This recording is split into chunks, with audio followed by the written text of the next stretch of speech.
Susu sang kwai. Bi a wan to nam bia e man in kwai bebre. Mommy, you fish can see about Kotoso. Pepoga, send me sick from Lemonade Finance. While Brian did the shit and let me £2. Lemonade Finance. Say they're sending money back home from UK, Canada, and now US. I accept it. Instant charges. Exchange rate in Suya. Unbeatable. We should be promo code Dr. Like Nanya £10, $10, and $10 Canadian dollars for the first transaction. With this send this coffee, download to Lemonade Finance. Welcome to the Ghana ICT Hub, a partnership between MTN Ghana and the Government of Ghana through the Ministry of Communications and Digitization. MTN pledged to support Ghana's digitization agenda in line with its ambition to lead the delivery of digital solutions for Africa's progress. In fulfillment of this pledge, MTN Ghana has committed $25 million toward the realization of the Ghana ICT Hub project. The objectives of the Ghana ICT Hub project is anchored on the following: to create an ICT-enabled environment for human capital and ICT skills development, to develop an ICT ecosystem through remote access delivery to facilitate job creation for national development, to provide a modern, state-of-the-art physical infrastructure to serve as a pillar for the digital Ghana agenda. The physical infrastructure, when completed, will provide 4,000 square meters of space with the following facilities: laboratories for technology training and research, innovation hub, co-working spaces for tech innovation startups, Tier 3 data center, conferencing facilities, offices and meeting rooms, commercial lettable spaces, gaming area, restaurant, ancillary facilities. The technology laboratories will be fitted with the next generation ICT equipment and applications to provide the youth of Ghana with practical training in Industry 4.0 technologies such as artificial intelligence, AI, machine learning, cloud computing, 3D printing, robotics, Internet of Things, IoT, advanced manufacturing techniques, cybersecurity, genetic engineering. The project also seeks to establish a complete ecosystem at the hub through remote access delivery to facilitate job creation for national development. The ecosystem shall comprise of MDAs, technology companies, startups, incubators, research agencies, leading universities globally, foundations worldwide, to create a community. 1. The ecosystem community shall bridge the divide between academia and industry and provide solutions to challenges in the key sectors of health, agriculture, and educational sectors of the economy. 2. It shall also run an innovation program providing mentoring and networking for the youth in tech startups. 3. The ecosystem community shall establish an innovation fund to support startups, research agencies, and other entities in the ecosystem. MTN Ghana and the Ministry of Communications and Digitization are championing the Ghana digital agenda for Ghana's development. Welcome to the digital age.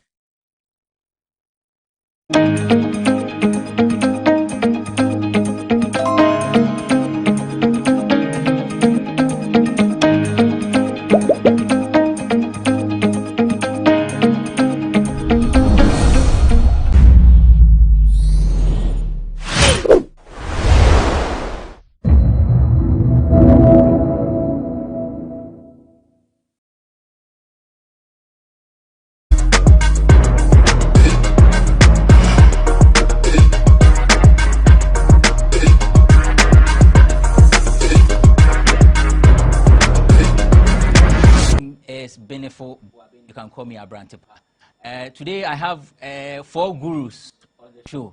And so Caleb Niboy is a journalist, a broadcaster with 3 media general, 3FM. Caleb, Akwaba, be fine. Nice one. Vida Duchuma is an entertainment journalist. And the main fan Kahon. But as I said, me the Kahon, where they are PRO. Heba. Heba. Oh, 3. Oh, Vida wife, unto me fatal. Sir, oh, na so the way you one on best of Beja to me. Nana Romeo, it's a broadcaster, Accra FM. Nana Hakwaba. Be fine. Nice one. And then the man in pink. There is a saying that the ladies keep almost the disturb you. Almost say BB. Sexy man wear pink. Real man, no boy be the cancer for friends say they trash. Say it's one man be kai. Real men wear pink. But real men they don't wear pink. Eh? Black. Oh, black. Black. Oh. Breaking news. I saw the new color. Oh, the baby. Okay, so we are doing a review of the Vodafone Ghana Music Awards, the 24th edition, Ayabasu Accra International Conference Center. So we'll segment the review. First, we'll talk about the red carpet. We'll talk about the organization of the event. We'll talk about performances. We'll talk about the MCs, and the things that people said on stage. And then later on, we'll focus on who won what and all the controversies that have actually erupted after the event happened. Mamisha say, why not share with TV soon? Why not share echo event? No. TV. Why not share TV? And to me, I'm going to enjoy it. How is the experience? What am I going to share? Ubisamia. Yes. What's it? My car. You get it. So I feel me take he stand and say me koye all over the place. Usually when I go for VGMAs and I was shows say boom me na me jina na me sa na me but this year me see my maintenance and I mean share and picking notes of a new man kitty beer. Maybe about to share with the people. So, minya baby kama so tonight. Me share ni ye. Me monitor show no so ye from red carpet ni so they call auditorium hall. Upgrade no from last year ni this year they ka crazy. And share that anything extraordinary, but there's an upgrade, especially with the stage. Okay. I always say VGMA for I never from, but I feel stage jam come on, nice. Backdrop, so the way almost sound it was great. Some few hitches are crazy. I buy. I'm not gonna say a bit several points, but to use I know if you are, it was a good show. I see. Nana. Yes, sir. Any your general impression. To even organize an event and cry alone is not easy. And for Charterhouse to do this for 24 years, they need to be applauded because enough of them. Try say, make I say, be a area, a community cry, no organizing, we be a crabby cry, and enough of them. Now we have a whole Ghana Music Awards. Now, man, for a free a chichini bench, ababe, be will be a criticize on the other enough of them. So to me, this year it was excellent. Said they will be signed. I mean, you move in there, you are fire and go nibi. You park your car and a nam chance and if you say, me do a plan, I think someone or Busam say, oh, now one man young go for them be soon. I'm so, oh, be okay. Me, I'm the car buyer. Now in Tia say, the general so young go for pick your main entrance on by the roadside. Yeah, no, the room. Now say, oh, no, so I then. No, so son of me and I'm so okay. In fact, as usual. I mean, said you're not kill every can the normal way na but this year the MFN said security was tight. Now security gas no more ebi mu kura mu na no mjena hobi so as face max be. I mean I like that because the bus and scare anybody be or bad and I say ill intention be so baby be no. The fact some na muniti no ebebo I love that. Red carpet no so ni na dia man peka kra ne say be the main red carpet no too much. Barricade no buy antina baby ya be fadia ko. Na ha fia. Ye na ha be fia antina ye struggle o. Nti ma heat e be gina ho pa. E man kwa na no mo ya me mobo. Na e masa ye makeup no ma e heels. Na e bi mu ntade ne tinti me say na oba VGMA. E ho na wo be she wedding gown. Sometimes I mean you know where you are going. Possibility there's a possibility to say hobe overcrowded. And then there's also say atade a platform. Okay, then now. What show. Sebi. There was any pan we elegant. It comes with all those ball gowns near the neck. Why that they say we cry out to me the choir wash? Fine. Simple. I don't know. I don't know. Free music last year when we see them see shut up farm for fire. And about the name platform. Hey, because I know the I had an class. Say, lady back on anymore. They do baby no quite a movie. Anna, or quiet, let's say every new power. Now, your patron say, you like. Oh, I mean, one of these things here called I mean, it was nice. I mean, the red carpet, man, shada who be born here. Just that now, paparazzi for no dozen. Or Monkwa Crampono.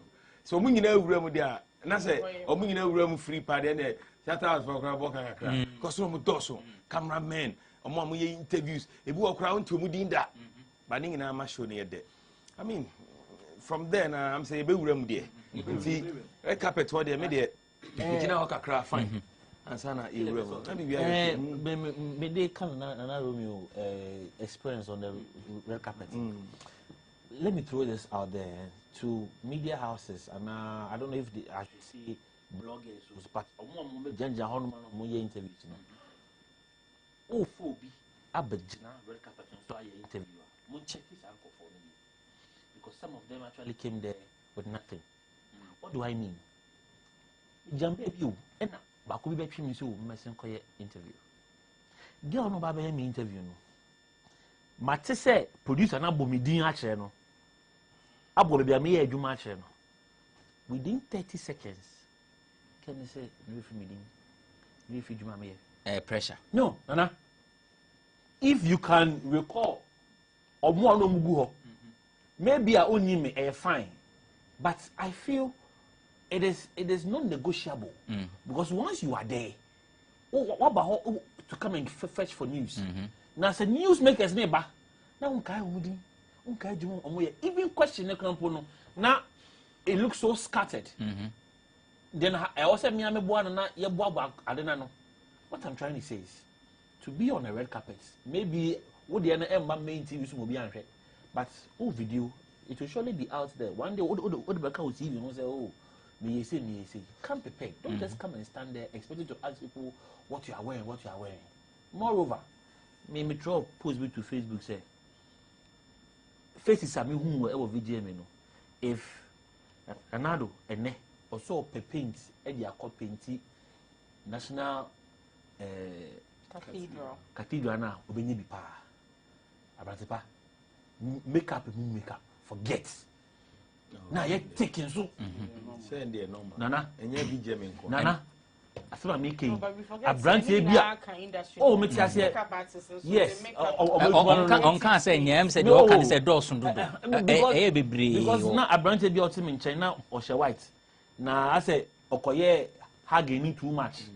It's midway into the show be make a friend. Oh, yeah. Now, also, what's your white? Oh, and then more bad day and have your bag disappear more because of makeup. Oh, what's your white? No, it's true. So, Nana Romeo make a point be about paparazzi, all over the place. Romeo, event organizer. So, how do we manage that situation so that as a phone and none. In such the initial flow of events that sport because it was so much inundated with novices and professionals because when professional comes or professional journalists media practitioners and then this wannabe bloggers what you see who are crowding will be an interview. Tina may blame me Chatterhouse I was accreditation concerning the red carpet. Who qualifies to be on the red carpet to receive any guests? I was sir, we know segregation eba. In the end, you also be a so of say or the microphone to one because of the news that I got to the YouTube. In that barricade, no, I was no crown. Relevant media houses and personalities are more mainstream media and as more social media are recognized. I was say those accreditations, no more taking care of red carpet aside the main media partners that normally because it looked like a joke. No, but on the At a main point. red carpet in there, those paparazzis, no money in a hole. No, at a point they took over. And that means now people, not the show had started. Yeah, at a point they took over. Until I a bit messy. Until Horunafi, this Tamanasa accordion stone boy, they were struggling to pass. But now, because that area, no, free security for security reasons. Obu no bell inches, obey to me up a kill phone, obey to me you wristwatch. See, those things in lapses are in terms of safety where I was more creative. Say there's be a safe in Kamnas or bar. Barricades now, which and obey to imagine a tree, I try to obey with, but within the barricade, with friends space, you know, it was crowded. In the time of DJ man, some say for Bano, they were trying. It was really difficult. Minimum can't come and try. Yeah, show no. For those of us who watched on TV, the sound was bad. It was terrible because obi kasakra wonte eduma ni dum na ba edum na ekọ minim se sa na net anana ni TV. That was the same for you. Okay. Is that bad? Oh yes. Yeah, near show of feed near bread. Yeah, near show of feed near bread. Oh, Kafra, red carpet. Okay, so first off, no, we're the hosts. I was of the view, Senka, a bear come and say very pretty, say why I'm here. But we didn't get her. Crystal is okay, but my problem was gentleman, no, Fifi Coleman. Okay. About the drama and the theater, they are fantastic. But let me what he was adding to Sarah red carpet space and Anna Ojina Soma. More so, me complaining about name tags. On the red carpet, there were no name tags. And one is going between Mukwa. And over to you. Is there no other way you can tell, say, Nipa we are no Sinti, I'm taking over. More ideas, Shamasun. Obin to me country to take over. A Drew Baby, no more one camera work pair red carpet and so. Fifi, a guest, Jinan and Chenum Jina Hosain. Now, Oban so, and then a guest, a dinkomo. Ye, original horse, or Jan in China, so Saka over to you. So, on that, my mouth quick, we many Andy Cry shares something similar like the way I come. So, what happened was, after some time, camera back or try red carpet was asked to move into the auditorium. Now, show non started. So, they had to use one camera for the red carpet. Into Fifi and Cristano, as they were together. But we guests on the other side, we saw on the other side. So camera back into Usha, they picture both of them, and then they get to zoom. On countless occasions, I saw all four of you, two hosts, two guests, they practically don't have anything doing. And on countless times, so yeah, black fans, eto, you can say on tuning yeah. Not F up, the F word. There was no beep. Live on TV. You get it. There was no beep. And this Safwa there was very, there was no beep. I don't know, say, you can cast on TV, and then if that is fine, they should explain to us, because sometimes no name say fan be or say musician be one you be and watch those words in it. I was on how I couch for TV, So I think the conversation on the red carpet should not any elevated. It's about time I intentional about your friend is saying some of the conversations, because daughters by we all know Asema echo form secular music. Yeah. And there's this bit about Black hole representing the secular and PSA representing the gospel. It's when your daughters on the red carpet, one key question you should ask, ASR division, and knowing somewhere a gospel form, some vouching for street, to say the Muti are matching the Dennis and the presenter missed it. I feel Drew baby, Tego sisters, not all friend daughters of glorious Jesus. I mean, there are some key things that you shouldn't miss. And our top stars now we're dying to see on the red carpets. They didn't show up. What's my saying? It's easy to check all these things. Name tags, me who fashion designer, we say Chris Nanis or something. Chris Nanis. Or like I said, show any name tag the buy because I saw him say TV near everybody also. I mean, let's check these things. Fifi, no, Debbie. I think going forward, it's if what Vida Ekano, Then I think organizers I was say omoma those they want to appear on the red carpet. It's very possible. Bon campion. Hotel be. So that's a menace one. You now will be bringing them. So I didn't buy a bit well planned. You understand? Because don't you think say the media house and then they choose to debut red carpet? Debut. You think so? No. You think so? The show was produced by Charterhouse. There was other agencies who used to including microphone.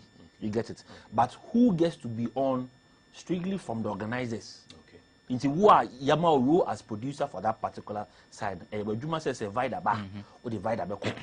Because I'm sure say Omo present awards. There's a special way I choose who present the campaign over backstage. We quite now we are the same thing for the red carpet. Because I was looking forward to seeing Sarkodie on the red carpet. Very true. I was looking forward to seeing Stoneboy on the red carpet. In fact, the nominees themselves. Award presenter. People love it. I mean, Sar connection on the red carpet. We didn't get it.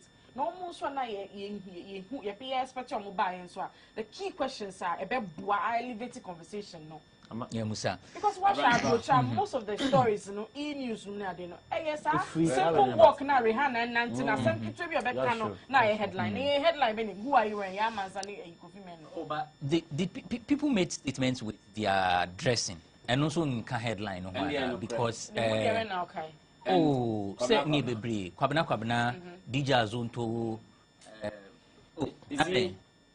No, but what Brother is trying to say is the main people now, we expected them to be on the red carpet and they weren't there. The main people she expected. Yes. What if those that majority of Ghanaians wouldn't feel bad to see Nadia Buhari standing on the red carpet or Sarkodie or Stoneboy. I mean, you can't tell me say DJ Azonto Abanti. No. How many people even know DJ Azonto? Do you get it? How many people any name DJ Azonto? Me sure so Jina crowd people say when but say Nadia Buhari the Jina ya na na bi crowd you cry what the movie cast hey I mean said you can most of them didn't come on the red carpet. And maybe it was because the place was clustered. I say why clustered you know. yeah, quick name sound. Yeah, say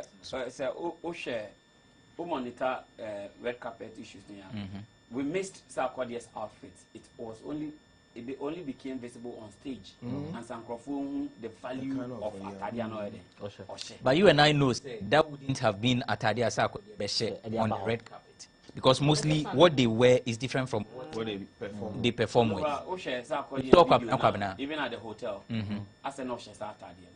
Was it at that time? No, at the venue, Nichi. No, I said a hotel. Hotel, no. Yeah. Okay. What you saying? Anyway, there was this flavor of transvestites presentation throughout. I see anything. Bema would dress it December. Cross dresses. Exactly.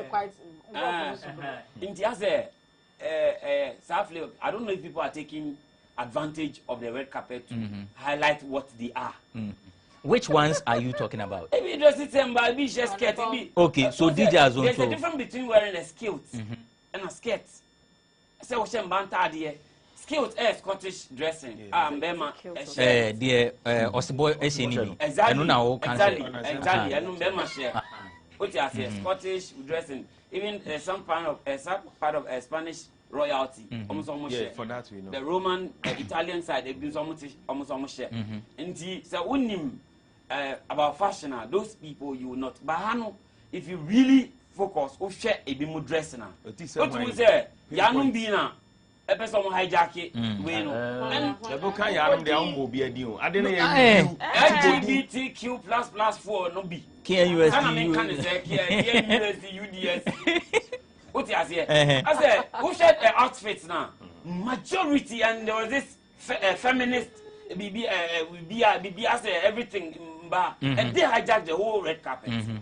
Upa take a critical casual look at friends saying, go back and watch. Opa, people are not critical about that aspect. Okay.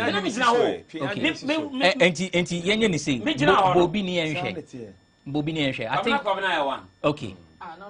No, Kwabena. Friends in the top, no, it has some feminine. Okay. Oh no. Okay. So, Munyano, no. What? As now guys been Chris Nanny's crown now, and you see, say, South Squad, no, Nanny's no I mean to make us a biabani. Okay. So, and I'm doing a thing, you know, like, hey, don't try that, get the dress, that kind of thing. KOD a fashionista. This is what he wrote about Kwabena. Kwabena's outfit had character. I personally love it, even though I won't have the courage to wear it. Being a critic, I think it's all right because he had to look different to stand out. We are talking about it because of disposition. Just my simple opinion. I'm sure you have yours too. Wait, if you will be a designer. Good sir. He didn't impose his opinion on everyone. The same vein I miss who media made maker. I feel sir it had to you get it. There are things in this part of our world. We are conservative. Okay. So there are certain things exactly. So right. we will frown upon them. And I saw a lot of these. So if it was intentional, a deliberate attempt, say red carpet in a jama, show up on the red carpet, then I don't have a problem with that. Maybe a plan. Okay. Because I saw these people take over the red carpet. But you see, another thing you should also remember, they say, I mean, nights like this ones, you know. I know be up say or she be it will be talk of town. Even if I would tell about Kwabena there for some time now, no, or no canning, sir. Maybe I didn't know comes okay, maybe we saw. Until the only thing a team manager in Sylvia is what by canning, sir. Until no catch them say, me cry me wintino, me shall say some and I'm also Ojai or Cano, Ojai. John de or canning Sanache, in your home quan. But they be at Tadian now, Candia, yeah. I want us to when you close explanation from him. I don't have the benefit of listening to him. It becomes for more opinion. Trying to link up to the reasons why the marriage is too a failure and a whole lot.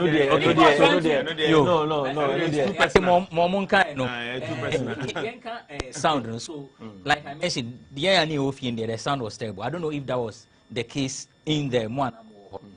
Observation, critical observation. Okay. And it's the synergy between production and the event itself, in terms of TV and the event itself, there was some kind of disconnect. I had a problem there, especially time now we airban, medical airban. I said it wasn't really not TV for a struggle. They were doing their best. Maybe baby and not TV3 for a young interview, 3 entertainment. They were doing fantastic job. But we share on my own, you may be able to connect it. I may take you over. No, that was where the total disconnect was. Because all auditorium sound, everything was perfect. But when I say the feedback you get from out, let's say sounding yeah, and you ask there be any auditorium hall. But so next time someone hear production, there should be that kind of frantic effort to make sure say there's serious synergy and cohesion in that regard, because once you have that kind of picture, it will feel people assume say sana events in the United. But yeah, what no, you say it's more on the movie. no, yeah, the sound. Yeah, honestly speaking, there was in-house. There was nothing bad to write about. Aside from there were reservations about a last-minute performance. I'll talk about that. That was the only problem I had. But I felt there was some kind of a little disconnect between production and the events. Would you say that is what caused what people have described as an awful performance of the MCs? Exactly. Do you think the MCs did not deliver? One thing, I don't intend to run down anybody. Okay. And I was there, I saw the effort they put in, the kind of energy are putting up. But say H is AC. Let's admit, H is AC. And as a creative person, you should also be ready for bad days, unforeseen circumstances. So people feel say obi say a gardener when you're good day. Yes, but it doesn't make him a bad MC. But honestly speaking, I felt if credit should be really given, I felt Bella did a fantastic job. Oh, but with the MCs, don't forget, say, the guy wasn't. We said there were three. I think said that focus was on Bella and what's the other lady? Yes, the guy wasn't really a part of the main. Okay, yeah. At a point, you see, Bella did a good work. Said the I mean, she did well. We said technical issues there. Fire no say presenter no there. I mean, the bro for no one can eat. And then the feeding one can hear. Everything was on point, except say they do baby maybe a microphone. And also the normal they be a make say in every human environment be no ubenya hitches. Yeah. And the Grammys munina a happy a normal. You see, every year be a can wasem. And year be answer ye benya bibiaka. Nya fibiana. On say medical they say no. Ye de mic no crash any seven. Na off. To no one put the soil.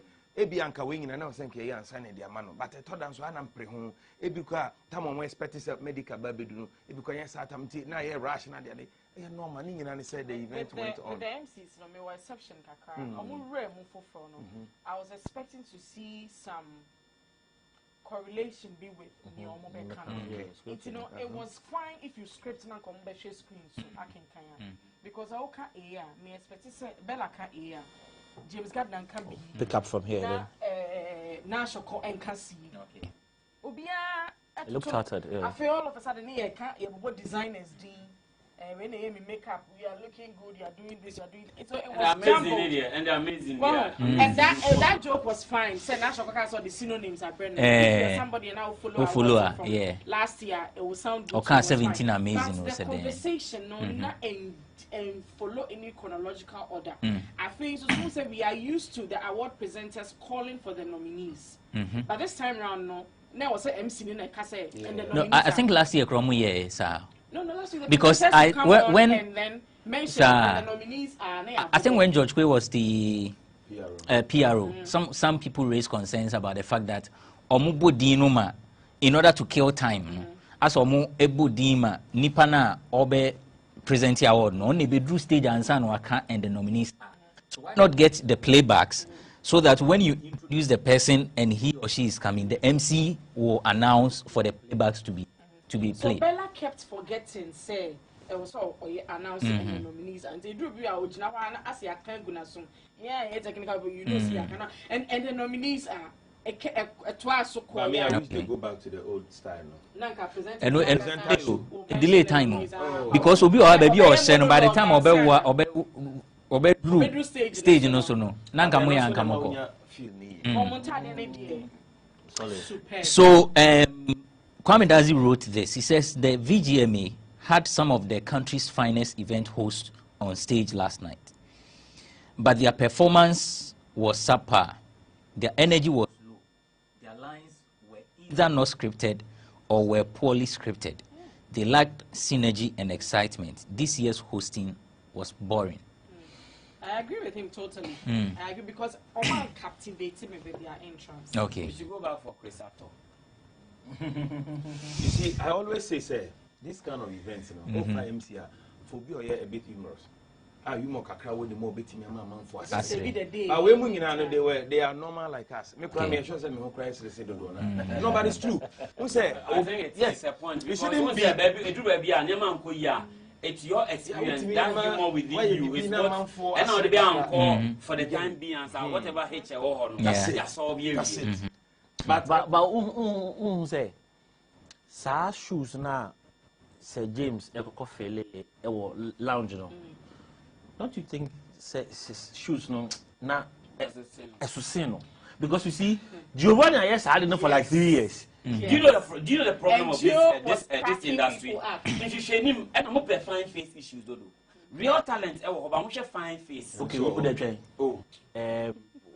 What I can tell you is not Giovanni available, not available. And you Giovanni, but I'm people in the industry and commit my say Juma way. But we be fine face in Sembo. Mini red carpet now. Okay, some mini red carpet. Some from Sibone. Uniform. DJs don't do it now. Your thought on that one. It was so unnecessary. Proper fillers. Say quite the why. You said there was a technical problem. They needed to. Yes. That's why you record proper sports fillers. No, but I think reason a good DJ would have actually made the day good. You needed someone to heat up the place. I don't know who actually played, but I heard Aroma was a boy. Yes, a DJ Aroma. So I heard. Okay. But the DJ now. Oh, but Aroma too is a fine DJ. But if on the main night DJ on air, you are not coming events DJ, because you see, he didn't have time to play music. Exactly. No, that DJ Black feel announcing. It's gone. Actually, yeah. So my name is DJ Black. DJ Black. Charlie. Black. Until when you know, they should consider some of these things. Like you mentioned, Edu baby cry now saying DJ. No say I think yeah be Andy Dusty. Boy, Odis. Odis. Yeah. We need those. That thing really works. Yeah. But so it's America be a mama. Probably they wanted to do everything in 4 hours. Oh. But it was more than that. There was no way they could have done that thing in 4 hours, especially when they didn't do the industry night on Friday. Yeah. So they knew say I didn't 4 hours. But actually, Odia, Yenko break Niemra. You best start from the 4 hours. Then we'll talk about the performances and then who won what, because Nkofo PA said besides Yenko see that being any ever organize event awards a year, it be taking 5 hours. Sa na beti mi aye, ana beti me yi niema bi afi. Niema e ni nyina are they necessary? Ana say we are doing it. We'll take a quick break. When we return, we'll talk about this. Yo, I will charge you. Now you can hear about me.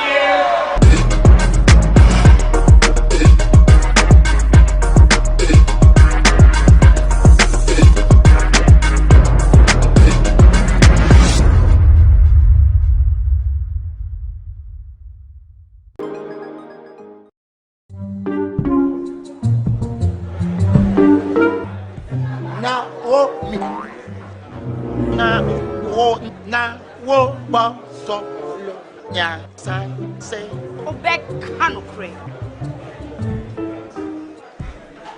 Now, to sang quite be a want to nam be a man in quite bebree. Mommy, you fish can see about Kotoso. No, Mammy, I could concern. Pepoga, send me sicker from Lemonade Finance and let me £2. Lemonade Finance. Cecilia sending money back home from UK, Canada, and now US. I accepted a instant charges. Exchange waiting in Sylvia. Unbeatable. Resume promo code no Dr. Likey. Nenya £10, $10, and now $10 What first transaction? What is send this car coffee? No, dial to Lemon and Finance.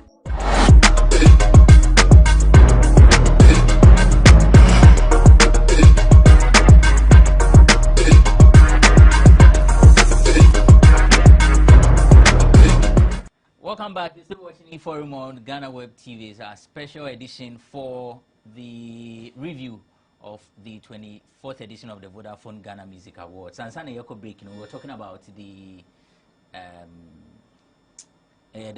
time frame. The 4 hours, the MC and 4 hours. The MCs and 4 hours now. Yeah. So I was asking, is there a way we can do our event within a maximum of 3-4 hours? No, exactly. A bit my tailor made. Like Caleb said, this year it was impossible to do that.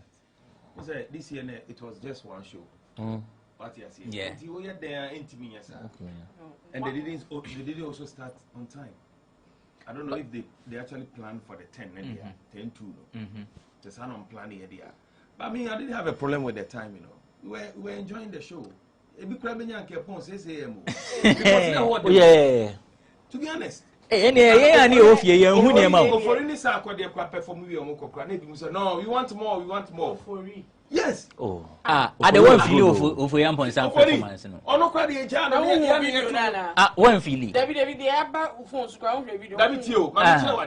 Oforian Kassan as an artist no Gina stage there. One can hop up a biao. And you know bono. Casamoto man. Sana me Basina and you know so your penyono.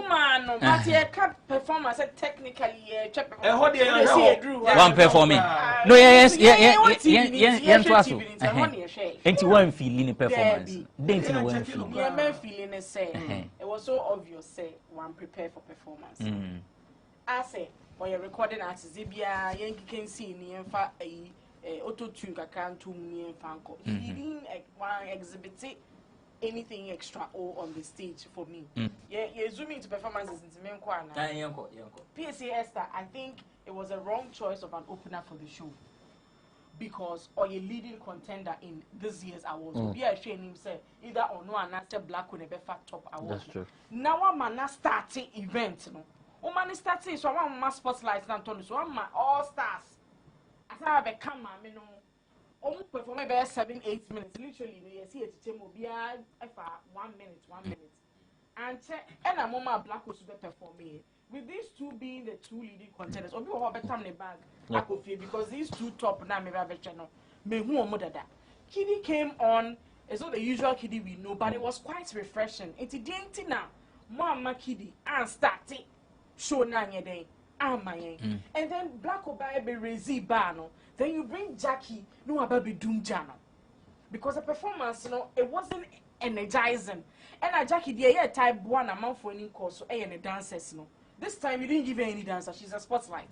The only person who can be the spotlight and deliver Eno because of carry presence be when she comes on the stage. And Jackie still has a fear bar, good girl vibes. It's the always expect to say the lyrics now ought to know. They have been manifesting on the body, no so on yes, sir. Because you're a good girl. What am I saying? It's also to me shaky on so no jina parking, shaky mountain. But bad girls, if you are all too shaky, not baby so bouncy, I'm going to say, and then you're not yet to night. Echo. Baby shaky. Moving on. Baby shaky. Last time I know come. Rough and smooth idea of VGMA. So said, and maybe not. It drew us no more. DSL, kudos to the guy. I mean, this is what happens when with the live band, Echa Ufuma, our music industry. He performed like he wasn't. It was solid. An amateur will be a thing but kudos to him. You know, when I was watching, someone just sent me a message. Have you seen your boy perform? Or can I say, hey? I loved it. Because those days, Mentor, he was edition. He was the reason I was watching Mentor. The guy was solid. Fantastic. Boy, Lucky Dube, Bob Marley song, like. And say, I will say, I hope for you because I'm live now. Shall send my DS of performance. I electrify and John no episode. Everybody performance now. Could not say ye. Then we will see transition free raga. A cool high life. You were born to do it. And one thing I liked, they say, or dedicating the performance into Rude Boy ranking and now we're free more. Even they're on stage, no. And I know the T-shirt are Rude Boy ranking, no. Any them, I think it was lot of last made one who minyam pre pass like a mistake. And yeah, no. Say text message or send me prelude, no. Text message me send you. So what was that about? You have a sweet voice on your man. Then people say we need best new artist. Come and represent amount 4 thoughts about you on stage. Is this what you do? Set the phone ring, bang. Until when you message. I told baby, oh my man. I told baby not tape the yeah. Come on, you. They are same. Because your name said oh sweet voice. Jackie before Malaka came promise. Hey, Terminator 4 and 5. I said back. Mama, I write any time, Dodo. I want to move our dear Bechan Kaka. Because Mama, and the time to almost me a capella, you call and response now. Meanwhile, a piece you are a leading contender. No, Mama, I bet she stage with about 6 or 7 people. No, Mama, in 7 minutes, we are now running some. Oko MDK, Obi, I Shaxi ambassador.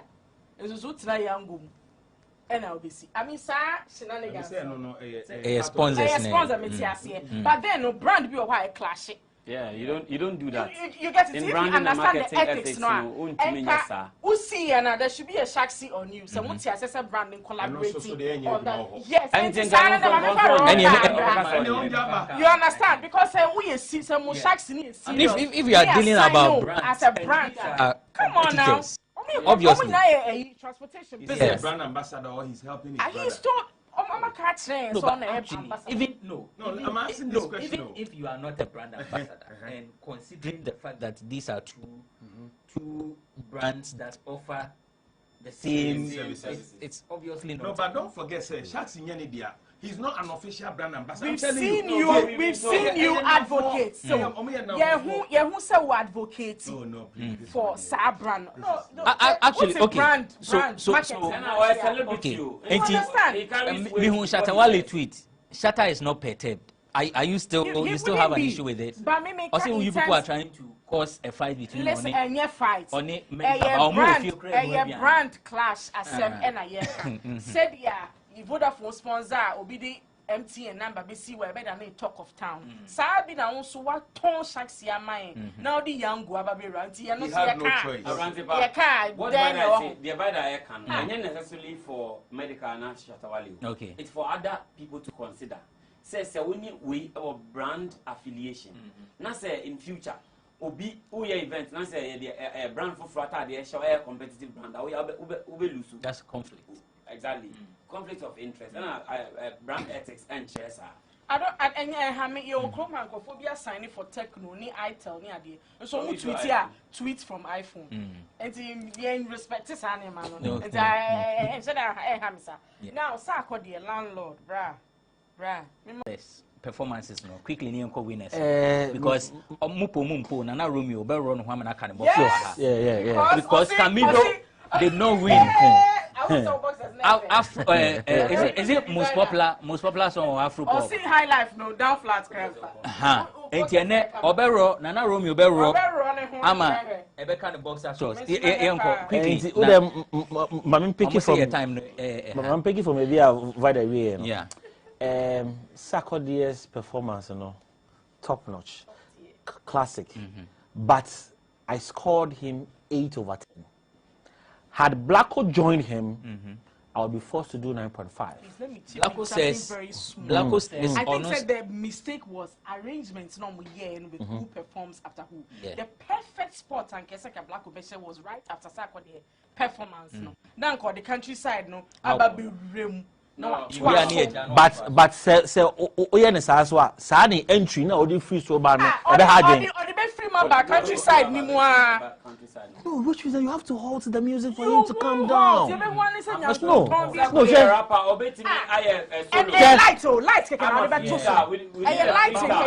who told you say when one artist performs he can't join his other colleague on stage again? Who told you? No, you see.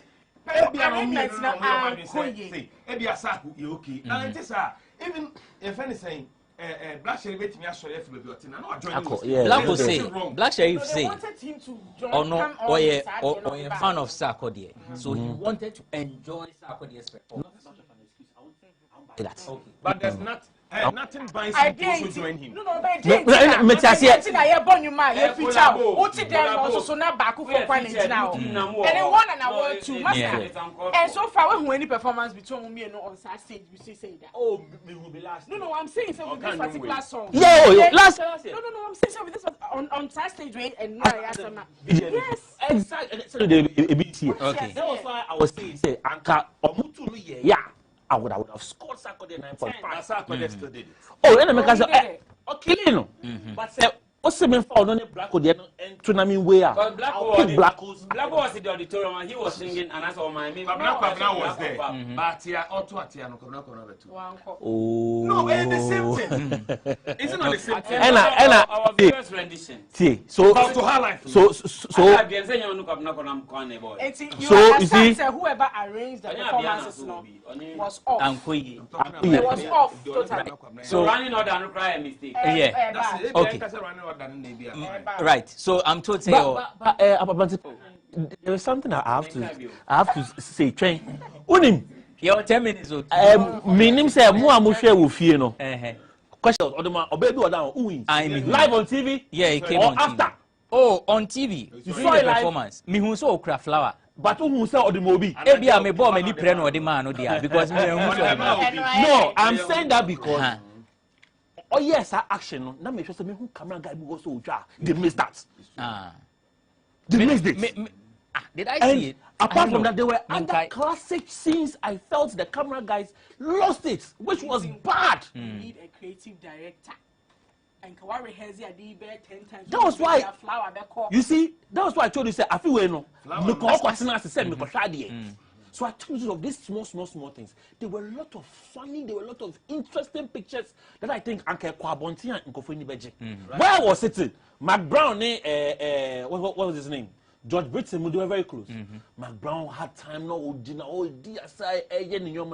none camera guy, they didn't capture it. You mean camera guys, as in from the Charterhouse?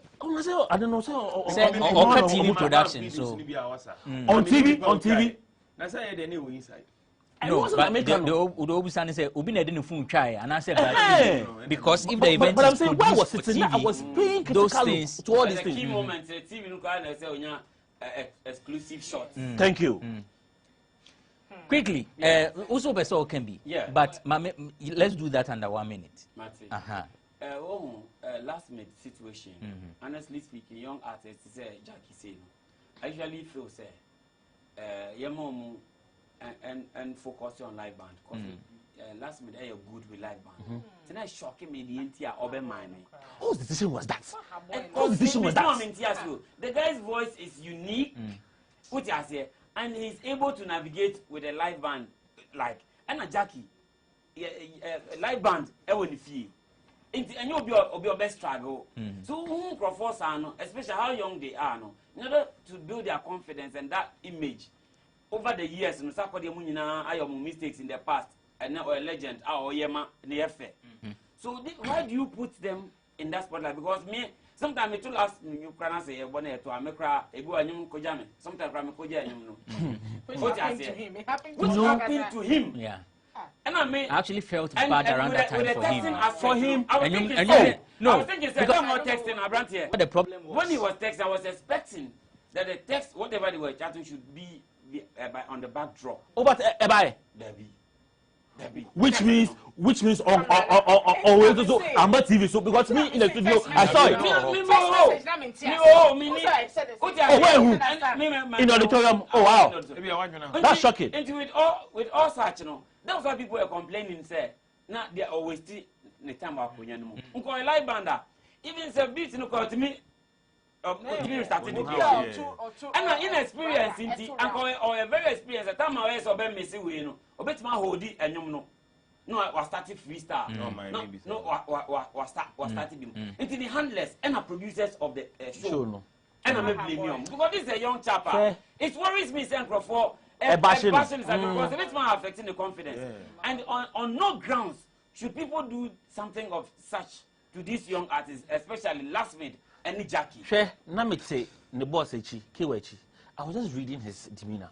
He was down. You could see from K1's reaction, said, but you know, as manager, he has to show face, he has to support till the show ends.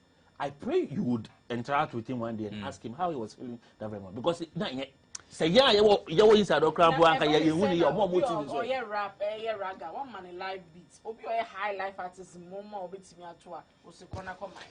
Young winners, no, so let's do this in.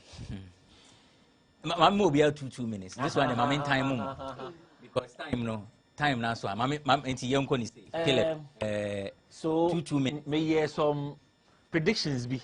Meaning so who ya. Prediction. Say na one was say. Say me matinasi. I shared ye and you see what I did was 2 weeks to events. We see almost every entertainment show will come. Twitter speeches, you come, we could see the amount for. And I may experience following the VGMA some years ago. I bought it at play.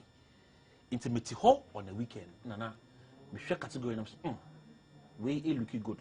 Now, my shortly say I'll three. Then eventually I had to cancel some few ones. Eventually, if I had used the first one I did around 1:38 p.m. now, and can make it trip. But eventually I had to listen to one of my Obi show. This is making sense. In fact, I took 1 point from Nana Romeo. Reason I had to go and make Camido most popular song of the year.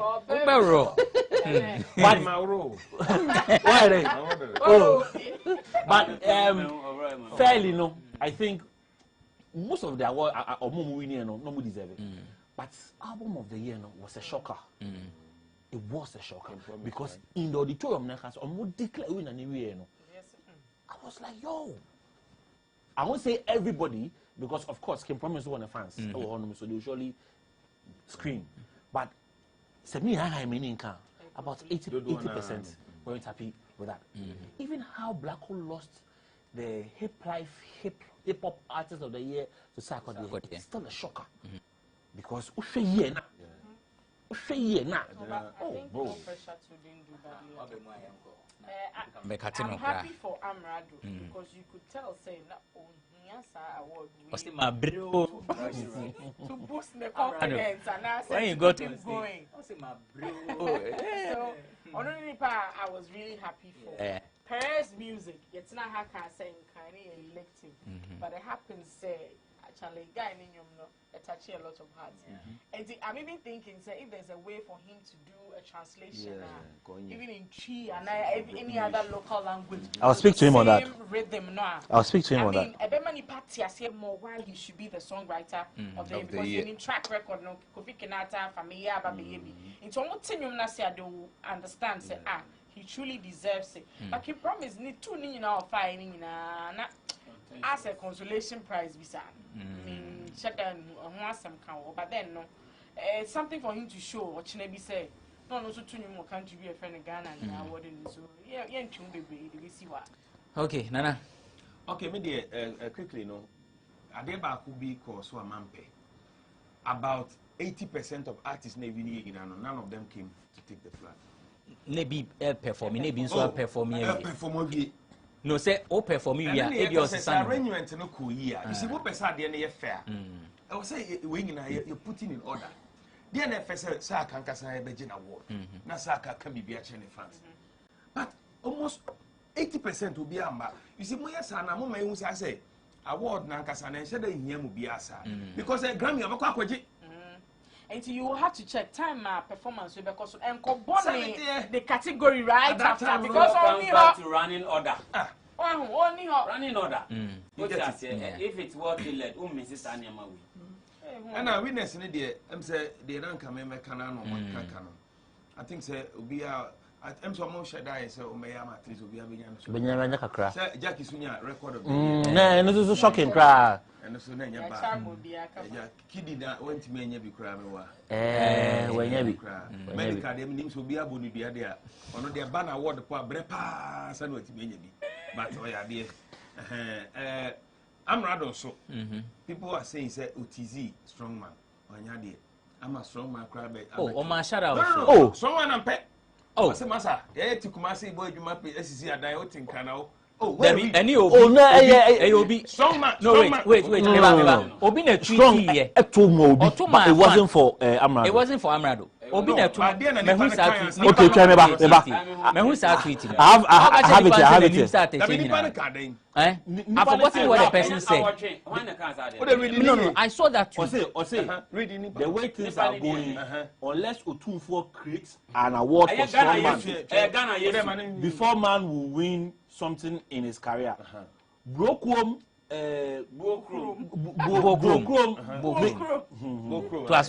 McMill has been doing music since 2013 and don't have even a coffee shop, a coffee cup.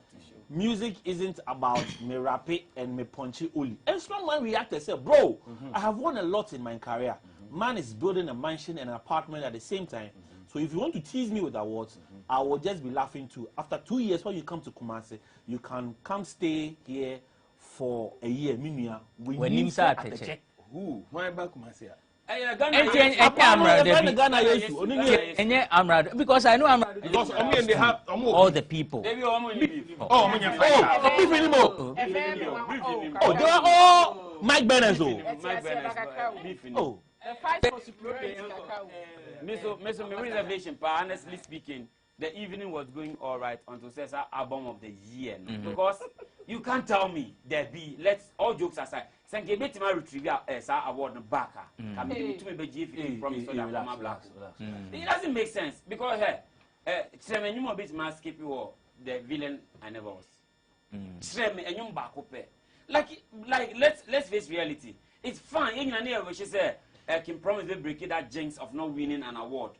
No nya baako enumpo contestable. But that's critical moment. That's artist of the year, Anka, Black Woody album of the year then. I feel say it was a dark spot in the whole award. Okay. And chapter was aside in Moshe.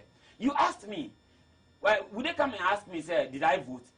Is this part of an issue of voting? To which them say, can promise fans voting more. And I say Academy decision. No, record of the year Angasa is an industry. And record of the year, the album of the year. Okay. Record of the year, I don't see a board industry. It's an industry. It's a board in academy. Album of the year. Yeah, it's a board in academy. So it's not for the public. The board and the academy. Are they telling us say like a black or human? It didn't meet that standard. A friend said, and you're better off than their friend saying can promise a 5-star. Okay. Okay. Mama first I say me so fan through Emma VGMA and say if we are what now they should give us the voting party. Exactly. That's what I'm talking about. Did you see it? So no, but voting party no. Are you saying say board the Emra academy the Emra? Exactly. The decision where it comes from. Umpe consolidated. Because you see, say a bar, I can tell you the effect of that 10% no mutima board no. I will tell you how it affected somebody from not winning an award. Okay. Yeah, pon.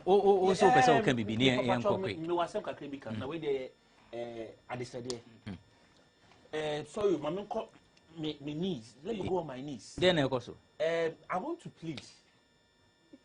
Me say you be yes award show see and you be show be say. Na enyum was here. Na ebinum betena enim say see VIP o say VVIP o say the ben. Na artist in stage so. No performing. No mun share. No kita mu phones. No mo prepare. Na camera so sa. E dey plan on person mo chere. Talent ejina stage so. Performing. Nyumo and you say nyum no unim no. Yeah, nyum ni nyina no mu. Oh boss omunim no. Now, Jackie new song here. How many people know? Kiddy allied. You see, no matter what, most of them can't cry. Nipa hin and him allied. You don't necessarily have to know the song to cheer the person. It doesn't matter if the song, if you are not enjoying the song, if you are not enjoying the song, how do you cheer that? Mistake. Sir, when you can, and yet that song for one, I want to hear. So, oh yeah, other song. Master, I didn't chiwancho. Please, we are pleading with you. When you come, when you come, show love to these guys because I know what it means. When they see you on your, when they see you people on your feet, it even some artists got them up. Yes, where one, two, where they made artists so. Sir, everybody was you. Unim say until about Tuesday night, PSM kwana opposite about it. Share VGMA any idea. The way unya MTV, una BET awards, no over 20. I have a noise, no. A seven VGMA is from Munyasa. 3 music is from Munyasa because say, I am Muama, I was a year. I bet me because me, I was wondering what was stopping black women from posting. It's me hits Kakako and they posted. But we used to have PSN black of your mama can Manchester. Nigeria, it was Montana. Why? And you know, boy, back 3 minutes crash on our best stage. You see, a BNA. And now, we can crowd some top. Some top industry man, this name photo be of Camidua when your nomination or MTV Awards were posted so young voting man. But VGMA. I say you if you are not need so big. Okay. Nigeria no balance as no. Caleb Niboy works with 3FM. But Duchuma Boatin is an entertainment journalist. Nana Romeo is with Accra FM. Ambassador Romeo is an event organizer. Production works by Hazel. Hazel Nijina camera we say Sandra Wahasi in the control room. Ahiale Eben, and the show directed by Ganokrami Munidi. Dr. Sankuma. Director is Dr. Sankuma. Thank you so much for watching this special episode of E-Forum on GhanaWeb TV. We'll come your way some other time with yet another riveting conversation on issues relating to the arts and entertainment. Yes, of course, with a touch of wit. Midi de Benefo Boabin Abrant. Thanks for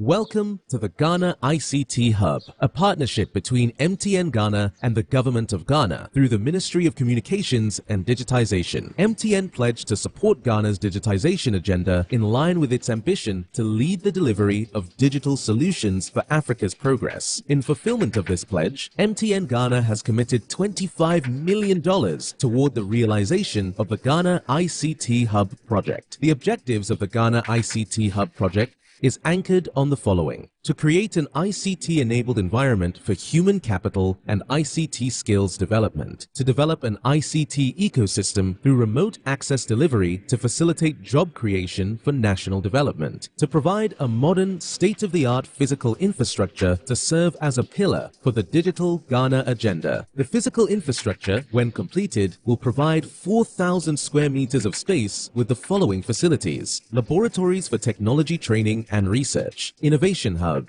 co-working spaces for tech innovation startups, Tier 3 data center, conferencing facilities, offices and meeting rooms, commercial lettable spaces, gaming area, restaurant, ancillary facilities. The technology laboratories will be fitted with the next generation ICT equipment and applications to provide the youth of Ghana with practical training in Industry 4.0 technologies such as artificial intelligence, AI, machine learning, cloud computing, 3D printing, robotics, Internet of Things, IoT, advanced manufacturing techniques, cybersecurity, genetic engineering. The project also seeks to establish a complete ecosystem at the hub through remote access delivery to facilitate job creation for national development. The ecosystem shall comprise of MDAs, technology companies, startups, incubators, research agencies, leading universities globally, foundations worldwide, to create a community. 1. The ecosystem community shall bridge the divide between academia and industry and provide solutions to challenges in the key sectors of health, agriculture, and educational sectors of the economy. 2. It shall also run an innovation program providing mentoring and networking for the youth in tech startups. 3. The ecosystem community shall establish an innovation fund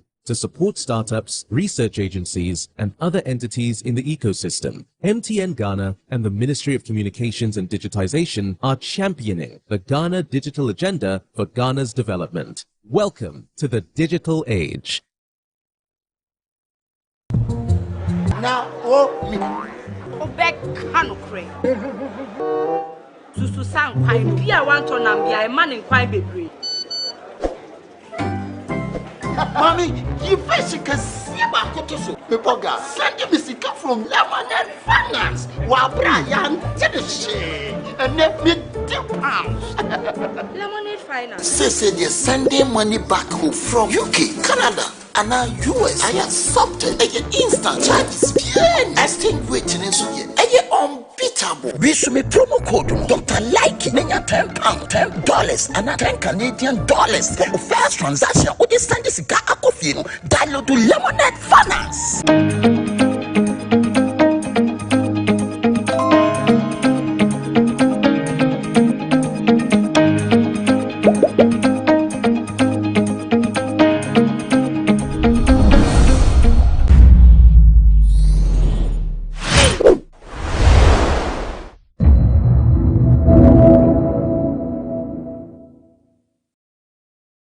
Fans traveled all the way from the Volta region to come to Kumasi. What did it mean for you? That I could say it's amazing. When I see them, I feel like crying. It's really touched my heart. Wow. Yeah.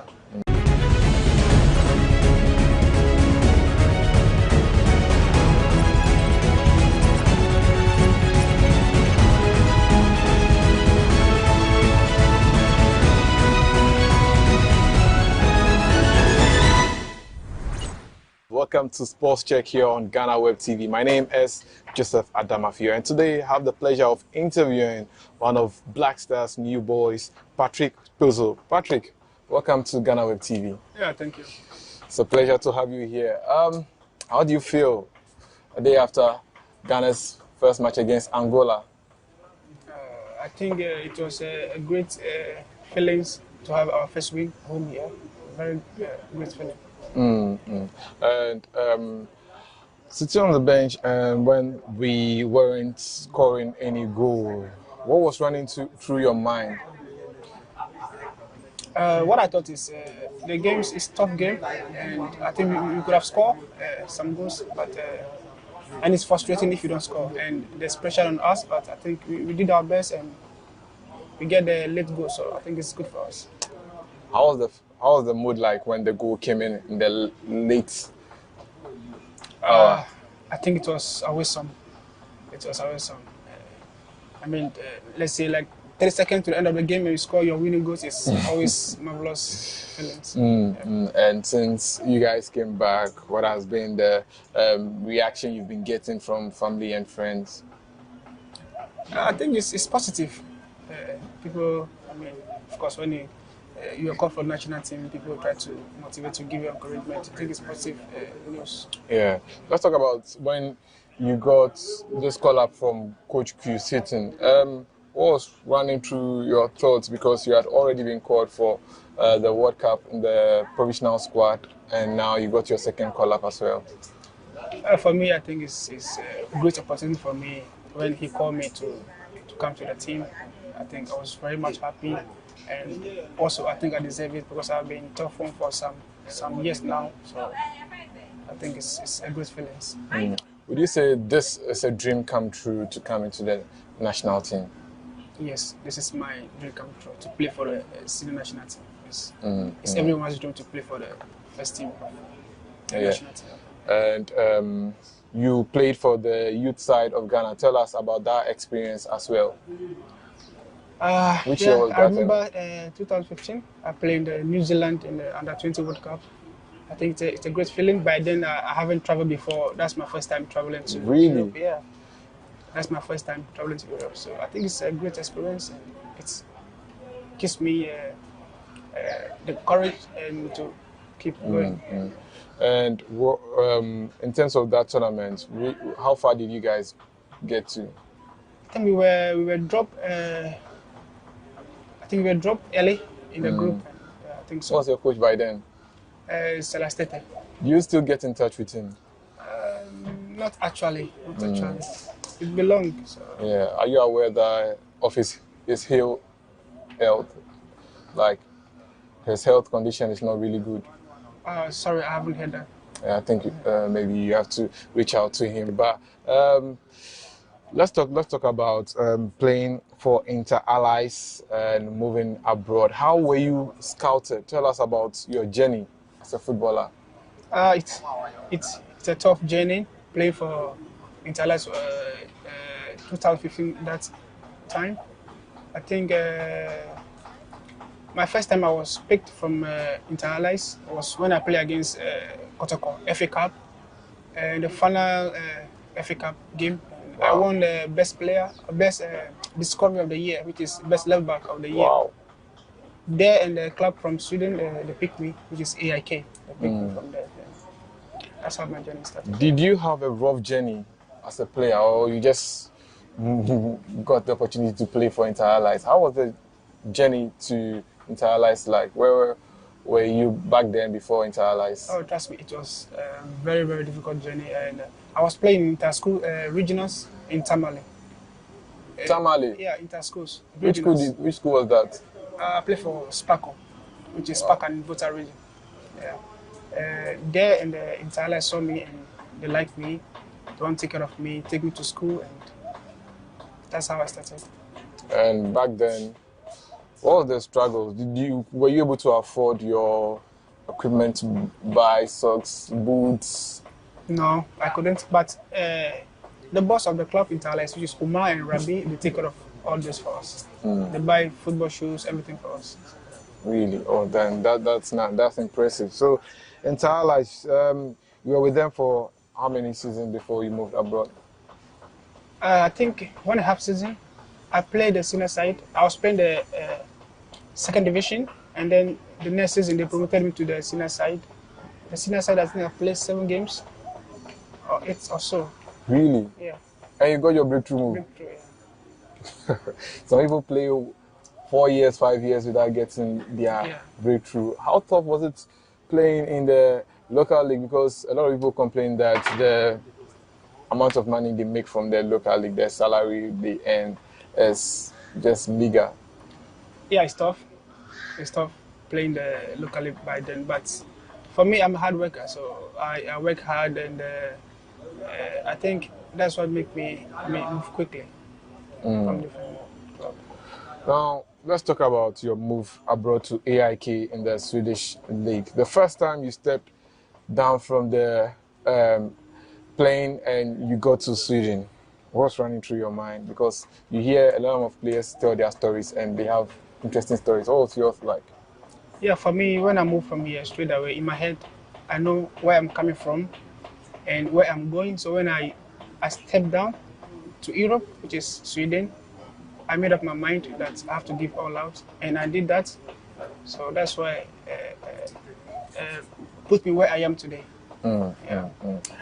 Well, you said that you knew where you were coming from. I want you to give us a mental picture of where you were coming from. Did you school in the Volta? You said you schooled in the Volta region, and that is not the capital. So how was it like? Because back in Volta region, we know that the infrastructure was very tough, playing on the sandy pitches and stuff. At times, how was the struggles like? Give us a mental picture. It's difficult playing in the Volta region. Like we play on the sand, like a rough surface. You know, sometimes it's very difficult. It's very difficult. That's what I can say. Life at AIK in the Swedish league, would you say was quite one that you enjoyed very well in your first season? Yeah, my first season was not so good because I was a little bit younger. I just came. So the guy played my position, he's a captain.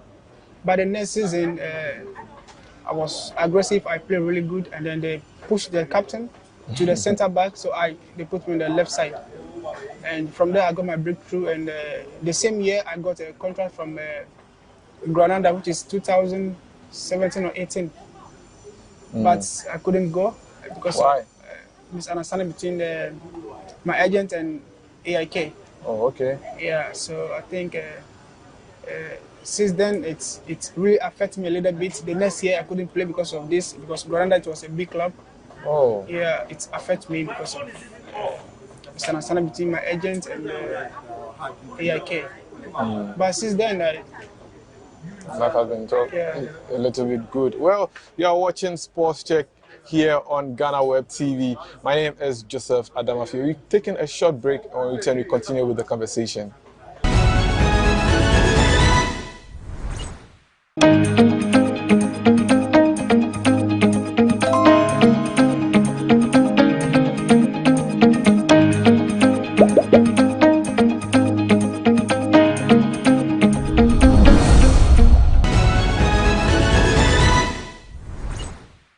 Welcome back from the break. My name is Joseph Adamafio and I'm here with Patrick Spousal, the Black Stars player. Patrick, you were talking about life in Sweden, and whilst you were at AIK, you went on 2 loan spells. Give us an experience about that. What inspired that loan moves? The only reason I go to the loan is when I got the contract from Granada, I couldn't go. By then I was naive, I was young. But I also want to move to a bigger club, which is when I couldn't go. It affected me a little bit. I couldn't focus for maybe some months. So AIK was like, okay, you need to send it on loan. Yeah. And I'm so lucky that this coach, Graham Potter, which is coaching... you don't mean it? Yeah, he's my coach, which is coaching Chelsea now. He was like, this guy's a very good player. And he brought me. Like he don't want a loan from me. He just want to buy me. You know? So he buy me from AIK to Ostrasund. Really, you played under Graham Potter, the current Chelsea coach. Yeah. How was it like? He's been a fantastic coach. He take us to Europe. We play against Arsenal, Atletico Bilbao, Hertha Berlin, PAOK, a lot of big clubs. I've been to those games, but I couldn't play because I was new player. So. Whilst you were playing under him, what was the strategy that he often liked to deploy you, like the tactics? For him, he liked to play 3-back, 3-5-2. That's his formation. He liked the wings to always. Yeah, and if you're not fit, you cannot play on his team. Yeah. But he's gonna make it clear to you that if you can't go like this and defend good, you're not playing. Really? Yeah. And till now, you get in touch with him and hopefully you want to work with him again? Yeah, sometimes we speak. When he went to Brighton, I congratulated him. Yeah. Okay, let's talk about whilst you were with Graham Potter. At that club, you scored 3 goals in 48 appearances. How were you able to do that? Because for me, how do I say? My reposition, like where I love most is like wing back, which is 3-5-2. I love to. For me, I just love to. When you're playing right back and I'm playing left back, I kill you. I just go. That's why I was able to score goals. Then from there, you went on another loan spell at IFK where you scored 6 goals, and within a short span, you have a taste. You have a good eye for scoring goals. Yeah, that's the only reason is because. When I play like a wing back, I score goals. Yeah, I score goals because I run a lot. I disturb my defenders a lot. Really? Yeah. Have you ever met a tough opponent that you realize that this attacker or winger is giving me a tough time on the pitch? Yes, I did last year, which is Russia Cider. Which player was that? I can't remember the player name, but it was really tough. Really tough. Really? Yeah. I think I met, is it Silva? Not Silva. I met a lot of players. And that will also say that player was really tough on you. Really tough. From Sweden, you decided to move to Moldova. Why the decision to move from Sweden to Moldova? Actually, when I was playing in Sweden, I got a lot of offers from clubs, but Sheriff was one of the favorites, which is they play in Champions League and Europa League. So I think it's a good opportunity for me to get this chance because every year they play Champions League or Europa League. That's why I moved to. You said you got a number of opportunities. You realized that you were playing in the Champions League. But what did the coach at FC Sheriff Tiraspol tell you before joining them? When he called me, he was like, I'm a very interesting player. He'd like to work with me. What do I need? And I tell him what I need, and we got along. Edmond Ado was there at FC Sheriff Tiraspol. Did you have conversations with him before you joined the club? No, actually, but I had a conversation with another player, which is Basit. He's a striker. And he speaks good about the club to me. And he also influenced me to come to Sheriff, actually. Okay, you came to Sheriff Tiraspol and you become a regular in their starting lineup. Tell us about the journey in the Moldovan League. Has it been tough or? Yeah, it's been tough. When I arrived first, the guy playing the position, the left back, he's been consistent, playing Champions League every year.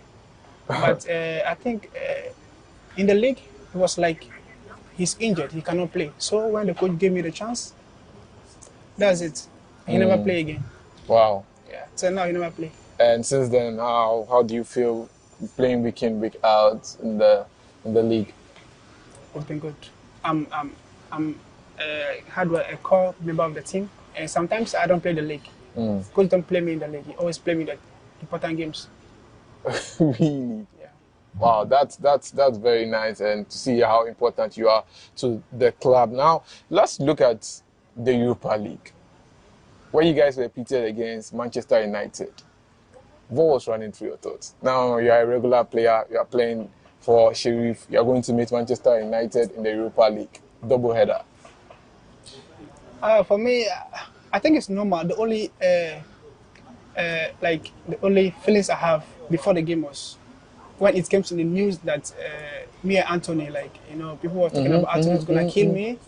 There are a lot of news coming up that he's gonna kill me because in the first round, when they came to our home, he couldn't play his best out. But when we went to London, people was like, he's gonna kill me. This guy's nobody. And by that night, I couldn't sleep because of the news flying UK everywhere. Really? Yeah. I think. Did that motivate you? It motivates me a lot, but it makes me scared. My name is in the news everywhere. Patrick Pozo, Anthony, Patrick Pozo. And even that game, I shared to them that who I am. One fan channel. David. A lot of people were talking about your performance in the game against Manchester United very well. I remember where I was when I watched the match. People were asking, who is this guy? Pozo. I'm like, you guys don't know about Patrick Pozo. And people said you placed Anthony in your pocket because they couldn't find Anthony in that match and all that. But tell us, playing at the Old Trafford, such a big stadium. I think it's a good feeling as well. It's not only the Old Trafford. I've gone to Arsenal before. I've seen the fans, and I've played against a side which is also big, a lot of fans. You cannot hear anything, so I think it's normal. For me, it's normal for me. Let's talk about random questions. And what do you make of Inter? The club you played before is currently in the lower tier of the Ghana League. They are no more in the Premiership.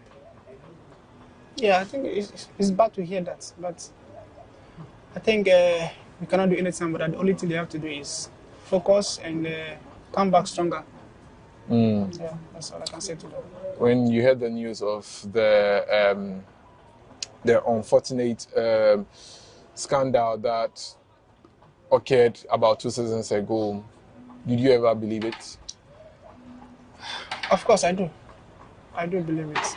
And I spoke to the Omar as well. He told me the same thing. So, and he also said they cannot do anything. So we have to go down and come back again. Do you believe they can come back? Because the lower league is not easy over there. I understand, but for now they are first on the league, so they can make it. Now let's look at players you look up to whilst growing up.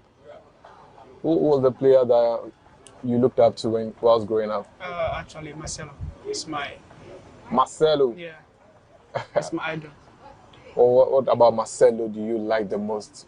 He has good eye for giving silky crosses. His overlapping runs are also good. What in particular do you pick from him? For me, his passes and overlapping and his crosses it inspires me. But his defending, I don't... I have my own personal defending, so... Wow. Yeah, and in terms of defending, maybe aside Marcelo, who do you pick one or two tricks from? Actually, Davies. Davies? Yeah. The Dutch player? Bayern. Oh, you mean Alfonso? Yeah. Alfonso Davies. Yeah. Okay, I get that. But let's talk about also your aspirations in life. I know Sheriff Tiraspol will definitely not be your only or last club. You want to play at the highest level, which when you look to the future, what do you see? Where do you see yourself playing? For me, I think I could play in the Premier League as well, or top clubs in Europe. Yeah. Because I have other qualities to do that. And do you see that maybe in the next couple of seasons, maybe 2 or 3 seasons, you'll be there? I think so. Really? I think so. Okay, coming back to the Black Stars, the moment you were named in the provisional squad by Coach Otuado, definitely I'm sure that you'll be working on your fitness level and to improve on your performance and all that. But when the final squad came and you were not there, were you disappointed that you didn't make the World Cup squad? Yes, of course. It's every player's target to be in the World Cup. But of course, if you're not in the final list, you'll be disappointed. But you cannot do anything about it. The only thing you have to do is come back and work harder, and maybe the next one, maybe it could be inside. Yeah. Looking at the Black Stars, your position, the left back position, there are players there. You have Gideon Mensah, you have Babaramba. It's competitive. How are you going to make sure that you cement that role as yours? Oh, for me, I don't care about anybody's how he play, or for me, I only care about my abilities and waiting for my chance. When I got my chance, the whole Ghanaians will see if I deserve it or not. Yeah. Yesterday, when the Black Stars played, or on Thursday when the Black Stars played, fans traveled all the way from the Volta region to come to Kumasi. What did it mean for you? That I could say it's amazing. When I see them, I feel like crying. It's really touched my heart. Wow. Yeah. Were you aware? Did they tell you were going to do something like that? No, I was not aware. Actually, I was not aware. Before the game, like around 10 o'clock, they start sending pictures that we are here to support me. It's really amazing. And life at Aflau said you are the second star to come from there, aside Willie Kluche. Do you feel humbled by that? I feel humbled. What would you like to tell your people? I would like to tell them that they should keep supporting me, and I promise I will not let them down. I'll make sure that I'll raise the name Aflau higher. And lastly, who's your favorite musician in Ghana? Musician. I have a lot, all of them. I listen to all the musicians. And in terms of your favorite food, what's the go-to food for you before matches? For match, rice, I think. Rice with sauce. With sauce. With that's chicken. it. Yeah, chicken. And how do you prepare for matches? Do you listen to music or read? How do you prepare for matches? Actually, I always listen to music. I have my this Bluetooth big speaker that I always play in my room to motivate me to be in the mood for the game. Okay, before we go, I'm sure definitely there are young players looking up to you who definitely are growing up from Volta region, want to be in the position that you are. What would you like to tell them as word of encouragement not to give up? Yeah, what I would like to tell them is they should never give up.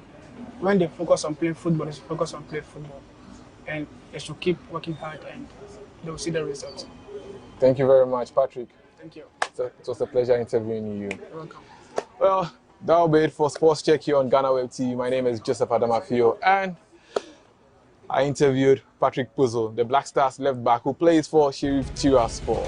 Thanks for watching. Until then, see you in the next one.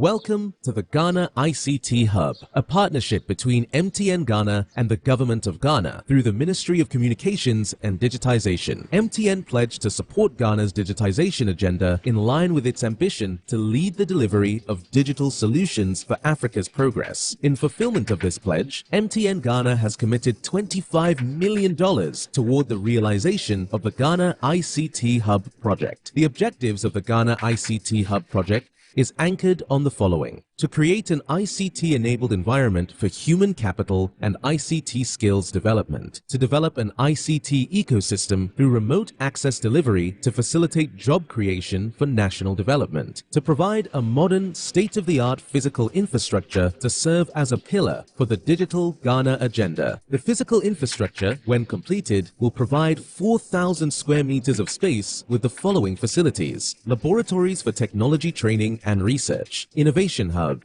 co-working spaces for tech innovation startups, Tier 3 data center, conferencing facilities, offices and meeting rooms, commercial lettable spaces, gaming area, restaurant, ancillary facilities. The technology laboratories will be fitted with the next generation ICT equipment and applications to provide the youth of Ghana with practical training in Industry 4.0 technologies such as artificial intelligence, AI, machine learning, cloud computing, 3D printing, robotics, Internet of Things, IoT, advanced manufacturing techniques, cybersecurity, genetic engineering. The project also seeks to establish a complete ecosystem at the hub through remote access delivery to facilitate job creation for national development. The ecosystem shall comprise of MDAs, technology companies, startups, incubators, research agencies, leading universities globally, foundations worldwide, to create a community. 1. The ecosystem community shall bridge the divide between academia and industry and provide solutions to challenges in the key sectors of health, agriculture, and educational sectors of the economy. 2. It shall also run an innovation program providing mentoring and networking for the youth in tech startups. 3. The ecosystem community shall establish an innovation fund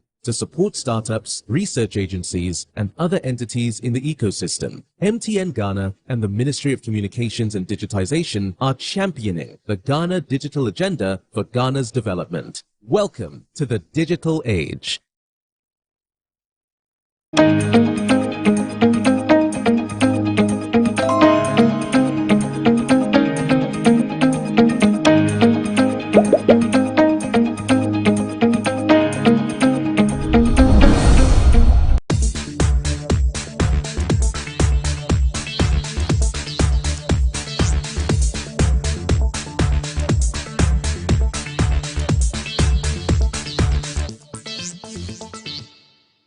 There's a growing trend of spousal killing in recent times. In a space of 2 weeks, there's been cases of people who opt for murder and killing of their spouses as a comeback in their relationship. We are here at 37 Station to gather views on this trendy issue. Come with us. Everybody and how the person takes what happens to them. It's relationship. Some might let it go, some wouldn't let it go. They would like to take revenge because maybe might have invested in a fellow that he or she thinks, no, I need to get something back. The investment he or she did is expecting something in return, and if he doesn't get that thing in return, that's when some of them take those actions. But I don't think it's right to do for anybody to take an action against if the person refuses to love you back. Or just let it go. Maybe you find another partner somewhere else. It looks like the ladies are really cheating the men. They are really cheating the men nowadays, and the men don't want to let go, so they just want to take revenge. If I don't get you, after everything that I've spent, if I don't get you, then I need to end your life. That's how. When it gets to these relationship stuff, my friend, sometimes it's about self-control. Some don't have self-control. Yes. The thing is that this thing here is not about the security people like the police, because they can't be in your house to ensure that you don't kill someone, or because after all, if you're in a house with your girlfriend or you're in a room with your girlfriend, whatever goes on in the room is between you and her.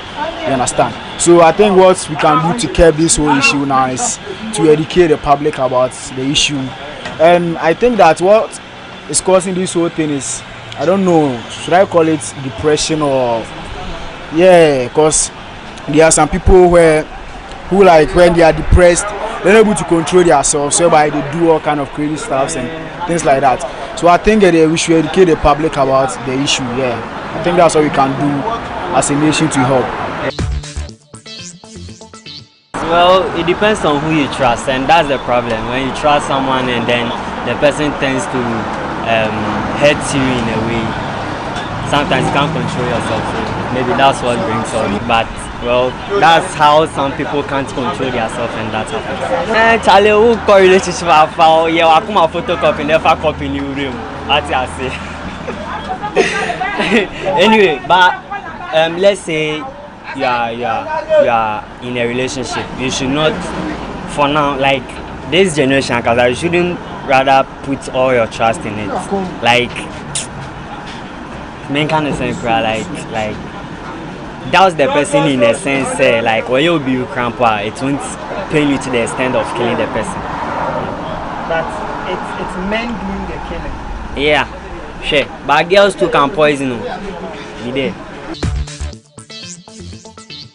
It's not good that a guy should kill a lady because of abandoning or something. That one is unfair. For killing, I'm not sure I can kill. Yes. What I'll just do is, because this can you have to do people, yeah, so maybe how I'll feel is what I'll do. But for now, I can't tell you what I'll do to the lady. Exactly. It's very painful. Yeah, it's very painful. You see, nowadays, guys nowadays, they are not like our olden fathers that they forgive things like that. So you see, nowadays the street guys especially. Relationships are based on commitment, you understand?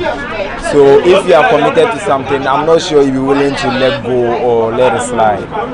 But then in this case where y'all say it's men doing the killing, fine, yeah, it's men doing the killing. I feel sometimes people are too emotionally attached to other people, and then it causes them to like lose their guard during certain circumstances. This one, it don't be security matter. It don't be security matter. You don't expect a cop to be lurching around in your house asking you what a girl is doing in your home. Like until maybe like further complaints are placed for them to like maybe set in.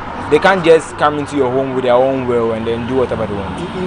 I feel like they didn't place maybe their reports well, or maybe the kind of reports they were giving weren't factual, because sometimes people place prank calls and that kind of stuff. So that has made the security system to be loose. A man who's almost yes, I don't almost yard. What has your back say, Abia? Meanwhile, be man, and no chance say unko kumuno. What I say, because broken heart there, unya, it gives you experience. Yes, and the experience, man. I'm a say, next time if I go into a relationship, I will not do this, I will not do that. It is that I did, and I have a problem with my woman. What I said, that means who experience into what to do and what you are not supposed to do. You understand? But all in all, God is one. We are in end time. Don't forget that. So you heard the thoughts and views of people on the issue of spousal killing that is growing in our community recently. What is your opinion as well? You can drop them in the comment section below, and subscribe to our YouTube channel, GhanaWeb TV, for more of such contents. My name is William Na, reporting for GhanaWeb.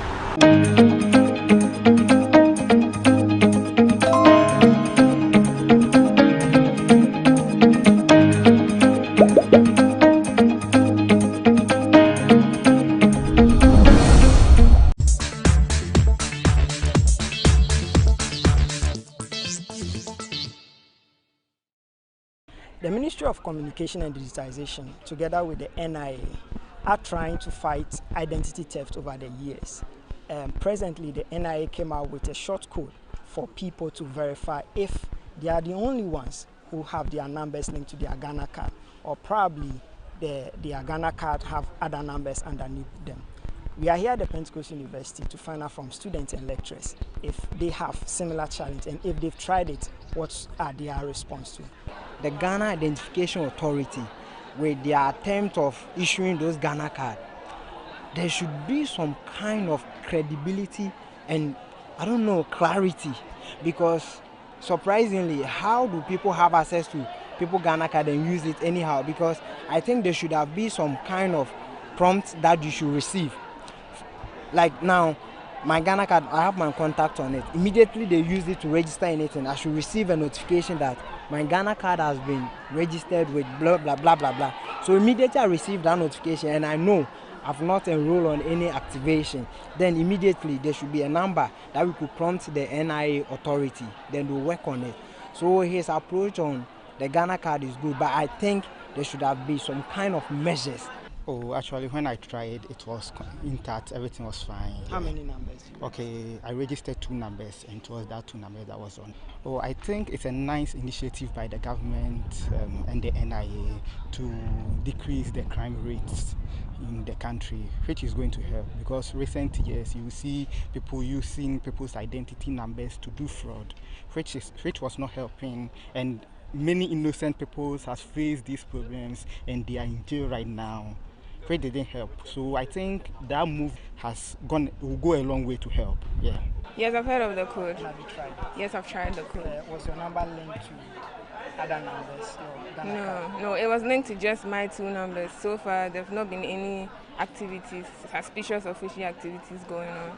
I've noticed that even if once you sit in the comfort of your home to check if your Ghana card is linked to other people, you would have to go to the authorities and then go and work on all of that. Why don't they also make a way where you can sit in the comfort of your home and report the issue to NIA?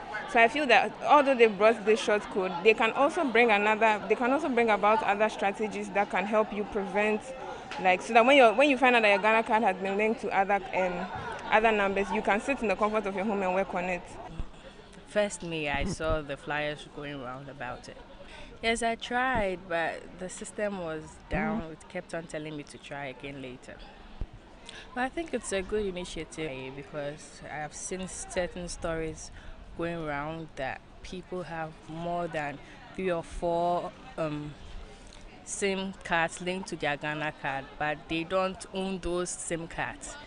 And it could affect people. People could do stuff, could scam others using their names and stuff, so it's not really a good thing. So it's a laudable idea by the NIA.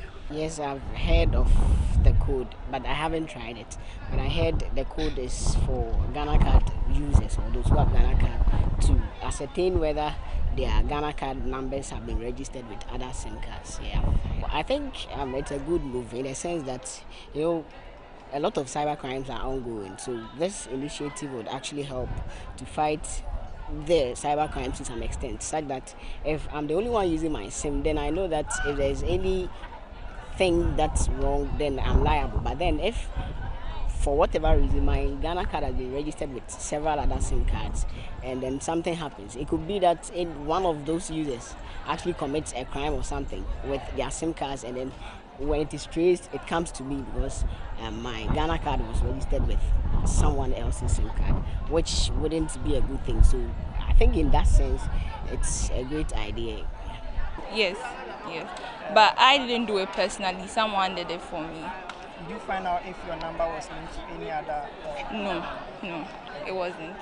For the initiative of the Vice President, that's the digitization, in this advanced technological era, it's a very, very, very good initiative. Not yet, but on the process. Okay, I think it's a good idea for the government to do such thing in Ghana. It is proved that it's not everywhere in Africa you get this thing, probably in Ghana. So it's a good policy the Vice President brought on board to help us save our information and data. So if I should have done that, I should have known the number of SIM cards I've used my Ghana card to register, and it will help me to save my data, and then not sharing my data to any person outside. The *402*1#. Yes, I have. So my card is not linked to any other number, but it happens that my card is not even linked to my number. So I'm having challenges trying to find that out. I don't know why my card is not linked to my number when I have actually registered it. In the right direction, it's a good move. We actually need information centralized somewhere where we don't have to go forming queues every day. This card here, we have to form a queue for voting, we have to form a queue for health, we have to form a queue for everything. Once they have our data, we know that it's making our lives easier. The only thing is we are not sure what they are using our data for. We've interviewed students from the Pentecost University, and so far many are yet to verify if their Ghana card is linked to their SIM cards. Reporting for GhanaWeb, my name is William Na.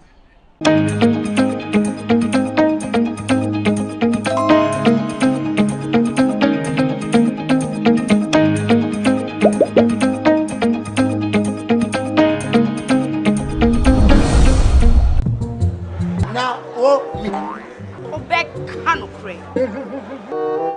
Susu sang kwai bia want to na bia man in kwai bebre.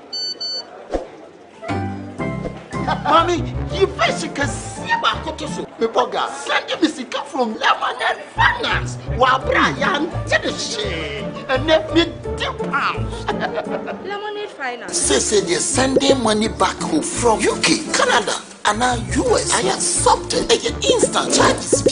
Extinguishing in Sylvia. Unbeatable. We should make promo code Dr. Like £10, $10, and $10 Canadian for the first transaction. With this Sunday cigar coffee, download to Lemonade Finance.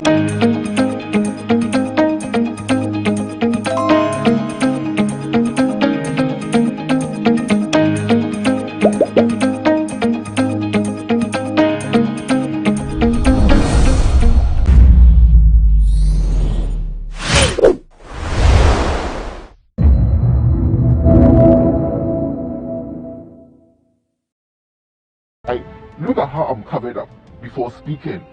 That is how bad this whole thing is. At least, let me be able to raise my voice in front of Sam George. Man to man. Then we come to a mutual understanding.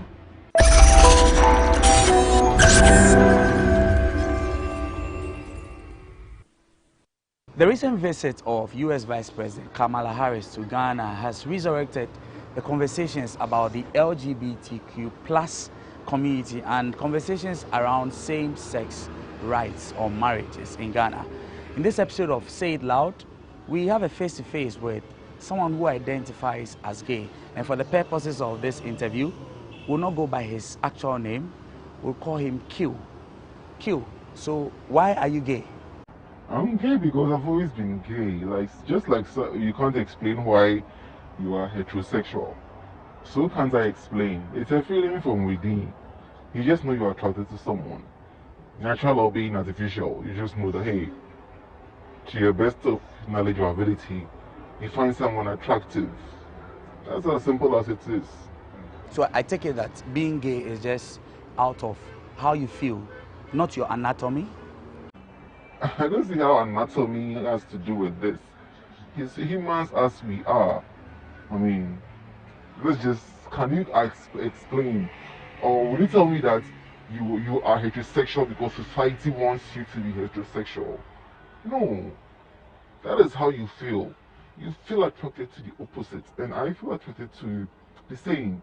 Let's give it a typical example. We are twins. We are identical twins as that. Your favorite is fufu. You can't say the fact that we are identical twins or just that we are twins. So despite the fact that you have fufu as your favorite, I'm compelled to have fufu as my favorite as well. No, we have our individual differences.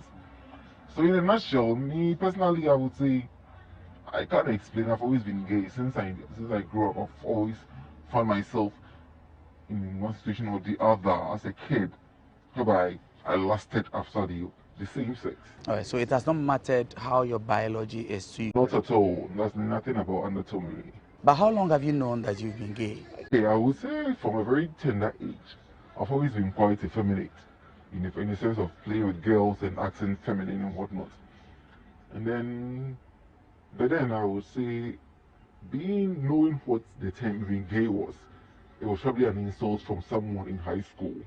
Yes, but then even before that abbreviation or that word could come to me in a negative way, I knew that I was sexually attracted to people of the same sex. So why can't you just get up and say that it's unnatural just because you feel different? I feel it's insulting, it's unethical, and it's disrespectful to say the least. Yeah. So what's that experience? At what point, you mentioned senior high school, what point did you fully identify? It's not like being identified. I've always known, whoever knows me will say, oh, unless the person is not enlightened or the person is not well read enough to know what LGBTQ is. But if you lived in a society or in a community where I did, and you had a fair knowledge of who or a person who identifies as an LGBTQ plus person is, you would easily point me out that, oh, this person is obviously gay or lesbian or whatever. So yes, when it comes to society or where I grew up, I would say that doesn't have a say in who I am now. I've always been gay and I'll forever be gay, as well. You remember your first experience? Yes, first experience was in high school. When it came to penetrative sex, it was in high school. I think I once told a friend that we are all born virgins, you know, and definitely you will not die a virgin. You will not die a virgin unless you choose to. But then at a point in time, you will lose your virginity growing up. And I did. And I lost my virginity to a man, or a boy, or whatever, because it was in high school. But it wasn't like... This was your mate? Yeah, it was my mate. It wasn't as if I was inexperienced or I was naive. Okay, I was naive in respect to the penetrative side. But cuddling, oral sex and kissing and whatnot, I was familiar with it before I even went to high school. But then when it came to losing my virginity, I would say it was in high school. And this was consensual? It was consensual. I mean, You were how old at the time? I was between the ages of 14 to 16. And it was consensual? Yeah, it was consensual. The thing is, I didn't know he was going to penetrate. If I knew, I would have been prepared more. Because I knew definitely I was going to lose my virginity. I was going to be penetrated, but I didn't know it was going to be that instant. But it so happened that it was that instant he broke my virginity. So hey, that's all. Now we live in a society. I believe that you have siblings. You are from a family. Yes, I'm from. I mean, no matter what, I'm from a home. Do you have siblings? Yeah, I do. I guess you don't want to mention how many there are. I have a few siblings. Do they all know? I would say, yeah. My two younger brothers, no.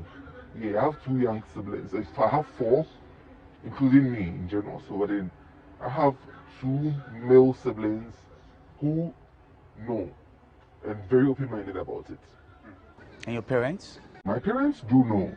My dad is actually having a problem because we had to talk about it. My mom is not really educated, so I don't think she's ever had a conversation with me with respect to why I'm gay. But then, fortunately on my part, some people don't have it that way. Yes, I've had parents who haven't sat me down to say this is evil or whatnot, which even doesn't make sense to me.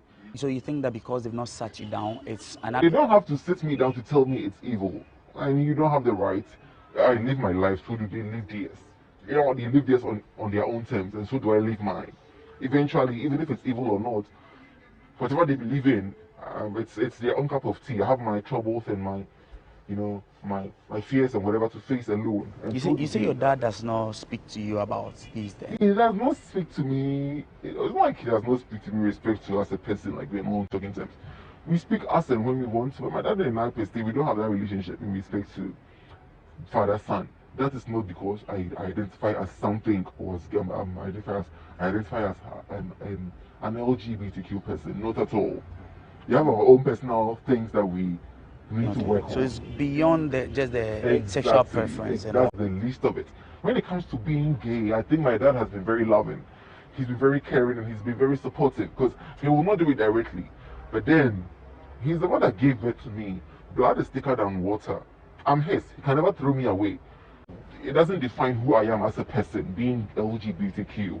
I think, yes, that's the first thing he considers.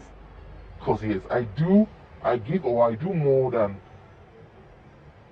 I don't know how to put it, but of course, he's still your father, you are his son. It's not even about his son, as human as he is. Our LGBTQ plus knowledge of his doesn't count when it comes to me as a person. We just live. Yes. Are you fully gay? I would say that's a funny question because I've had girls at a point in time. How many women have you tried? A couple. A couple? A few women. Like I was saying, I have had this peculiar friend I always confide in when it comes to being open. I once told him that I find women physically attractive, but then emotionally retarded. That is not the reason why I am gay. That's even a proof to tell you that it's too much of a work for me. Just like you being heterosexual, but you don't see yourself being in a same-sex relationship. You don't hate men. You don't see yourself having sex with them. And it's not even emotional. It just doesn't make sense to you. To me, it doesn't make sense. It doesn't make sense. Yes. It doesn't make sense. It's like you're forcing me to do something against my will. If I will do it. Leave me. Just leave me to live my life. It doesn't add any value to yours. So does what you do imply on mine. It doesn't add any value to my life. Just because I'm still curious about this, you've tried women, you've tried men. Yes. So I still don't prefer women. Of men to women. You prefer? I love the company of men. Definitely, I would not grow up. If I'm married, it would definitely be because of society or family. So who would you marry, a man or a woman? Let's typical example. If I'm to marry in Africa, it would definitely be a woman. So what would happen to your sexual preference? I will still do men, even in the absence of my wife, or even without in secrecy. I will still do men, which I don't think is fair to anyone's daughter, you know. Because I've had instances where I've been with men, I've been with married men, a lot of married men, to be honest, a whole lot. Married who have their wives thinking they're happy, they're in a happy home, but then I know at the end of the day, when they pick their bags to leave work, they come to me before they go home. So hey, I would not like to put your sister or anyone's sister to research. I would rather leave my truth. What you say now gives me a confirmation of what many say. People say that the people of the LGBTQ plus community are very, I don't know how to call it, but just for want of better word, they are ashawo. Do you agree? No, I don't agree. Like you don't. We are as promiscuous as the heterosexual community. Don't label us. It is not fair. You in the heterosexual community find yourself to be faithful to your wife. Some people like to have a polygamous marriage or whatever they call it. Some love to flirt around, married or not. It is, you have made it the norm because you believe that is right. So personally, when it comes to this whole illegal or legal thing, it's the mindset of what we are fed with, which I feel is not right. So you don't think even if the typical example is humans as we are, if I'm sensible enough, I'm saying this on record, if I'm sensible or human enough, not any religious propaganda, if I'm sensible enough to accept you, my fellow human, for who you are, you like pussy or you want to do women, not because society claims or my religion claims it's right, but I don't hate you because you do women. I just see it. I don't even think about it. It is nothing to me. Or okay, I accept it. It's so difficult for you to accept mine. Oh, what is your problem? So now, you think no? I'm trying to put a point across. Do you think it's fair? I accept we are friends. Okay. You love fufu. What do you want to force me to love fufu? Eat yours, let me eat mine. At the end of the day, will you be buried with me? No. Christian, Muslim, traditionalist or not, have you seen two people being buried together in the same hole? No. It's going to be one after the other, or each one for himself. So what is your problem? Why don't you just live? Live for yourself. Let the other person live for him or herself. So the call is for... There's been thousands of people, thousands of years, of millions of years before we came. And after you die, people will come before you. Religious or not, leave it. Just live your life. I'm living mine. Leave me alone. All right, so I get to that. It's just being allowed to live your lives as it is. But there's also the concern about the society we live in. Society. Which is very indoctrinated. That is the sickness they have. Okay, you call it a sickness? Yes. Why would you call it a sickness? Because I don't see this to be what? A problem. If they're seeing myself as a problem, they should find solution to it and cure themselves. All right, so our society believes that the place of penetrative sex, like you've mentioned, is for a man and a woman. And we are talking about biological identifications of man and woman. Yeah. You describe that as sickness? I said I don't see the heterosexual part of this whole thing, or our lives, as a sickness. So why will you see mine as? And even if you think it's because of it boils down to biological or procreation, you will bear with me for the fact that it's not everyone that comes into this world that gives birth. No, people are barren, people are sterile, we have foreign fathers and whatnot. Just because they don't identify, I'm barren but I'm straight, so you're okay. I can't give birth but I'm straight, that's cool with you. I'm gay, I don't want kids, but I would love to raise kids. I can adapt and take care of them. Just like you giving birth. Or I can give birth but I don't choose to. Or I can give birth but I can use other means to give birth and still be with the same sex. That is your problem. Therefore, I have to forcefully have a penetrative sex before I can be accepted in society with the opposite sex before I can be, and give birth before I can be accepted in the society. That is wrong. Okay, you're very vocal about how you feel about these things. I have to be, because but also, this is Ghana. What is going on is like they are making already. We don't have a say when it comes to this whole thing. They've made it the point whereby look at how I'm covered up before speaking. That is how bad this whole thing is. At least let me be able to raise my voice in front of some judge, man to man. Then we come to a mutual understanding. But not whereby you have been able to make this thing so evil to the extent whereby someone could even just see you and do something against you. Have you ever been attacked? Attacked several times. Tell me about them. As long as there are homophobic people and you are in a society whereby you exhibit some traits, people will definitely come to you, come forward, and you make you feel how uncomfortable they are towards your kind. You have experiences. It's happened several times. I want to hear one of those. Anyone that comes to mind readily.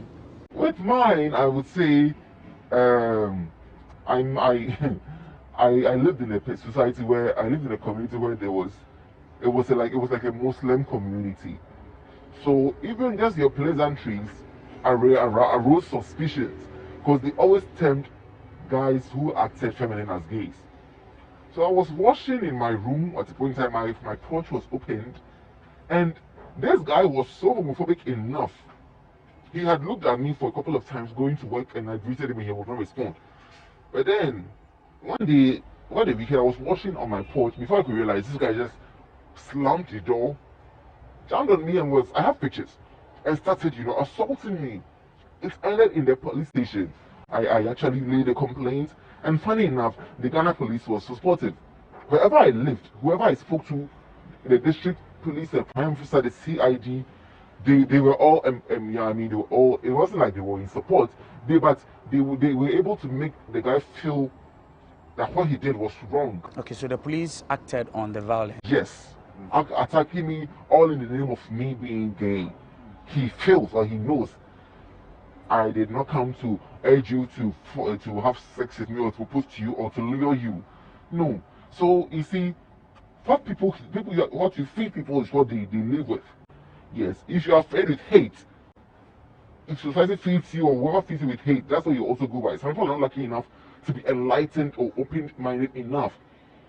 So the masses, the few or the few who find it, sickening or whatever, can't hold it within, eventually channel it across in a violent way. Do you think the proliferation of LGBTQ plus activities is a failure of society? They are just wasting their time. Is it a failure of It's a failure.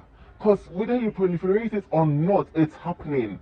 It's happening under your noses. We might not have banners, or we might not have the zeal to host or to host protests or whatever. So just hold on for a bit. We would return right after this. The conversation is getting more heated and interesting. When we return, we'll look at the bill that's in Parliament as well. This is Say It Loud on GhanaWeb TV.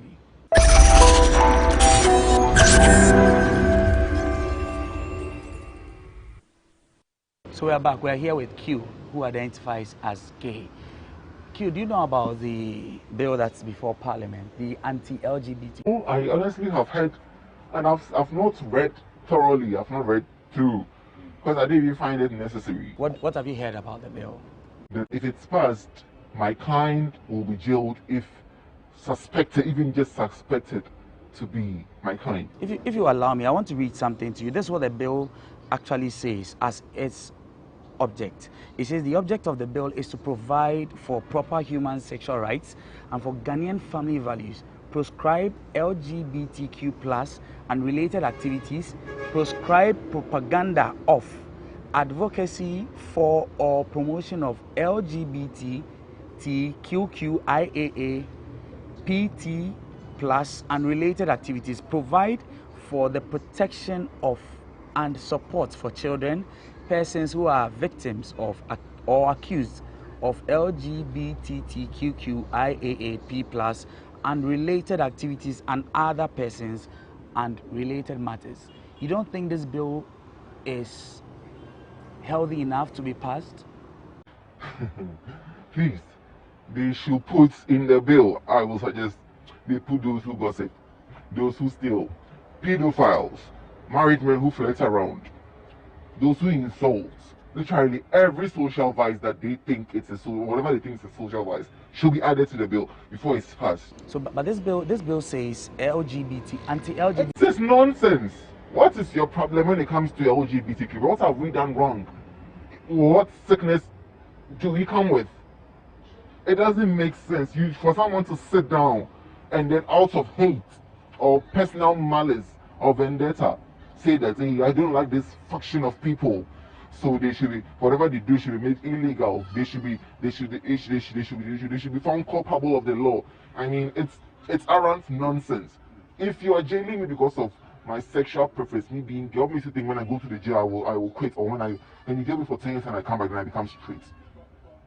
What makes you think when I go to the jail, whatever that you think is happening, even when I'm free, it's not happening in the jail? I mean, how can it be so wicked that, let's say we are humans? I have not gone to sit down and found a sense in considering the fact that you being married and having a child with my sister in the house and still looking elsewhere and then sleeping with other women and coming back to my sister at the end of the day is something that I find you need to be jailed for. What is the sense in you making mine a criminal offense, if not just for hate or just for people to think that you are the most powerful? I mean, what you say is final. What would happen to you if this bill is passed? If I act effeminate and this bill is passed, then what I know, anyone anywhere can just take a phone, make a call to the security personnel, especially let's say the police, and say, oh, I find this guy suspicious of homosexual activity, so he or she should be picked up. Would you continue to live in this country if that was the case? No, I won't. I would rather die. I would rather kill myself than to live in a country where I am not comfortable enough to be who I am. Already, even before this bill is being passed, we face public scrutiny. I mean, we are already experiencing the homophobia each and every day of our lives. Workplaces, marketplaces, everywhere we find ourselves, in cars. I mean, we are the topic of discussion. It is not a problem. We are not asking anyone to legalize this in Ghana. At the end of the day, we are always going to be the minority. We don't have the numbers. We are not much, or we are not many enough to say we are hosting protests. We are not even allowed. Can we even be allowed to host protests and say that we are right? And what is going on in respect to Kamala Harris coming to Ghana and that has triggered this whole thing. It's quite childish and petty. Why would you say that? Because if Kamala Harris were to be lesbian, she would have come with her lesbian partner. And I respect that. Because, yeah, that is her choice. She's heterosexual. So she came with her husband. Let me take you back to the bill, because it's one of the concerns of the people who are pushing for this bill is that Kamala made a statement. She said, "What? Human rights." Let me learn. Please go ahead. Human rights. So don't ever think that you pass this bill because of your sentiments and it will be accepted. Know that you are learned. I'm saying this directly to Sam George. You are learned. The book comes first. Human rights comes first. The law comes first. Your sentiment is under my foot. So you think that Sam George and all the others, they are being childish just because of sentiments? They are religious zealous. They make this argument. Even if I'm a Christian and they should remember that the same Bible I used to worship, they use. And the same God that I worship is who they worship. And I know the God they worship is love. So if they can't love me for who I am, and they feel hating me is how to make their God, make them prosper, and to go to heaven, then Sam George and Co, shame on you. There's this argument, okay? There's this concern also from the people who are pushing for this bill that a lot of the people who identify as LGBTQ live with HIV, and it is one of the ways that they are promoting, or will I say spreading, the disease. Is that the situation? Political propaganda. Even if they bring numbers out, fair enough. I might be gay, but I'm not promiscuous. I might be gay, but I am HIV negative. So if someone is positive, there are several ways to count positive, to be positive when it comes to HIV. Do you understand? And even if I'm prone to be HIV positive because of my sexuality, I believe you as well are prone, just for the fact that you also have unprotected sex. It doesn't have to boil down for the fact that it is anal sex. Or what makes you think being LGBT boils down to having anal sex? Fine, we engage in it. But it is not what the ultimate we think we do as a couple or as LGBTQI plus people. No, that is not. It is just a part of it. And as far as I'm concerned, we might not have a cure to HIV, but as long as we have the antiretroviral drugs, that straight people, whether we are the masses, we are the one that have the numbers or not, as long as we've learned to live with malaria, and we have a cure for, we don't have a cure for HIV, but then we are managing malaria as much as we think we have cures and we'll take it and we'll be fine, but eventually we'll still get malaria again. So will you live with HIV? But is it true? Is it true that a lot of people who identify as gay or LGBTQ actually live with HIV? Is it true? It is, even if it's true. No, is it true? Will you be able to answer that? Is it so it is, wait, before I answer, is that the reason why you are encouraging people to hate LGBT? I'm asking a question. LGBTQ plus. Is it true? I just want to know, because if you ask me as a heterosexual person, I'll tell you what I know. But you live with your friends, your... Wait, okay, I would answer, but before I answer, can HIV be cured? Well, as at now, we don't have a cure, but I believe that scientists are on their way. When the cure is found, are LGBTQ plus people going to be exempted from the cure? Or we are all going to be allowed access to the cure? It's a question. Please, before I answer, yes or no. Well, I'm asking the questions here. So yes, but yeah, we might have the upper hand when it comes to the population respect to the people who have HIV/AIDS in their community. Fair enough. But that aside, are heterosexual people also contracting the virus? Yes or no? Let's not boil down to the numbers. But we're having an LGBTQ plus conversation. That's why this is looking like we are directing it. But we're having a conversation about LGBTQ plus. I believe we have the numbers still, but then we have straight people who are HIV positive, I presume. Let's look at a way forward, what do you think should be done? We are a society that is, like I mentioned earlier, that actually subscribes to certain types of practices, cultures, and traditions. What do you want people to begin to do with how they treat people of your community? You know, the way I see this world is different from how you see this entire world. Personally, when it comes to this whole illegalize this LGBTQ thing or whatever, I feel it is not necessary. Ask me why. Each and every day we live. You live your life, I live mine. There are several social vices going on under our noses that needs to be addressed. You continue to mention social vices, and I want to just be clear about this. I don't know how this... Is it because there are social vices that there is a need for... Stop making LGBTQI or whatever a social vice, because it is not. Do people say it is a social vice? Yes, that is how Sam George and Co have made people to believe that aside you being straight, any other thing is evil. It has to be illegal, or it needs to be made illegal. That is how they have pointed, or they have painted us in particular. Which, I mean, Sam George shouldn't think, or he and his cohorts shouldn't think they don't have LGBTQI plus friends or family members. They do.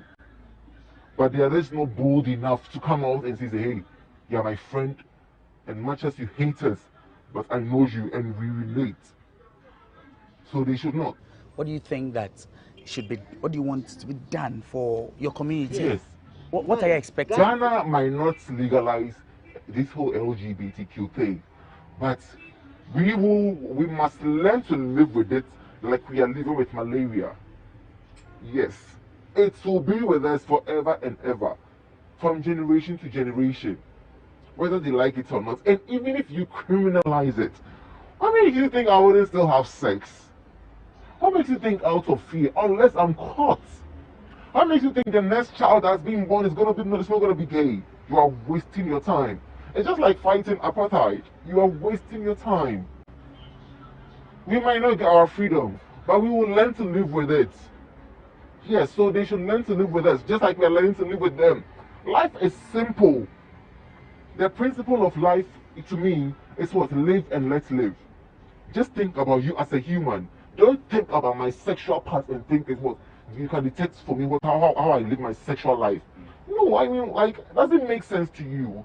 I don't wake up one day and then sit down and say, hey, Eche is married to a woman, he's having vaginal sex, and it's an offense. I hate it, so I should make it an offense. What do you mean?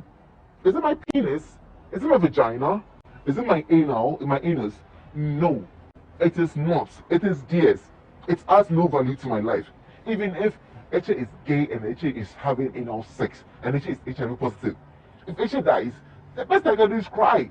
It doesn't even have to boil down to because he died of HIV. No, it's a cycle of life. We will die, generations upon generations will come after us. All right. So what is your problem? And let me finish with this by saying, and this whole procreation thing. You know, what are you trying to say? You don't have an uncle who died without giving birth? You don't have an auntie who is barren or died without having kids? Did life stop from there? Or did the family name vanish? What is your problem? Live your life, let me live my life. Shame on you if I find yours acceptable and you don't find mine. And if you don't find mine acceptable, don't sit down and think what you feel is right should be right for everyone. No. Eat your jollof, let me eat my fufu. That is your favorite, this is mine. All right. Thank you very much, Q, and thank you for agreeing to speak with us. We've had a conversation with Q, as we've chosen to call him for the purposes of this interview. This has been said loud, GhanaWeb TV. You can go to www.ghanaweb.com for news and all other information that you need. My name is Eche Atisu. Until another time, be safe.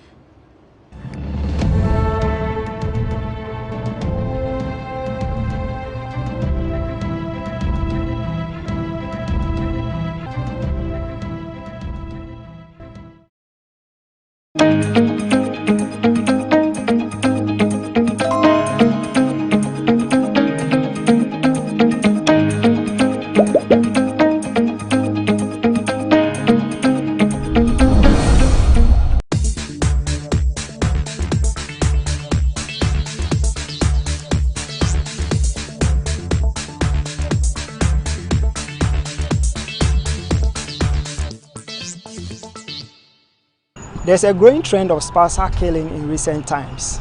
In a space of 2 weeks, there's been cases of people who opt for murder and killing of their spouses as a comeback in their relationship.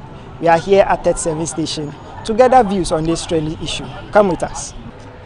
Everybody and how the person takes what happens to them. It's relationship. Some might let it go, some wouldn't let it go. They would like to take revenge because maybe might have invested in a fellow that he or she thinks, no, I need to get something back. The investment he or she did is expecting something in return, and if he doesn't get that thing in return, that's when some of them take those actions. But I don't think it's right to do for anybody to take an action against if the person refuses to love you back, or just let it go. Maybe you find another partner somewhere else. It looks like the ladies are really cheating the men. They are really cheating the men nowadays, and the men don't want to let go, so they just want to take revenge. If I don't get you, after everything that I've spent, if I don't get you, then I need to end your life. That's how. When it gets to these relationship stuff, my friend, sometimes it's about self-control. Some don't have self-control. Yes. The thing is that this thing here is not about the security people like the police, because they can't be in your house to ensure that you don't kill someone, or because after all, if you're in a house with your girlfriend or you're in a room with your girlfriend, whatever goes on in the room is between you and her. You understand? So I think what we can do to curb this whole issue now is to educate the public about the issue. And I think that what is causing this whole thing is, I don't know, should I call it depression or... Yeah, because there are some people who like when they are depressed, they're not able to control themselves, so by they do all kind of crazy stuff and things like that. So I think that we should educate the public about the issue. Yeah, I think that's what we can do as a nation to help. Well, it depends on who you trust, and that's the problem. When you trust someone and then the person tends to hurt you in a way, sometimes you can't control yourself. So maybe that's what brings on. But well, that's how some people can't control themselves, and that's happens. Charlie, who got relationship about yeah, I come a photocopy, never copy in your room. That's what I say. Anyway, but let's say you are in a relationship. You should not, for now, like this generation, because you shouldn't rather put all your trust in it. Like, men kind of say, like. That was the person in a sense, like when you be grandpa, it won't pain you to the extent of killing the person. But it's men doing the killing. Yeah, sure. But girls too can poison you. Be there. It's not good that a guy should kill a lady because of abandoning him or something. That one is unfair. For killing, I'm not sure I can kill. Yes. What I'll just do is, because this can you have to do people, yeah, so maybe how I'll feel is what I'll do. But for now, I can't tell you what I'll do to the lady. Exactly. It's very painful. Yeah, it's very painful. You see, nowadays, guys nowadays, they are not like our olden fathers that they forgive things like that. So you see, nowadays the street guys especially. Relationships are based on commitment, you understand? So if you are committed to something, I'm not sure you'll be willing to let go or let it slide. But then in this case where y'all say it's men doing the killing, fine, yeah, it's men doing the killing. I feel sometimes people are too emotionally attached to other people, and then it causes them to like lose their guard during certain circumstances. This one, it don't be security matter. It don't be security matter. You don't expect a cop to be lurching around in your house asking you what a girl is doing in your home. Like until maybe like further complaints are placed for them to like maybe set in. They can't just come into your home with their own will and then do whatever they want. I feel like they didn't place maybe their reports were, or maybe the kind of reports they were giving weren't factual, because sometimes people place prank calls and that kind of stuff.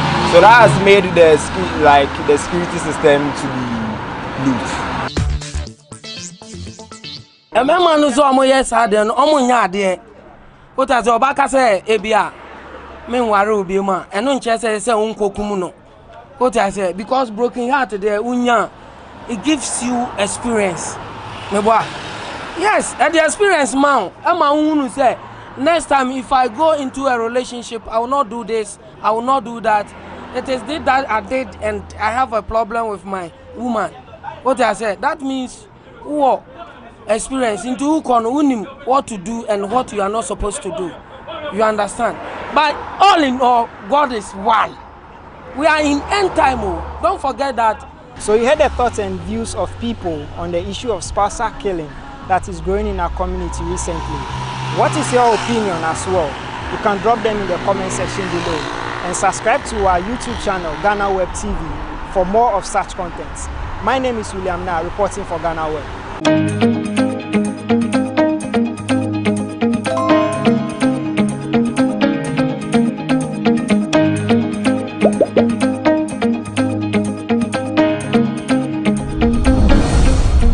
Welcome to the Ghana ICT Hub, a partnership between MTN Ghana and the Government of Ghana through the Ministry of Communications and Digitization. MTN pledged to support Ghana's digitization agenda in line with its ambition to lead the delivery of digital solutions for Africa's progress. In fulfillment of this pledge, MTN Ghana has committed $25 million toward the realization of the Ghana ICT Hub project. The objectives of the Ghana ICT Hub project is anchored on the following: to create an ICT-enabled environment for human capital and ICT skills development, to develop an ICT ecosystem through remote access delivery to facilitate job creation for national development, to provide a modern, state-of-the-art physical infrastructure to serve as a pillar for the digital Ghana agenda. The physical infrastructure, when completed, will provide 4,000 square meters of space with the following facilities: laboratories for technology training and research, innovation hub, co-working spaces for tech innovation startups, Tier 3 data center, conferencing facilities, offices and meeting rooms, commercial lettable spaces, gaming area, restaurant, ancillary facilities. The technology laboratories will be fitted with the next generation ICT equipment and applications to provide the youth of Ghana with practical training in Industry 4.0 technologies such as artificial intelligence, AI, machine learning, cloud computing, 3D printing, robotics, Internet of Things, IoT, advanced manufacturing techniques, cybersecurity, genetic engineering. The project also seeks to establish a complete ecosystem at the hub through remote access delivery to facilitate job creation for national development. The ecosystem shall comprise of MDAs, technology companies, startups, incubators, research agencies, leading universities globally, foundations worldwide, to create a community. 1. The ecosystem community shall bridge the divide between academia and industry and provide solutions to challenges in the key sectors of health, agriculture, and educational sectors of the economy. 2. It shall also run an innovation program providing mentoring and networking for the youth in tech startups. 3. The ecosystem community shall establish an innovation fund to support startups, research agencies, and other entities in the ecosystem. MTN Ghana and the Ministry of Communications and Digitization are championing the Ghana digital agenda for Ghana's development. Welcome to the digital age. Now, Obek Canopy. Susu sang kwai bia wan to nam bia e man in kwai bebre. Mommy, you face can see about Kotoso. Pepoga, send me sika from Lemonade Finance. While Brian did the shit and let me £2. Lemonade Finance. Say they're sending money back home from UK, Canada, and now US. I accepted a instant charges. Extinguishing in Sylvia. Unbeatable. We should make promo code Dr. Like £10, $10, and $10 for the first transaction. Or this send this guy a coffee, download to Lemonade Finance.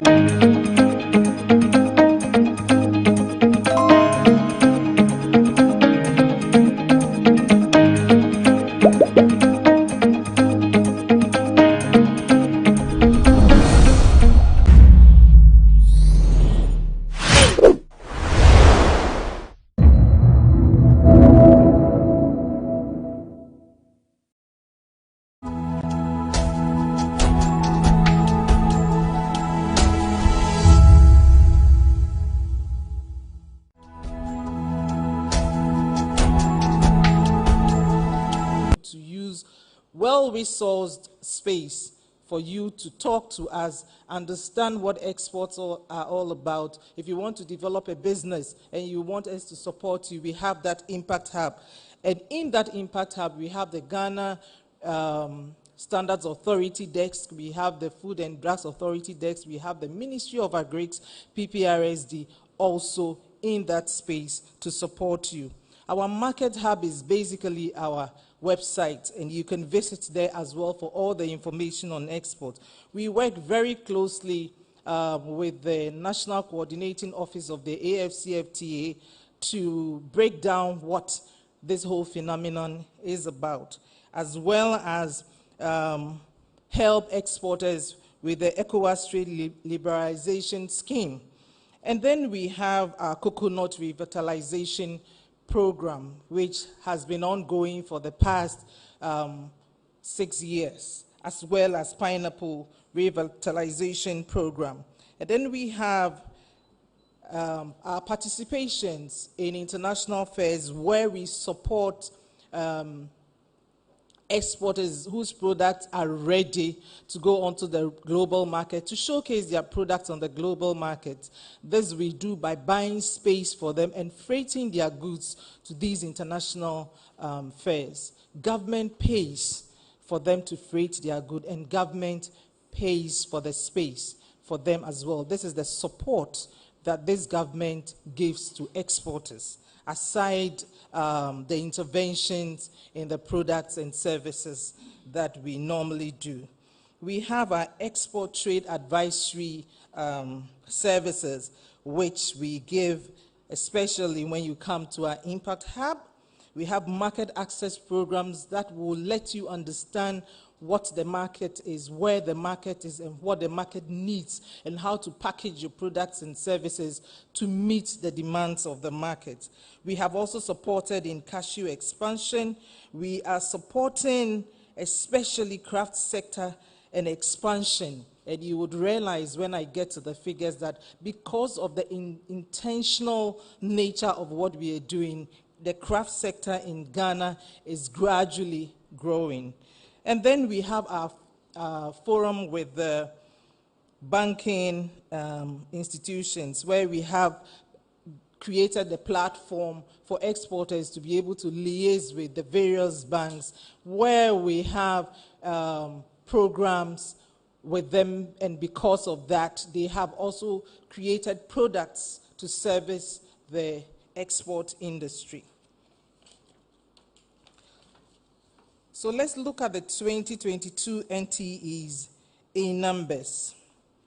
Our non-traditional export, I'm happy to say, for 2022 is 3.5 billion, a little over 3.5 billion, and this is to say that we grew by 6% for 2022. Percentage growth of the NTEs is what is broken down there. You see, NTEs contributed to the total merchandise of export. So non-traditional exports basically is anything that is made in Ghana with value addition.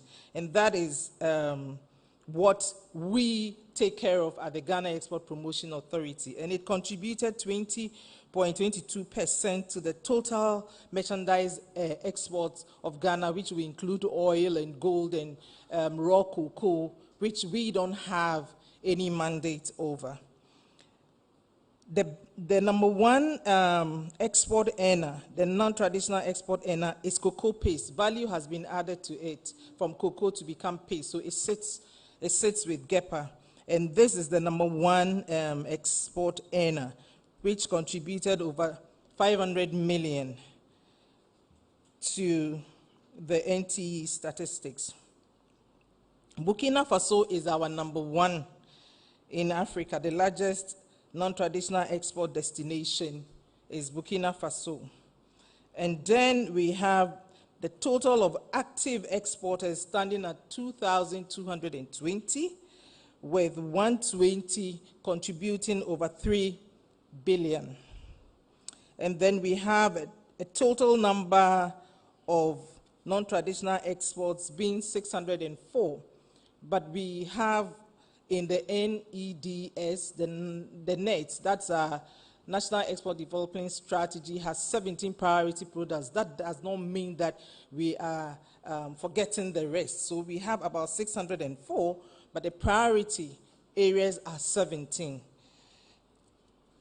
From this 604, we are always looking and diversifying to add to the 17 priority areas. So the total services exports, and this is quite a new area for us. GEPA in the past was looking at products and services, but not seriously at services. But for some time now, for the past 3-4 years, we've zoomed in on services as well, and we are looking at services because services can also be exported. And for this, we got 8 billion, a little over 8 billion in services alone. And we have not added that to the 3 billion because we are still trying to understand the services area. And it's earning a lot for us. So we are making an intentional, taking an intentional approach to how this is panning out. And the services area includes our IT, the selling of our IT, our teachers, our nurses, and a whole lot more.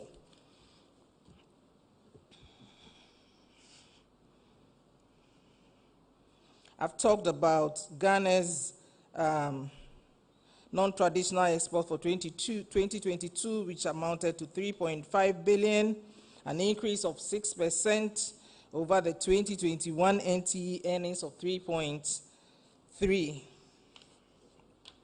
The growth has been underpinned by a combination of all the changes that were done and the proposals that were part of the National Export Development Strategy that we've been trying to follow, and also the work that we have been doing with our agencies, especially the other institutions such as Ghana Export-Import Bank, the Ghana Free Zones Authority, the GIPC, Ghana Investment Promotion Council, the Ministry of Agri, our mother ministry that gives us all the support, the Ministry of Trade and Industry, and all the other stakeholders, Food and Drugs Authority, all of these institutions and the government contributed for us to have this 6% growth, and we will continue to collaborate with them to achieve even more. So let's look at where we were and how we have fared. And as you can see, at the end of December 2022, total NTE stood at 3.5 billion, whilst total merchandise exports of Ghana was 17.6. The graph you see there takes you through the percentage contribution of total national exports since 2018 to 2022. We are looking now at the contribution of the subsectors to the NTEs. Agriculture gave us 14.4%, handicraft 2.3%, and then manufacturers and semi-processed gave us 83.2%. This goes to show that we need to add value to our products to earn more for Ghana. So the average growth of these subsectors means that agric gave us 4.61%, manufacturers gave us 7.4%, and the handicraft sector, although in value terms may not seem very huge, but grew by 79.73% because of how intentional we have been about the craft industry, because it was gradually dying off. The top 10 non-traditional export products for 2022, therefore, are cocoa paste, cashew nuts, cocoa butter, iron and steel circles, rods, sheets, billets, articles of plastics, aluminium plates, sheets and coils, canned tuna, natural rubber sheets, cocoa powder, and shea oil. Cumulatively, the total value of the top 10 leading products amounted to a little over 2 billion representing 60.9% of the total earnings of NTE in 2022.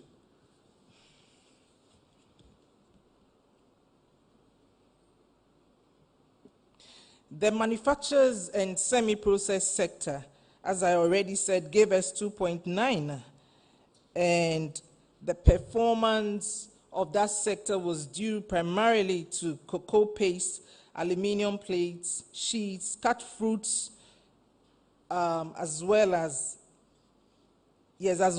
aluminium sheets contributed to the earnings in this subsector. When we go to the agricultural subsector, agri subsector gave us 509 million compared to 476, which was earned in 2021, indicating a 4.61% growth.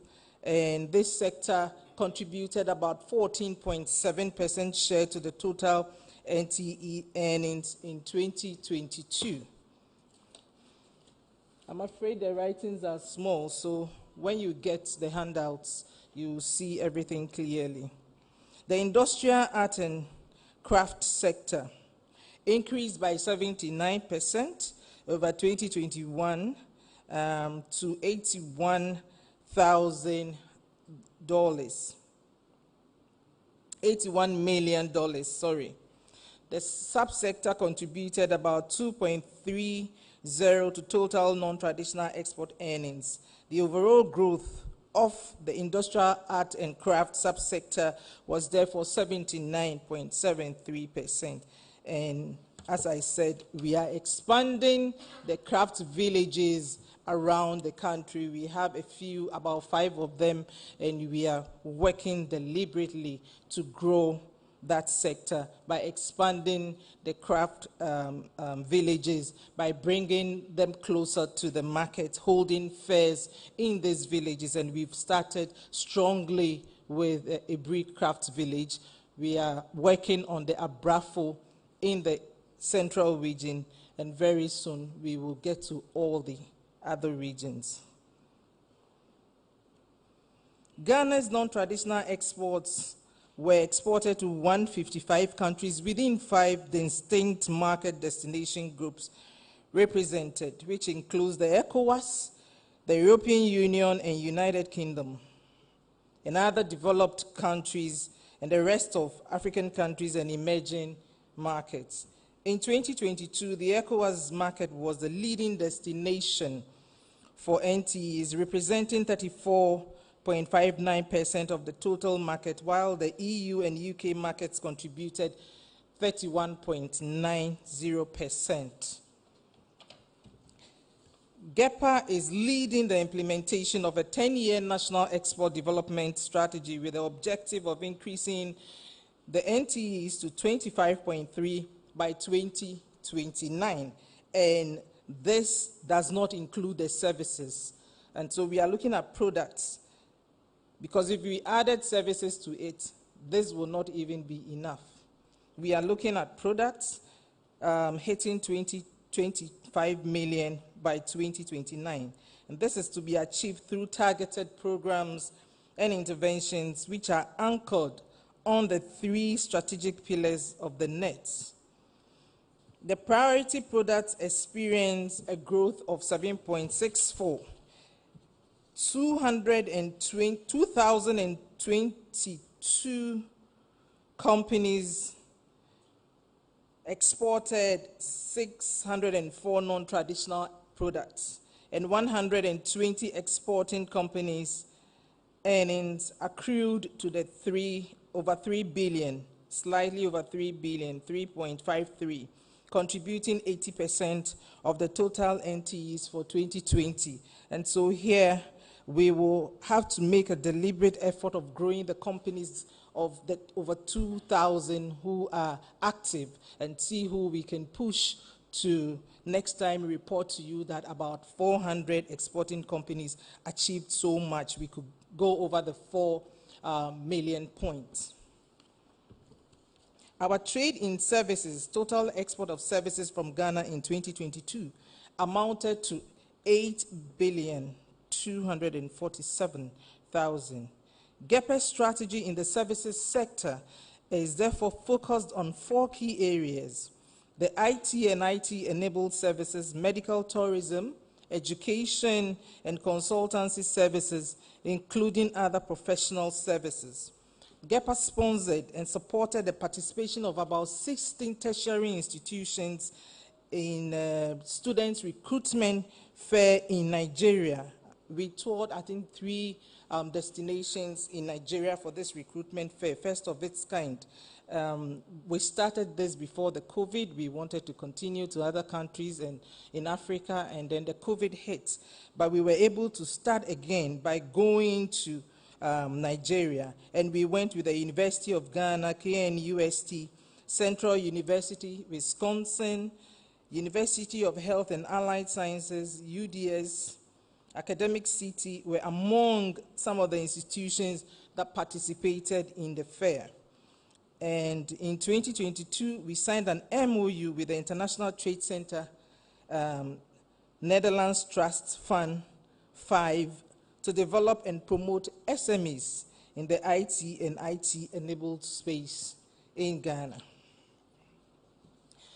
Our outlook, that's GEPE's outlook for 2023, includes, but not limited to, aggressive implementation of the various projects under the National Export Development Strategy in collaboration with relevant agencies, robust value addition campaigns and programs through enhanced investment in agro-processing, participation in selected international trade fairs, expos, and trade missions, organization of maiden inbound fairs in various sectors, market mission to Burkina Faso, which is the leading NTE's destination, market research and study tour of 15 selected African countries, and then the students' recruitment drive in Senegal, Gambia, and Cape Verde.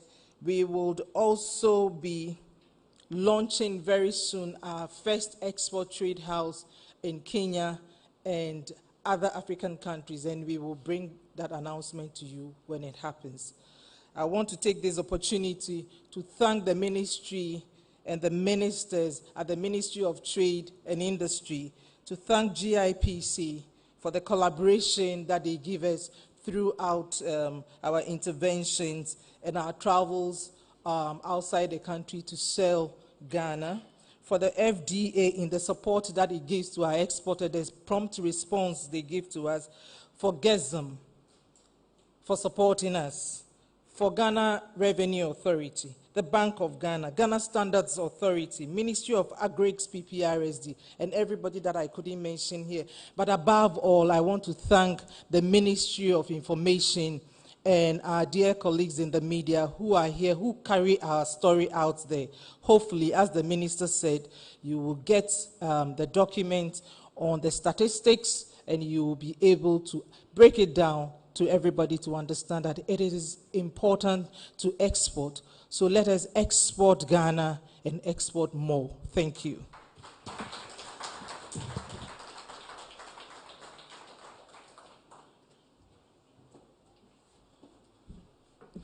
Another round of applause for Doc, please.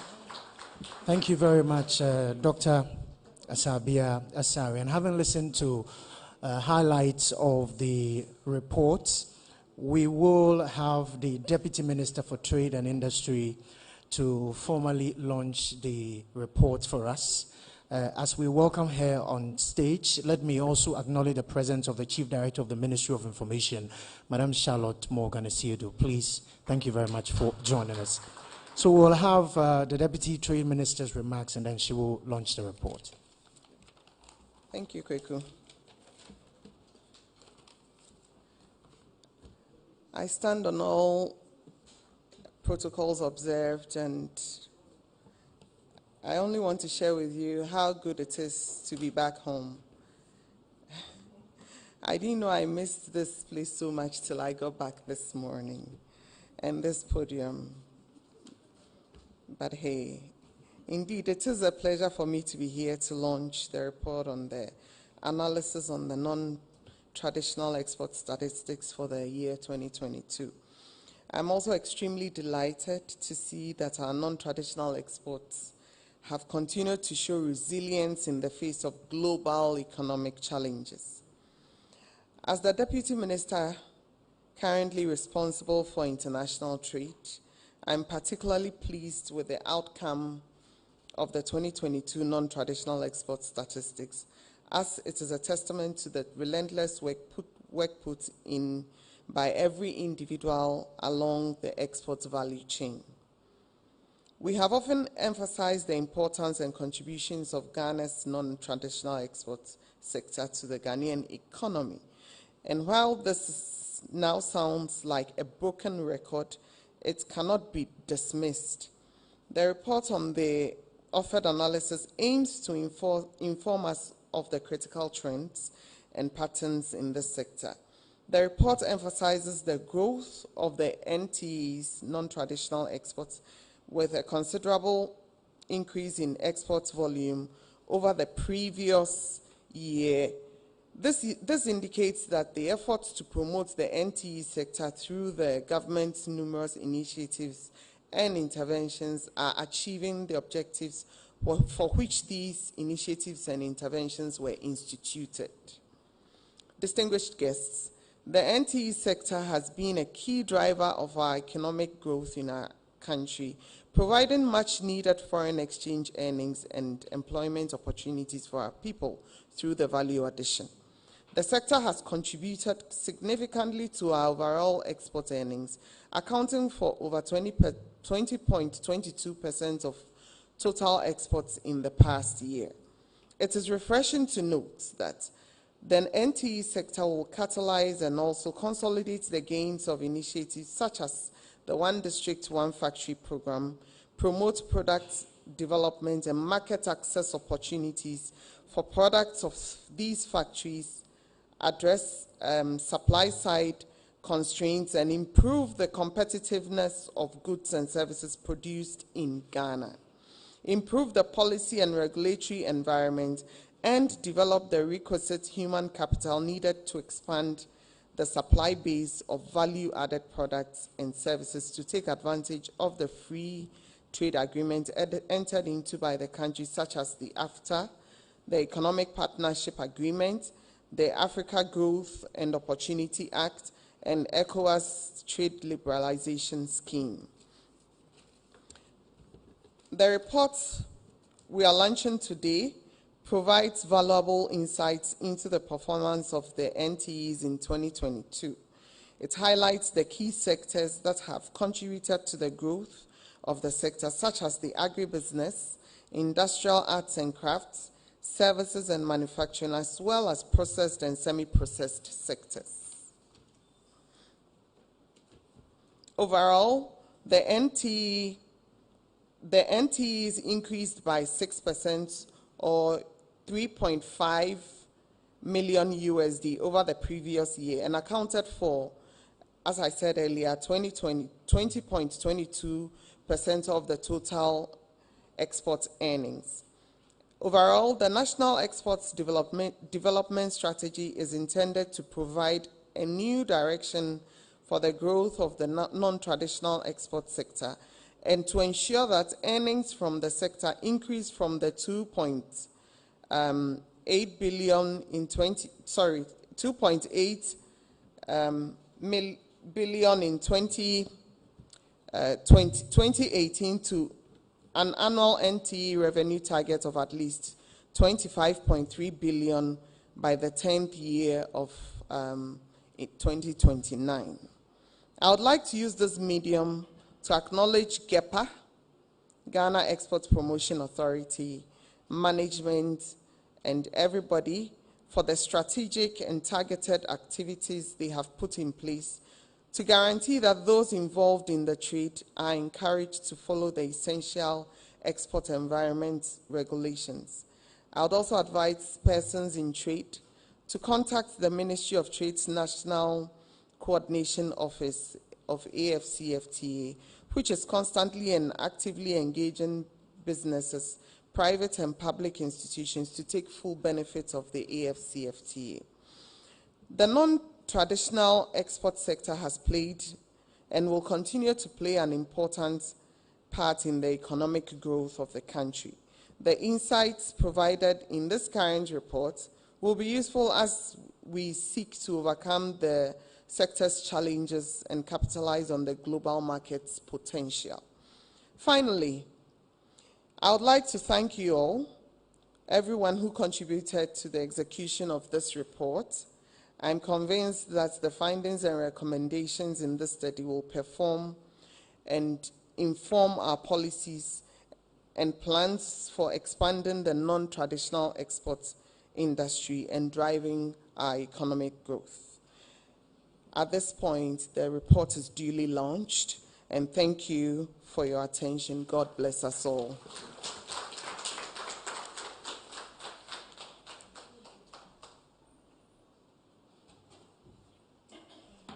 Thank you very much, Deputy Minister for Trade and Industry, who is also the Member of Parliament for Kropong, Honorable Dokua Esiama Ejay. Ladies and gentlemen, and our colleagues with the media, please note that copies of the report and highlights will be shared with you. So we have hard copies here. If you want to grab one, please do so when the program is over. We'll also put soft copies on our platforms. So please, if you're on the platform, you can take a look at that so that you can have all the details that you need from this new report. We want to spend the final moments of today's program taking your questions. So the media journalists here, if you want to ask any question, please, as we always do, you rise, you mention your name, you tell us the media house you work with, and then you shoot. We want to do this quickly so that we can get back to our offices. So I can see a hand here, Davido. You mention your name, you tell us the media house, and then you go ahead with your question. Yeah, thank you. My name is Ataminsa from GNA. Yes, it's quite impressive with how Ghana is performing in terms of our non-traditional export. But I'm interested in the service sector that Ghana raked in 8 billion. I want to clarify, is it in dollars or in cedis? Yes, want to clarify in terms of services. Then how do we negotiate with the beneficiary countries to pay us if we export our nurses, our doctors, IT services, consultancy services? How is the negotiation done for us to get that amount for us? Then 2, as Doctor said, ECOWAS market is bringing us about 34.5% in terms of our non-traditional export. And Burkina Faso is our #1 destination. And so we look at the political situation in West Africa in general, and in particular Burkina Faso with this political instability. How is the authority assessing the impact of this political instability in Burkina Faso and West Africa in general going to affect our export in that sector? How is it going to affect it? Whether it's going to reduce it or is going to improve it? Thank you. Yes, my name is John Awuni Kesbin. Today being World Press Freedom Day, I'd like to ask a question relating to that, if you permit me. Ghana has dropped... John, yes. I'm sorry, the Minister for Information has just been called to Cabinet. Okay. So I'm sure your question will be directed to him. If you can hold on, send it to me, okay. I'll get it to him and then he'll get your response. Okay. Right now I want to focus on the GEPA report. All right, thank you. Thank you very much. Do we have more questions from the journalists so that we get Doc to respond to them? Okay. My name is Joseph Armstrong. I think most of us, we came for the very first part. So I think we can still go ahead and ask the question, and maybe the minister later on can respond to us equally, because we are all interested in Ghana dropping 2 places in the press freedom index. That is the question that most of us want to ask. What went wrong? And we want to find out, are we safe as journalists in this country? So if the minister probably would want to answer us, wherever please, we'll be very grateful. Thank you. Joseph, are you safe? Do you feel safe? I don't feel safe because of sometimes we cannot go ahead and ask the questions we want to ask, because sometimes the attacks that comes our way. I don't feel safe as a journalist in this country. All right, that's just by the way, but I'll pass your question to the minister, and I'm sure he will provide some responses. Do we have more questions on the GEPA report? Okay. Davido. Sorry.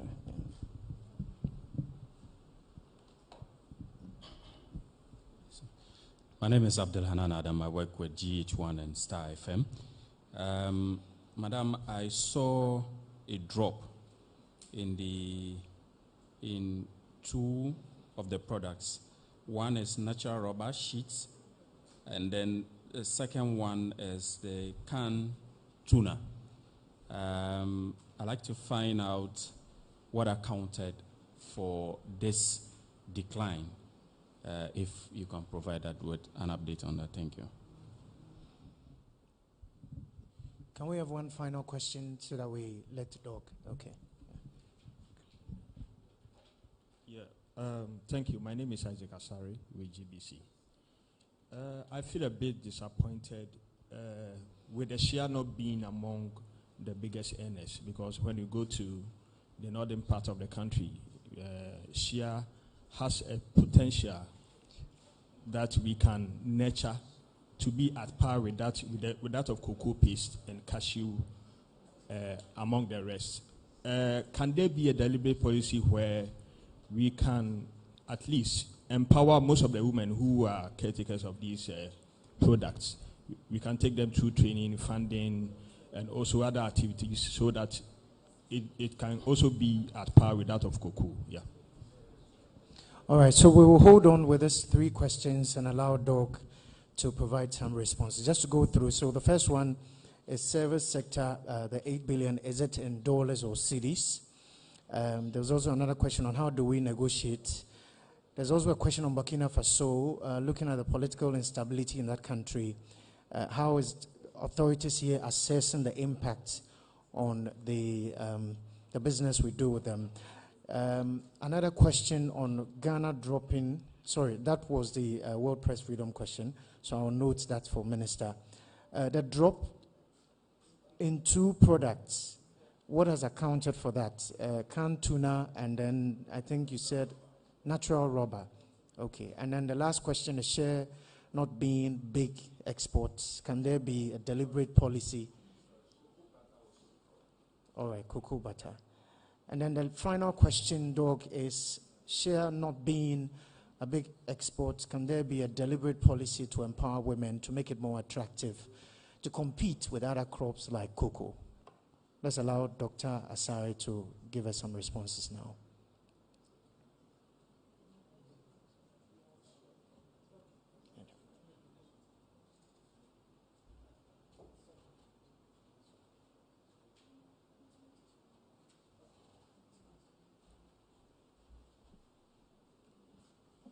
I think the first question was about the regulation of the services.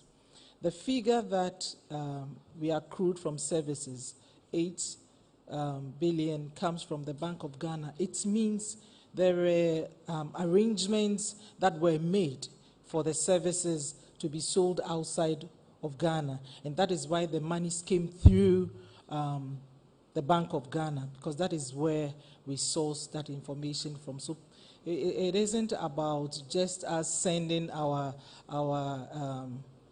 experts out, our teachers, and you name them out, consultants, engineers, and everybody out, and not getting the money back. This is what was regulated, and that is how come the Bank of Ghana could account for that. In dollars, please.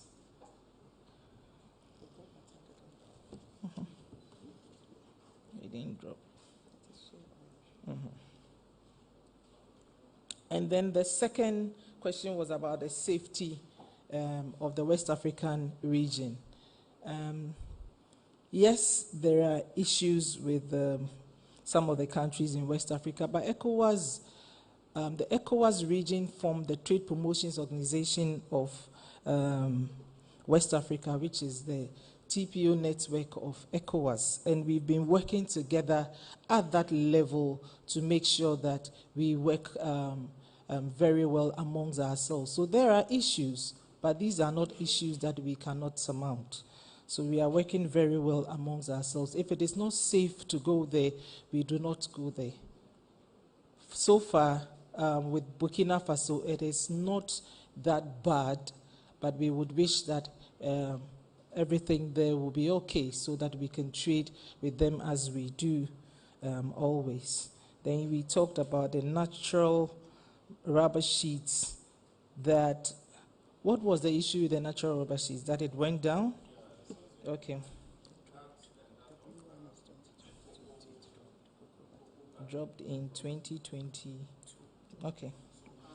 So all the other products that dropped, you know, the COVID affected manufacturing of some of these products, and that is why they dropped. So more of those that doesn't have value added to it were exported. If you take the canned tuna, we couldn't can as much as we would have wished to, and so we were exporting more of the fresh tuna. This accounted for it. So we are seeking expansion in the production of the canned tuna. Very soon, I'm sure it will come back to where it used to be and even go up more. It's happened to cocoa butter as well, and shea oil. In fact, if anybody wants to invest in Ghana, what I would wish for the person to do is to look at the shea oil industry, the shea oil, where we get a lot of requests coming in for that product, but we don't have enough factories producing shea oil. So if we could add value to the shea oil, the shea butter to get the shea oil, it will help us. Sefini?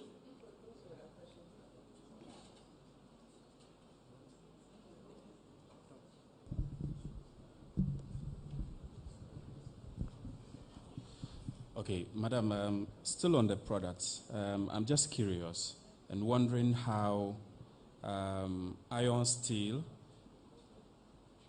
overtook aluminium plates in terms of the earnings or contributions, knowing very well that the iron ore deposit that we have in the country are yet to be explored or mined. We have one in Upper Manso, some in the Oti region, and then another in Shini in Yendi. So I'm just wondering, is it the case that we are importing this, adding value to export, or there's a way that we are getting it here to refine it, make it a finished product, and then export? I just want clarity on that. Some of them are imported, and some of them are from scrap that we are adding value to export. Thank you.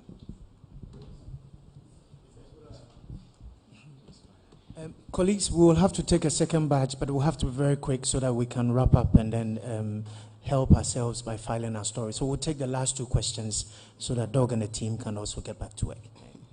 Thank you. My question goes to the Deputy Minister. This is bothering me. If we are getting this colossal amount of $8 billion through our service sector, as the Bank of Ghana has stated, an ordinary person will ask, why should we even go for the IMF loan if we are getting such amount from our service sector? With just $3 billion from IMF, why we are getting $8 billion from our service sector? An ordinary person will find out, is it necessary? Does it make logic for us to even go for that amount, which has a lot of restrictions on our economy? Because we need more. That's all. We need more. It's not enough. And so if we want to stop going to IMF, then we have to add value to our products and export more. Because you realize that what we have is not even enough. The fact that we got 8 billion doesn't mean it solves that problem. It means it's not enough. We should have gotten more than that. And that's why we are going to IMF. So we need more. This whole thing is to explain to Ghanaians that if we add value to our products and we look for the market outside and we export more instead of importing more. So it's about import substitution and export. Then we would not have to go and borrow. So that's I won't even let the minister come and answer this. We want more. Thank you for your presentation. My name is Shibata, working with Japan External Trade Organization, JETRO.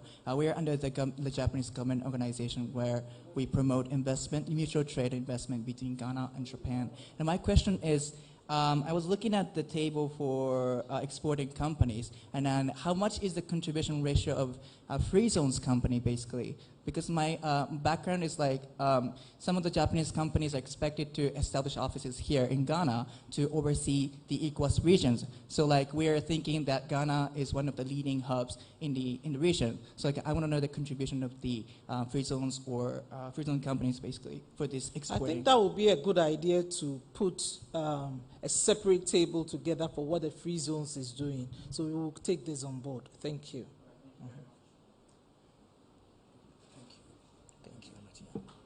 Please give yourselves a round of applause. Give yourselves a round of applause. So, ladies and gentlemen, we will call it a day for today's press briefing. But before we go, we will want to have dignitaries in a photo session.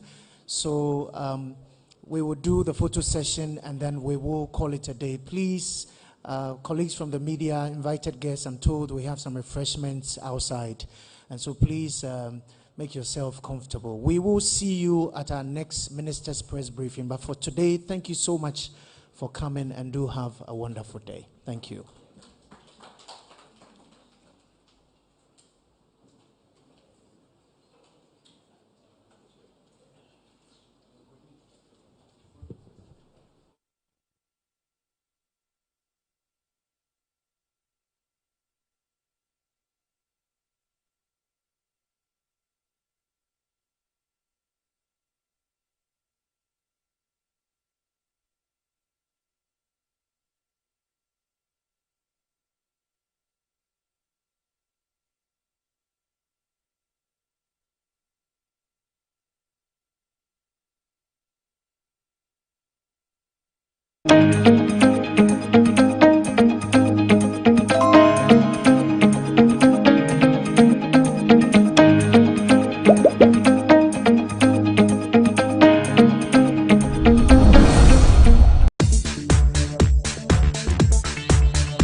There's a growing trend of spousal killing in recent times.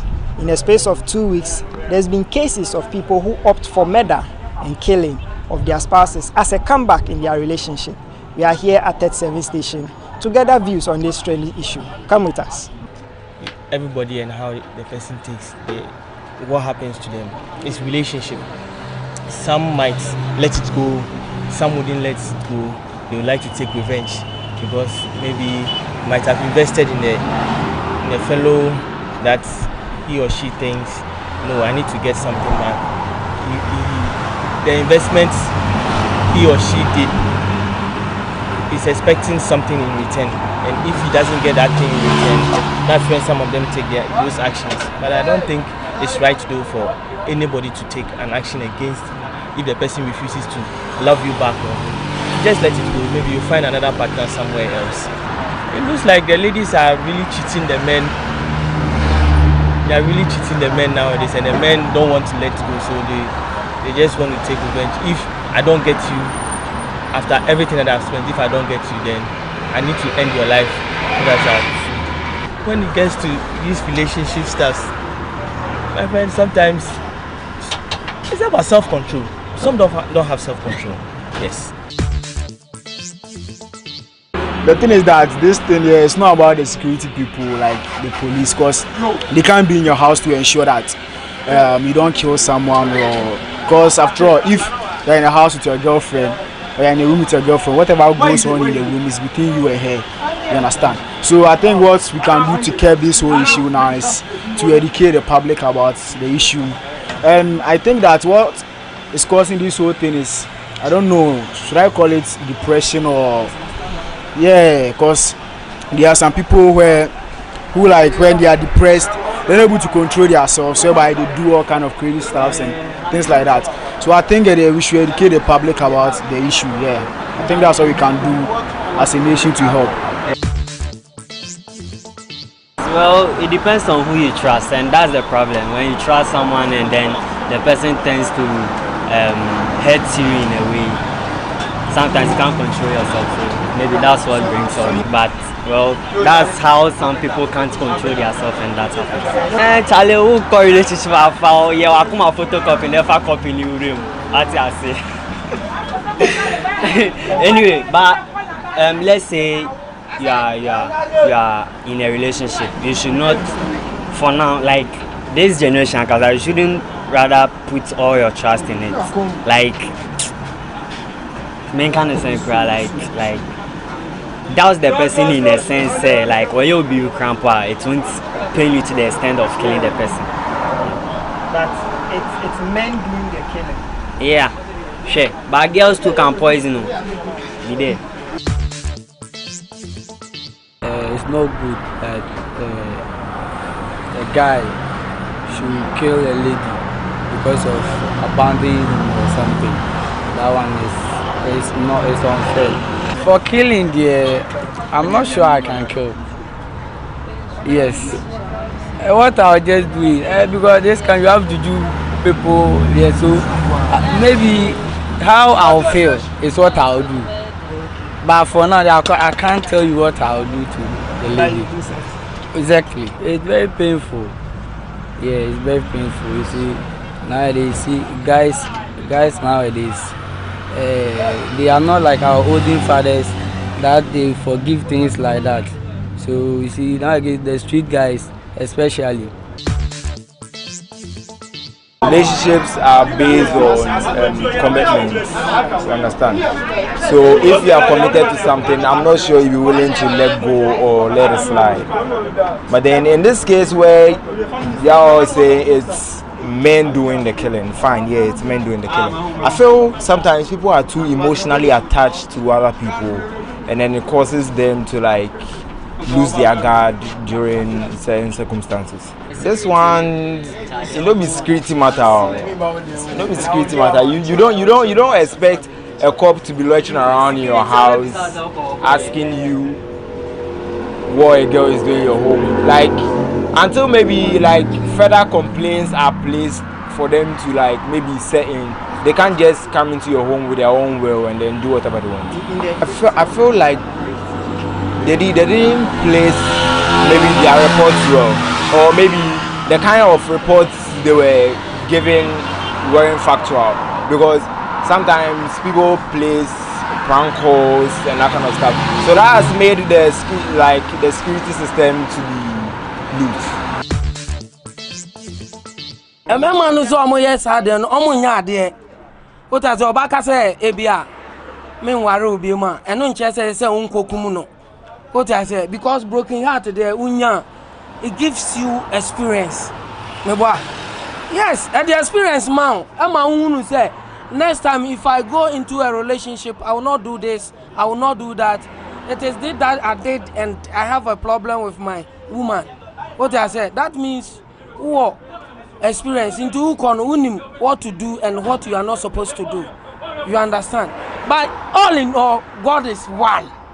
We are in end time. Don't forget that. So you heard the thoughts and views of people on the issue of spousal killing that is growing in our community recently. What is your opinion as well? You can drop them in the comment section below. And subscribe to our YouTube channel, GhanaWeb TV, for more of such contents. My name is William Na, reporting for GhanaWeb.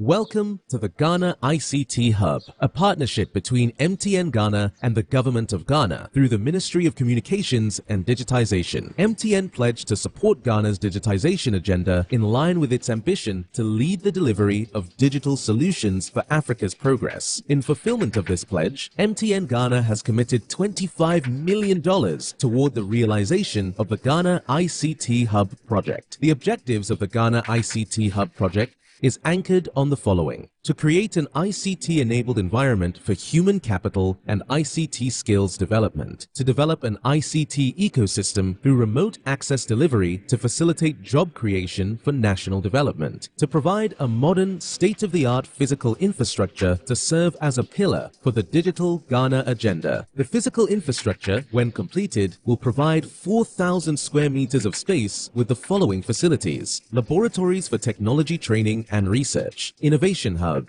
co-working spaces for tech innovation startups, Tier 3 data center, conferencing facilities, offices and meeting rooms, commercial lettable spaces, gaming area, restaurant, ancillary facilities. The technology laboratories will be fitted with the next generation ICT equipment and applications to provide the youth of Ghana with practical training in Industry 4.0 technologies such as artificial intelligence, AI, machine learning, cloud computing, 3D printing, robotics, Internet of Things, IoT, advanced manufacturing techniques, cybersecurity, genetic engineering. The project also seeks to establish a complete ecosystem at the hub through remote access delivery to facilitate job creation for national development. The ecosystem shall comprise of MDAs, technology companies, startups, incubators, research agencies, leading universities globally, foundations worldwide, to create a community. 1. The ecosystem community shall bridge the divide between academia and industry and provide solutions to challenges in the key sectors of health, agriculture, and educational sectors of the economy. 2. It shall also run an innovation program providing mentoring and networking for the youth in tech startups. 3. The ecosystem community shall establish an innovation fund to support startups, research agencies, and other entities in the ecosystem. MTN Ghana and the Ministry of Communications and Digitization are championing the Ghana Digital Agenda for Ghana's development. Welcome to the digital age. Now,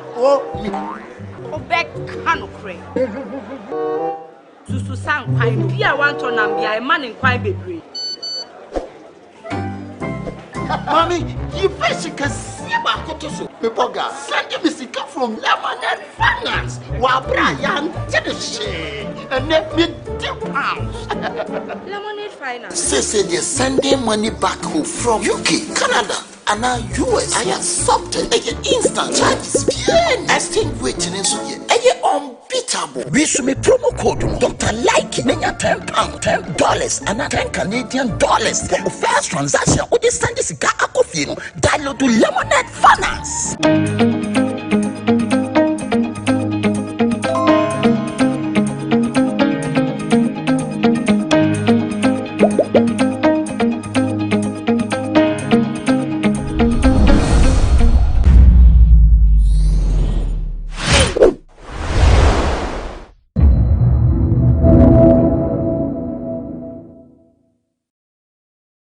This is the only walkway in Ghana with a waterfall view. Yes. It's a beautiful view. Yeah.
Welcome to another exciting episode of People and Places here on GhanaWeb TV. We are still on our Amedope tour series, and we are doing this in collaboration with the Volta Regional Tourism Authority on their Visit Volta, Experience Volta, and Share Volta campaign. Now today we want to experience the Amejope Canopy walkway, and to help us do this is a very learned person who will be our tour guide. We'll meet him in a bit. So join me and let's do this together. My name is Wandami Hagan.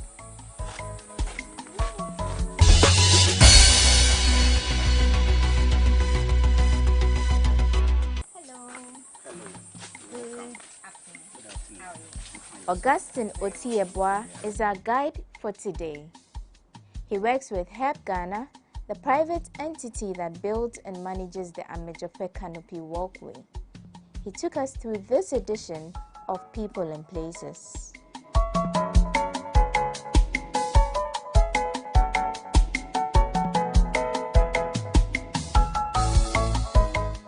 Before getting to the walkway, Augustine tells us some interesting facts about the forest and Amejope.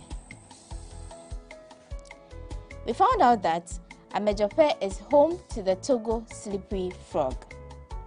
They dwell in this stream and usually come out at night. Interested tourists can book a night frog watch session with Help Ghana. I for sure am certain I'm going to come back here one evening for that experience.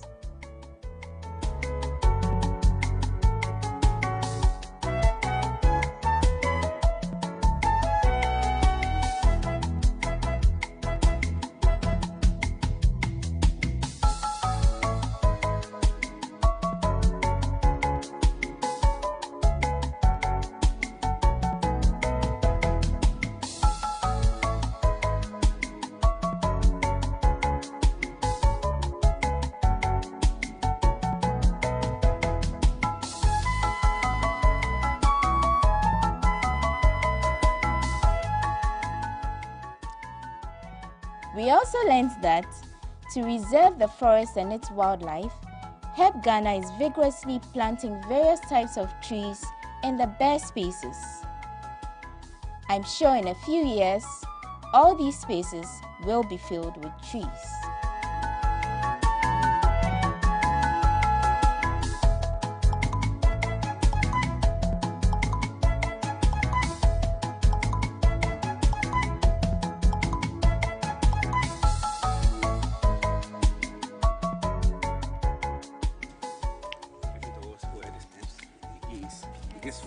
This is where the work is. I see that. I can see 259 steps to the walkway. So it means each one to see further the waterfall. The other further. There are more. My boy. Yes. We are going to walk. We're going to walk down 259 steps to the walkway. Then we walk down the walkway, and then there are other staircases leading down to the waterfall. I'm sure you want to come with us, so let's just get But before we go, we have this caution sign here that during the rainy season, our steps will be slippery. And as we go, we see that the steps are only and so whilst we're doing that, we don't have to rush. We just have to go, take our time, go step by step, so that we walk and see. Right. Okay. So we just start. Sure.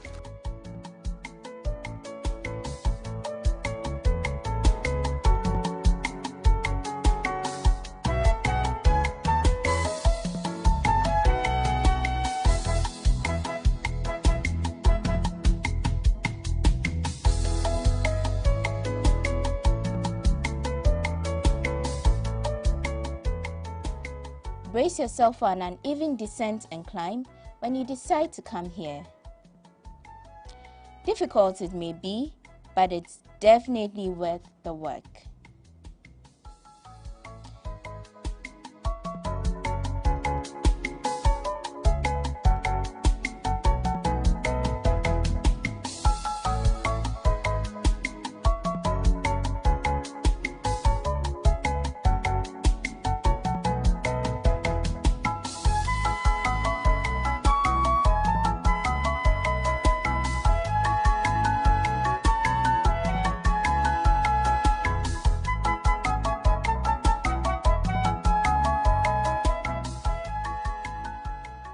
Halfway down, and our knees were literally shaking. Maybe because we came here right after climbing up and down Mount Gimme.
Guys, just take a look at this.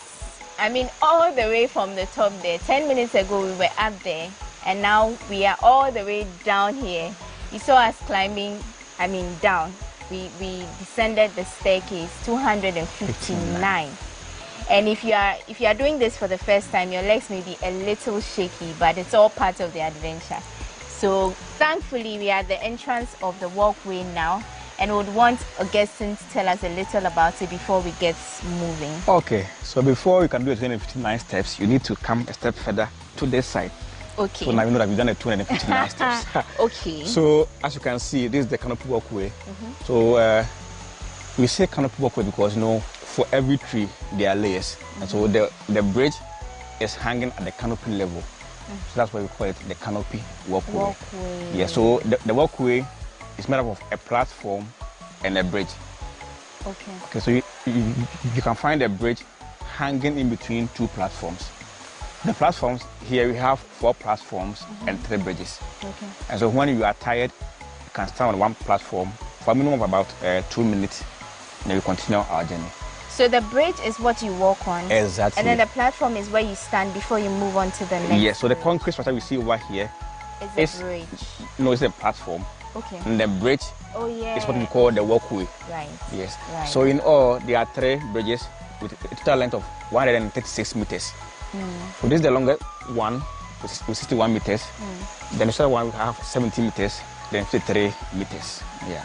Okay. And you said this was built 2 months ago. No, it was opened 2 months ago, but it was built a year ago. You know, the construction began last year on the 5th of January. 2022. That's when we began the entire construction. Okay. Yeah.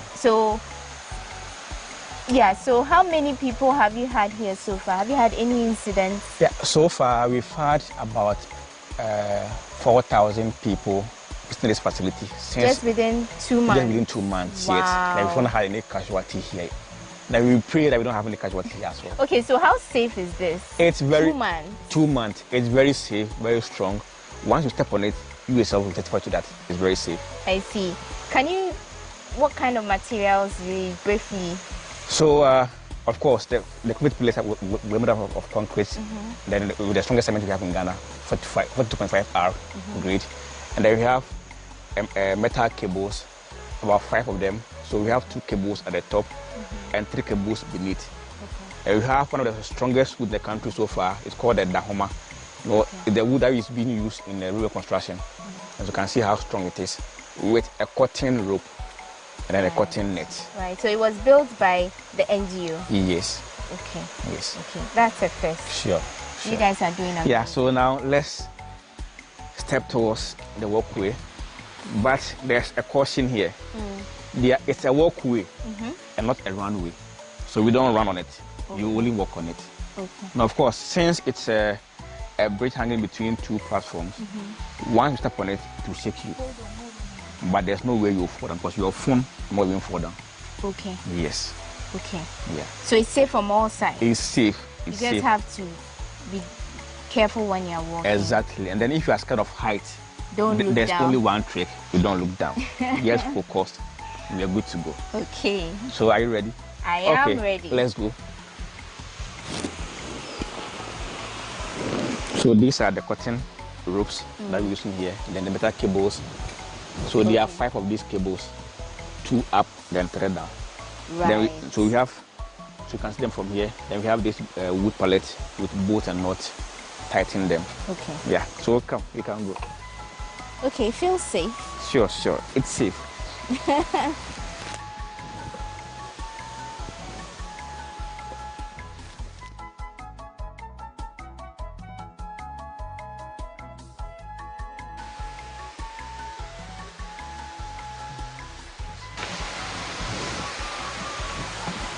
So this bridge is the longest one. Okay. It's 61 meters. 51 meters. 61 meters, yes. That's the total length of this bridge.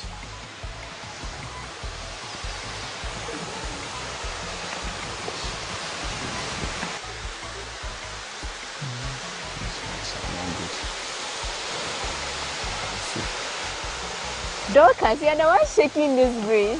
Oh, come. Yeah. Dorcas. No, you know, once it's hanging. Right, what's the power? No, once it's hanging, it will stick. Ah.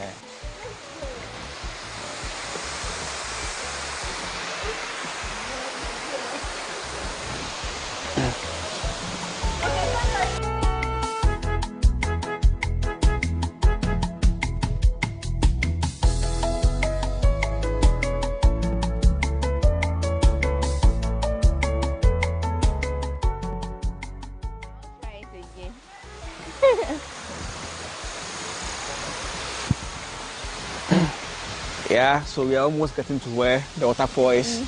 Yeah. At least yesterday we had some rains, and so now the fall is coming a bit more as compared to earlier on. Yeah. But it's more than this when it's not the dry season. Yeah, so in the rainy season, once you're on the walkway, you can have some splash of water even falling on you. Yes. So how beautiful it is. This is the only walkway in Ghana with a waterfall view. Yes. It's a beautiful view. Yeah. Pan. Yeah. It's the only walkway we have in Ghana with a beautiful waterfall view. Yeah, it's great.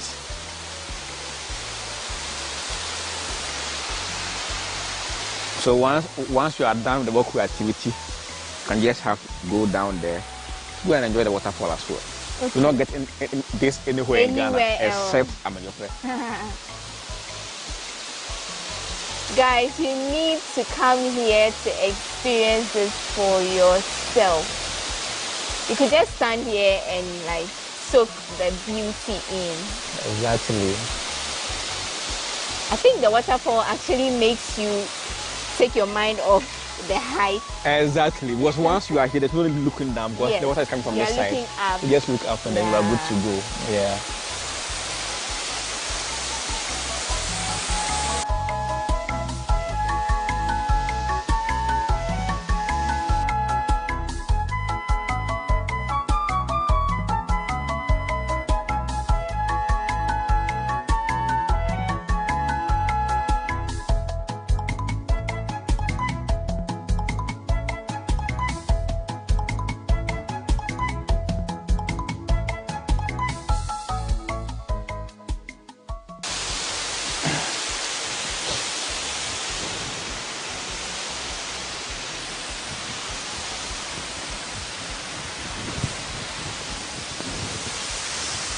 It's the way you're walking freely for me.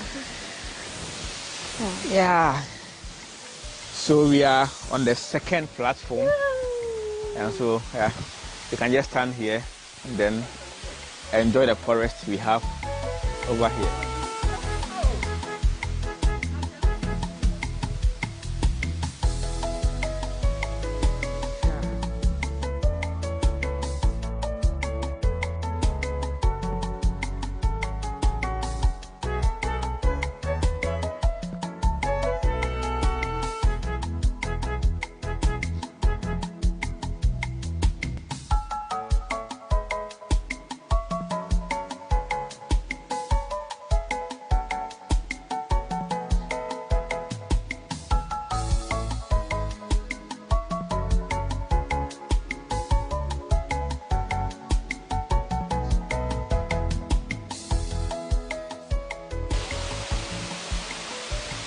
On to the next.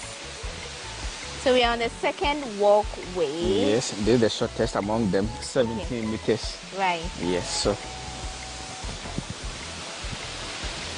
I can see you're trying not to look down. No. So you can't come to the side.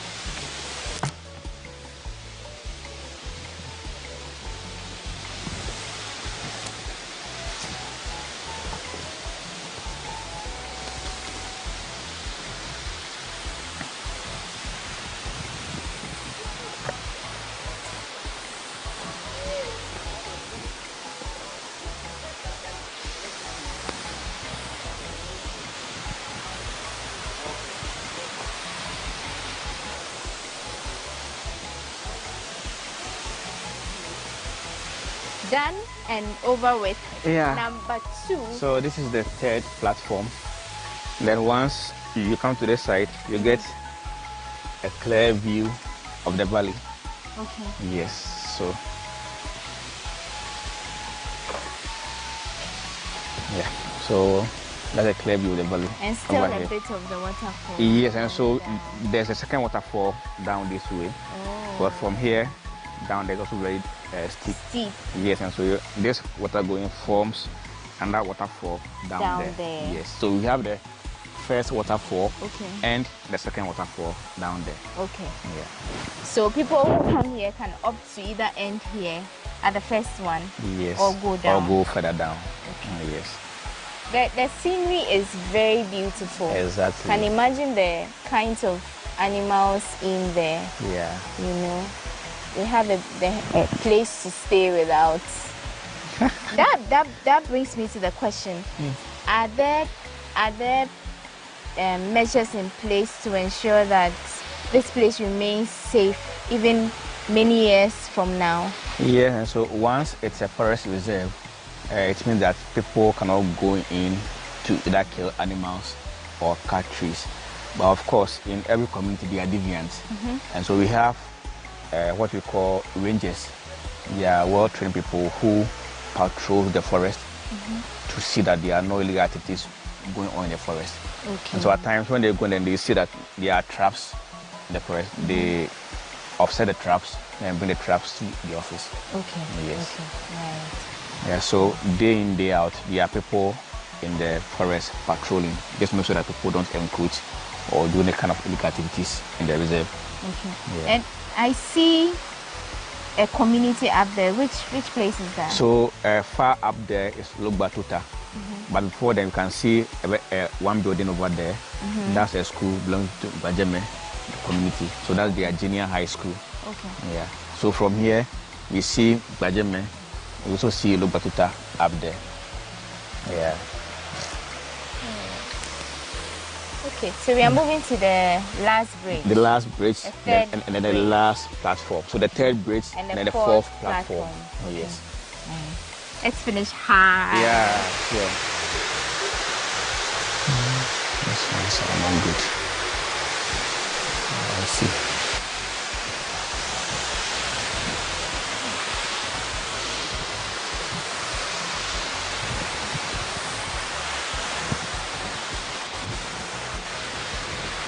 Once you do the first, second, you get more comfortable. Yeah.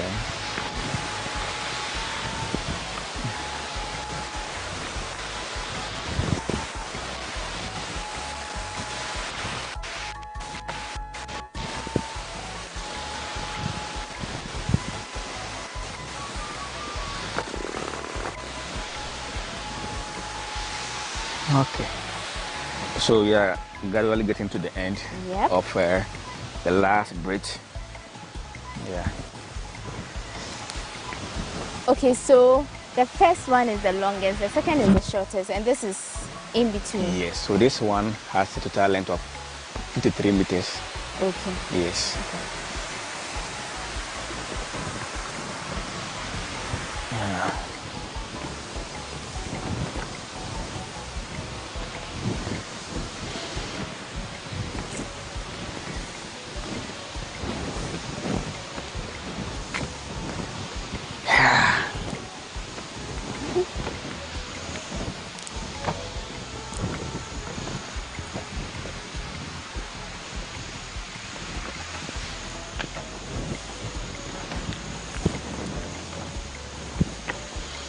Okay.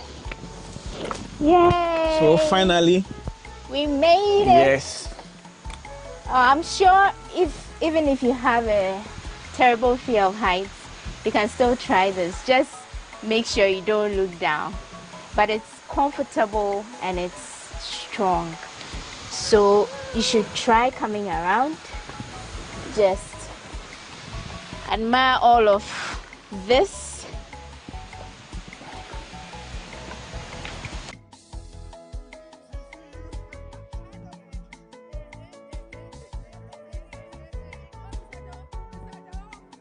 Heights indeed are not for everybody, and our videographer Sandra did make this very clear when we got to this walkway. This was her begging to return after taking about 4 steps away from the platform and onto the first bridge on the Amejope walkway after we convinced her to try to get a few photos.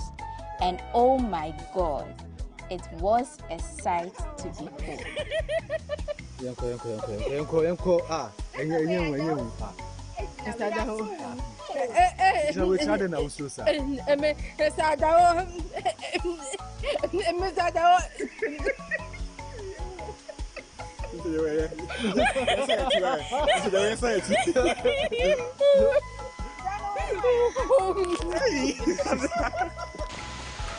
We just finished up at the Amejope Canopy walkway, and it was a beautiful experience, especially at the portion where the waterfalls is.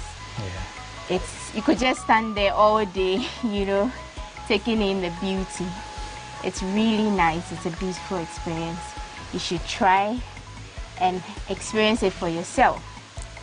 So that's how we wrap up the walk through the Amejope walkway. There's more because we are now going down to experience all about the waterfalls. So you see that in our subsequent episodes. But until then, I did this together with Augustine Otieboa. Thank you so much for your time. And we will see you next time. My name is Wandami Hagan, and this is People and Places.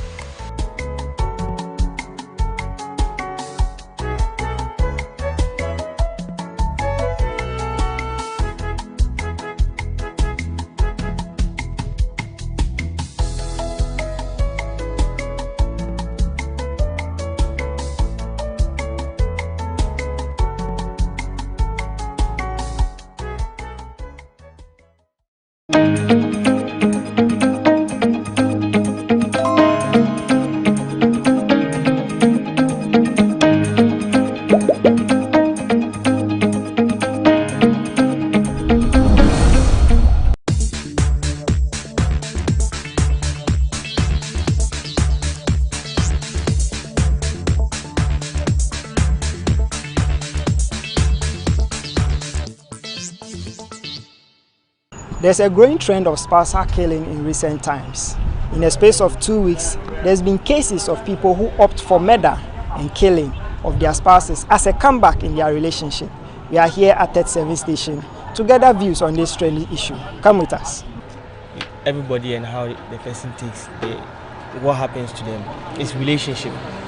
Some might let it go, some wouldn't let it go. They would like to take revenge because maybe might have invested in a fellow that he or she thinks, no, I need to get something back. The investment he or she did is expecting something in return, and if he doesn't get that thing in return, that's when some of them take those actions. But I don't think it's right to do for anybody to take an action against if the person refuses to love you back. Or just let it go. Maybe you find another partner somewhere else. It looks like the ladies are really cheating the men. They are really cheating the men nowadays, and the men don't want to let go, so they just want to take revenge. If I don't get you, after everything that I've spent, if I don't get you, then I need to end your life. That's how I feel. When it gets to these relationship stuff, my friend, sometimes it's about self-control. Some don't have self-control. Yes. the thing is that this thing here is not about the security people like the police, because they can't be in your house to ensure that you don't kill someone, or because after all, if you're in a house with your girlfriend or you're in a room with your girlfriend, whatever goes on in the room is between you and her. You understand? So I think what we can do to curb this whole issue now is to educate the public about the issue.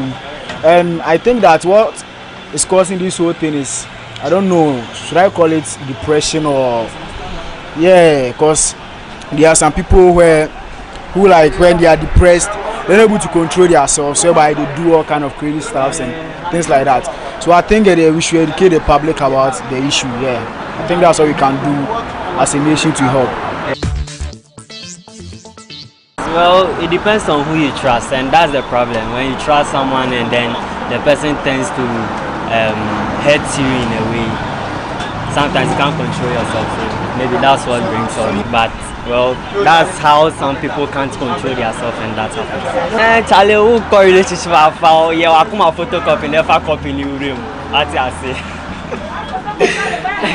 Anyway, but let's say you are in a relationship. You should not, for now, like this generation, because you shouldn't rather put all your trust in it. Like, men kind of say, like that was the person in a sense. Like when you be with grandpa, it won't pain you to the extent of killing the person. But it's men doing the killing. Yeah, sure. But girls too can poison you. You did.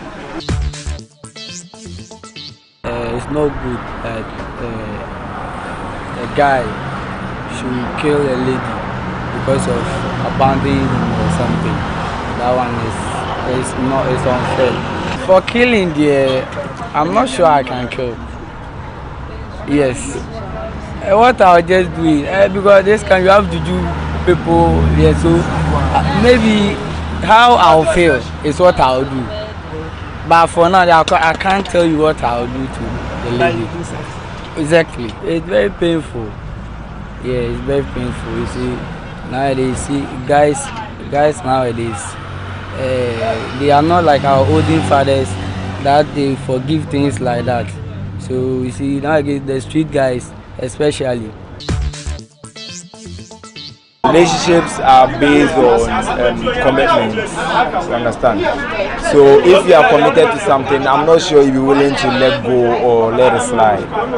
But then in this case where y'all say it's men doing the killing, fine, yeah, it's men doing the killing. I feel sometimes people are too emotionally attached to other people, and then it causes them to like lose their guard during certain circumstances. This one, it don't be security matter. It don't be security matter. You don't expect a cop to be lurching around in your house asking you what a girl is doing in your home. Like until maybe like further complaints are placed for them to like maybe set in. They can't just come into your home with their own will and then do whatever they want. I feel like they didn't place maybe their reports well, or maybe the kind of reports they were giving weren't factual, because sometimes people place prank calls and that kind of stuff. So that has made the security system to be loose. Remember, no so yes, I didn't. Nya what as your back say, Ebia, meanwhile, Ubima, and no chess say, Unkokumuno. What I say, because broken heart there, Unya, it gives you experience. Yes, and the experience, man, I'm a who say, next time if I go into a relationship, I will not do this, I will not do that. It is that I did, and I have a problem with my woman. What I said, that means, what? Experience into who can unim what to do and what you are not supposed to do.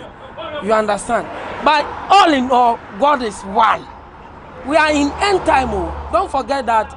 So you heard the thoughts and views of people on the issue of spousal killing that is growing in our community recently. What is your opinion as well? You can drop them in the comment section below, and subscribe to our YouTube channel, GhanaWeb TV, for more of such content.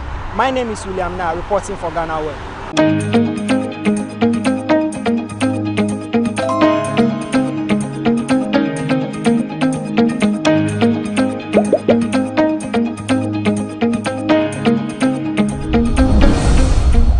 Welcome to the Ghana ICT Hub, a partnership between MTN Ghana and the Government of Ghana through the Ministry of Communications and Digitization. MTN pledged to support Ghana's digitization agenda in line with its ambition to lead the delivery of digital solutions for Africa's progress. In fulfillment of this pledge, MTN Ghana has committed $25 million toward the realization of the Ghana ICT Hub project. The objectives of the Ghana ICT Hub project is anchored on the following: to create an ICT-enabled environment for human capital and ICT skills development, to develop an ICT ecosystem through remote access delivery to facilitate job creation for national development, to provide a modern, state-of-the-art physical infrastructure to serve as a pillar for the digital Ghana agenda. The physical infrastructure, when completed, will provide 4,000 square meters of space with the following facilities: laboratories for technology training and research, innovation hub, co-working spaces for tech innovation startups, Tier 3 data center, conferencing facilities, offices and meeting rooms, commercial lettable spaces, gaming area, restaurant, ancillary facilities. The technology laboratories will be fitted with the next generation ICT equipment and applications to provide the youth of Ghana with practical training in Industry 4.0 technologies such as artificial intelligence, AI, machine learning, cloud computing, 3D printing, robotics, Internet of Things, IoT, advanced manufacturing techniques, cybersecurity, genetic engineering. The project also seeks to establish a complete ecosystem at the hub through remote access delivery to facilitate job creation for national development. The ecosystem shall comprise of MDAs, technology companies, startups, incubators, research agencies, leading universities globally, foundations worldwide, to create a community. 1. The ecosystem community shall bridge the divide between academia and industry and provide solutions to challenges in the key sectors of health, agriculture, and educational sectors of the economy. 2. It shall also run an innovation program providing mentoring and networking for the youth in tech startups. 3. The ecosystem community shall establish an innovation fund to support startups, research agencies, and other entities in the ecosystem. MTN Ghana and the Ministry of Communications and Digitization are championing the Ghana digital agenda for Ghana's development. Welcome to the digital age. Now, Obek Canopy. Susu sang kwai bia wan to nam bia e man in kwai bebre. Mommy, you can see about Kotoso. Pepoga, send me sika from Lemonade Finance. While Brian did the shit and let me £2. Lemonade Finance. Say they're sending money back home from UK, Canada, and now US. I accepted a instant charges. Extinguishing in so unbeatable. We should make promo code Dr. Like £10, $10 and $10 Canadian for the first transaction. Or they send this guy a coffee, download to Lemonade Finance.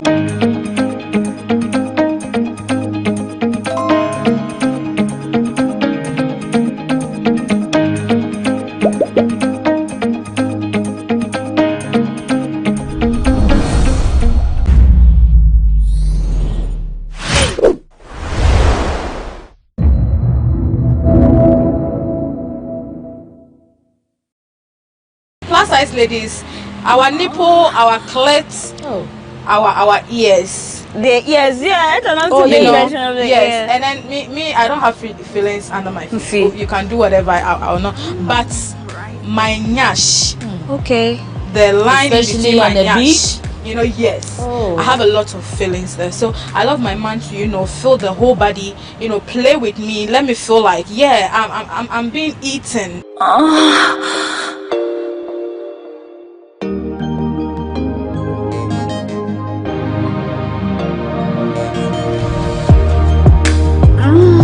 Right there.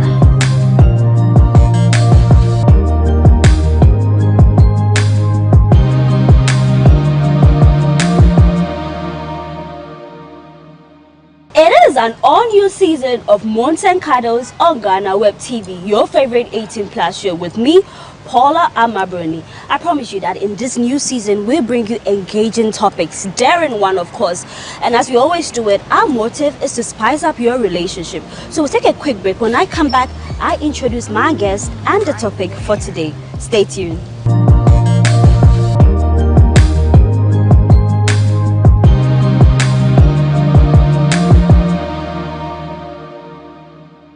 You're welcome back. This is Mons and Cuddles on GhanaWeb TV.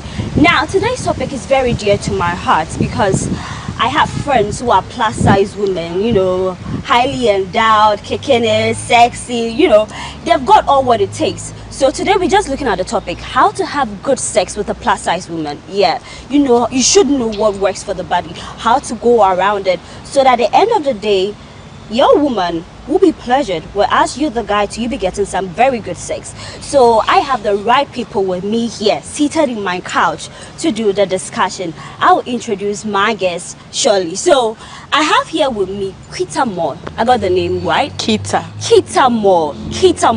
Yeah, Kita is an actress, she's a model, and also an entrepreneur. Later I'll tell her, you know, I will tell you what she does, what she's into, so you could contact her for business. Kita, you're welcome. Thank you very much. She looking good. Thank you. I like the all black thing, like fierce. Yeah. Thank you very much. Great. So I'm not doing this alone with Kita. I have here with me Regina Etonam Agbenyo. Regina is a practicing veterinary officer. She's an agriculturist. Like she loves the whole agriculture thing. Later on, I'll tell you what she's into. She's into such an amazing thing, you know. We'll talk about that later. We'll save the best for the last. But she is past contestant of Diasa. Yes, she's a voter region rep. So those of you who follow Diasa, you surely know Etonam, and she is currently a contestant of Mix SL Plus. Later on, we delve more into it. But Etonam, you're welcome. Thank you. You guys look amazing. And I like how you're confident in your skin. You know all that. You look good too. Oh, thank you. Women supporting women. Yes. Great. So today's topic: how to have good sex with a plus size woman. What to do, what to look out for when you are, you know, in with a plus size woman, the things that will help you and all that. Personally, what are some of the misconceptions you've heard when it comes to love making and plus size women? We hear a lot of things on social media and personal encounters on it. What are some of the misconceptions? Okay, thanks so much. When it comes to love making, you know, love making should be fun. And so I don't see the reason why people are having this perception about being plus size is a curse, we are lazy. Basically, sex shouldn't be something that comes in a form of intimidating ourselves. Exactly. Yeah. So as a plus size lady, we don't smell. Meanwhile, people say, so this is the avenue for us to create more awareness. Yes, to break that myth that we don't smell, we are not lazy. We are actually hardworking. We are beautiful, we are confident, gorgeous, and when they follow us to the bedroom, the bedmatics is there. Show them. Yeah, Kita, now, I was reading, so ahead of this topic, you know, I wanted to know the frequently asked questions.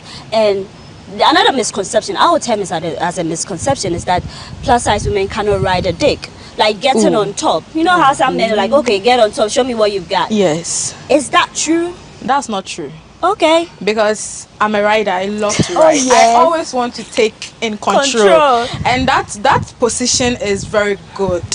I mean, it helps you get the whole chest in, you know, you put your hands on the man's chest, then you pound on him. Especially, it's more fun when you turn around so that he sees the eyes, then you pound on him. No. It's not true.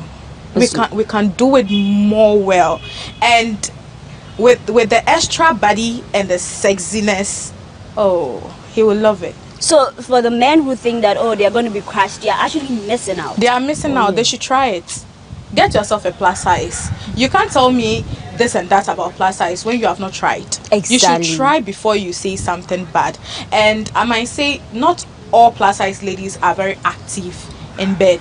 Okay. Maybe that is why some of the guys are saying that. But if you have tried A, doesn't mean you should end there. You should move to B, because B might be very naughty and, you know, crazy. I want to explore. We do wheelbarrow. Oh yes, because I want to explore. Okay. I want to do what you think I can't do. Oh yeah. Let's do it. If I'm not able to do it, that's why you tell me, oh, because I'm plus, then no.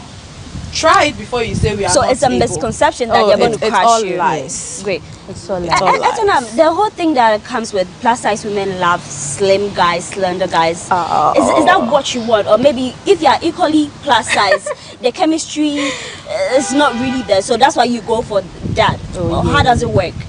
Oh, actually, personally, I have nothing to say about this, but I think that is just how it should go. So that there can be balance. Balance, yeah, it should be balanced. And you know, as plus, we need a young, not young per se, but a slim guy. Slim guy can enter enter there, there, you know? and give it to us. Great. Yeah. So let me talk about the positions that really works for you, as you say, to give it to you. Because at the end of the day, what is the point of making love when it's not enjoyable, when it's just one person, and then at the end of the day you go and like you're talking trash and all that? It happens. Even with slim girls, you meet a man, you think you're good, and then later on he goes to badmouth you and all that. What are the positions that works for plus size women, Kita? Well, I don't think it's only the position. Okay. Sex is something to enjoy. So, first of all, you start with romance. And that's where some of the guys will say, okay, plus size ladies smell. Because maybe some of the plus size ladies don't take care of their punani well. If you take care of that place, your man will eat that place up. I mean, so every sex should start with a romance. A little, you know, playing with the nipple, sucking the dick, you know, some licking with the clit. That will make the punani, you know, plus size, our pussy is always wet and it's very tight. You can fuck us like 10 times, and then the next time you come, it's so tight. Ouch. And that makes it so enjoyable. Okay. So to me, I feel like not the sex pushing, the position a lot, but it's the romance that will make everything, you know, enjoyable. Okay. And with plus size ladies, we are known that doggy is our favorite style. Yes, it's good because doggy works for you. It works a lot, especially when you are with a slim guy who is a little tall. You know, when you are tall and you are slim and you are with a plus size, meaning your penis is a little long. That will help the nyash. Yes, and not all men knows how to do doggy with plus size ladies. So how do you do it? Do you have to raise flesh or get so close? Yes, like, how does I mean, when you are doing doggy with a plus size, the nyash is huge. You want to get in there, so you grab it like you're opening a book. It up. And you hit hard. You go in and out. That's where you feel it in your tummy that, yeah, this nigga is hitting me good. Okay. You understand? And doggy, I love to ride. I mean, I love most positions. So to me, doggy, wheelbarrow, riding, a lot goes for Kita, me. you see, you made mention that, you know, when you have a slim guy, if you get lucky, the dick is long. Yeah. If a man who wants to roll with a plus size woman but who's got a very small or short dick, what advice will you give the person? How can they do it? Should they still open up? Well, because at the end of the day, you don't want his ego to be bruised. Yes. How do you go about it? If you're a man that you love me and you want to be with me and your dick is not satisfying me, I will let you know. I will not keep it. I'll let you know. Now there we have herbals that can even help your penis, but for now that your penis is a little not satisfying, I'll let you know how you can go around and then get it done. So it talks about communication. Yes. Okay, great. Go around the body, how you can hit it, how if you are doing it and I'm not feeling it, I'll let you know, babe, hit harder, you know. It's true. Like we've always advised women, if your man is doing it, don't even fake the money. Yes. Don't fake orgasm. Tell him. It should be real. It's something you are enjoying. You have to let him also enjoy. All right. You understand? So if the dick is short, he has to know that you are feeling it or you are not feeling it. Maybe you can introduce sex toy if the situation is very wet. We have pillows that but you can a lot of men feel intimidated with that. A lot. We've had a conversation about that, and then we're like, oh, well, am I not good enough for you? But it is not to battle it out with you. It's just to compliment you. So maybe you can explore it. It's not that deep. But I don't know. When it comes to hygiene, it's very key. Do you opt for spontaneous sex, or you prefer that, or you go wash down and all that? Because Kita was talking about some people feeling like, okay, you are not clean and all that. So what advice, how best can you go? Do you shower, especially if you sweat a lot? Do you opt that you shower before the real deal, especially if you want to get eaten and all that? Of course, nobody wants a sweaty situation. So how do you go about it? I think ideally, when we talk about hygiene, it should be practiced frequently. So what our advice is that you wash down before sex, and even after sex, you wash down to prevent organisms and germs from entering into the place here. And even men who would like to finger their ladies, people who would like to lick their ladies, our advice, we brush our teeth. Before you introduce your mouth in there, you must make sure your nails are being trimmed down. No dirt in between or whatever. Germs and whatever. Great. And you know, sometimes men with long or sharp nails used to hurt the punani after fingering. Because you put your hand there, locomoting, you turn it, and you finish. And there are bruises. He's looking for something. Who wants bruises? Oh, no. No one. Great. But Etona, for a woman who is heavily endowed, like a plus size, like very huge, and having to have access to your body and cleaning, maybe you cannot really reach there because some people are very heavy. What advice would you give to that person? Should you get help and all that? Because as much as possible, you should thoroughly wash down the place. I think sitting down in a chair at your comfort level, it could be a shorter one, it could be the one that follows. You can sit down, open up, and use the water to flush out the place. Well, others tells me they use this syringe, just like they use in the hospitals. People will just have to draw water there, flush it out, but that is what works to them. So if something works for you, you go for it. You do it more. If it doesn't work, you switch to something different. But at the end of the day, you keep your body very neat. I think preferably there are people who like or love the place to be bushy. People like the place to be bushy, others would like to keep it short. Whatever works for you, go for it. Great. But Kita, for a woman who loves to be eaten, this is not even about plus size. There are women, before you really get them to orgasm, you have to eat them or not that. So for that advice, how do you also keep the place clean? How to also make it pleasurable for your partner? Well, it depends on how your partner loves it. Other men loves it bushy, and other men loves it, sakura. But to talk of hygiene, you have to always keep that place smooth and neat so that you can concentrate on working on the skin. So you want your pussy to be eaten. Shave. Make sure after shaving you use lime to bath the whole place. You wait at least 5 to 10 minutes before you bath. You do it frequently. No matter what, if you are ready to have sex and you didn't bath and you do this frequently, the place is already neat and it's smelling good. You don't have bad odor there. That is where you see the man so interested in going there. So I think the shaving is important. Your partner loves it bushy, but you should trim it in a way that it's still having hair, but it will not create a bad odor. Because obiba no na odeka boho. You get what I'm saying? I think I'm into agreement with what Kita is saying. I think sometimes apart from shaving, we must keep one partner. Sex shouldn't be done frequently. It comes with some time and season, so that the place will also have time to heal and heal. Follow period to rest. You understand. Ladies, the conversation is getting interesting, but then I want us to take a quick break. When we come back, then we'll delve more into it. We go to the second part, which is more. But then, ladies, as we stated, sometimes the love making thing pops up and all that, but if you are not really confident, or maybe at that time you are so sweaty and all that, you can ask your partner. You could even tell him, I just want to wash down. A very quick one. He can even join you there so that you feel comfortable. If you want to be eating, everything is great. Before the man is trying to put your hand there and trying to smell, that thing could be very awkward. So I've got the right ladies here to do the discussion. We'll take a quick break. When we come back, Moles and Cuddles continues.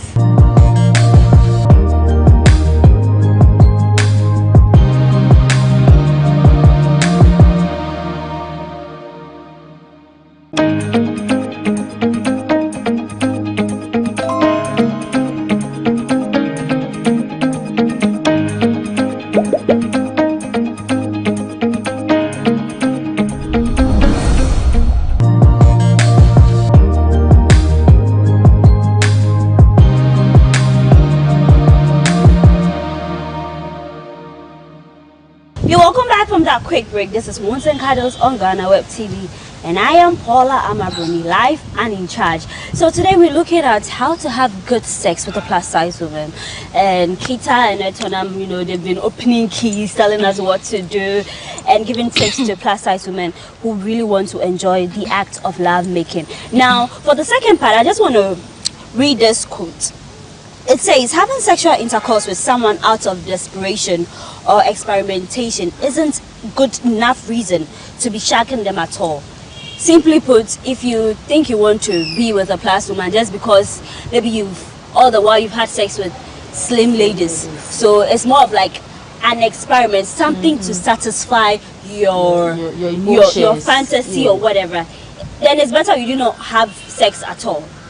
So, is it offensive when you have a guy who says, oh, maybe I've been with slim girls, I want to try it out with plus size? Does it come as a compliment, or you feel like, okay, wait, am I being used as an experiment? Kita? Well, I'm not surprised, because I get that a lot. Oh, okay. I get that a lot from men, you know, like how you are saying he wants to try out. I'm not an experiment. One, if you are not in to stay, you are not getting in at all. So I get that a lot, but I don't really give them that opportunity. Unless maybe on a friendship notice, certain things comes with understanding each other, communication. If you, the lady, you are okay with it, you want to, you know, show him what plus size ladies have, is cool. But personally, me, I will not let a man use me for his own, you know. No, yes. Experiment. No. Nobody is here for that. Nah. Nobody. You get yourself a plus size, so stick with your bones. Hey, stick with your bones. It's a shade. It's a shade. Yeah.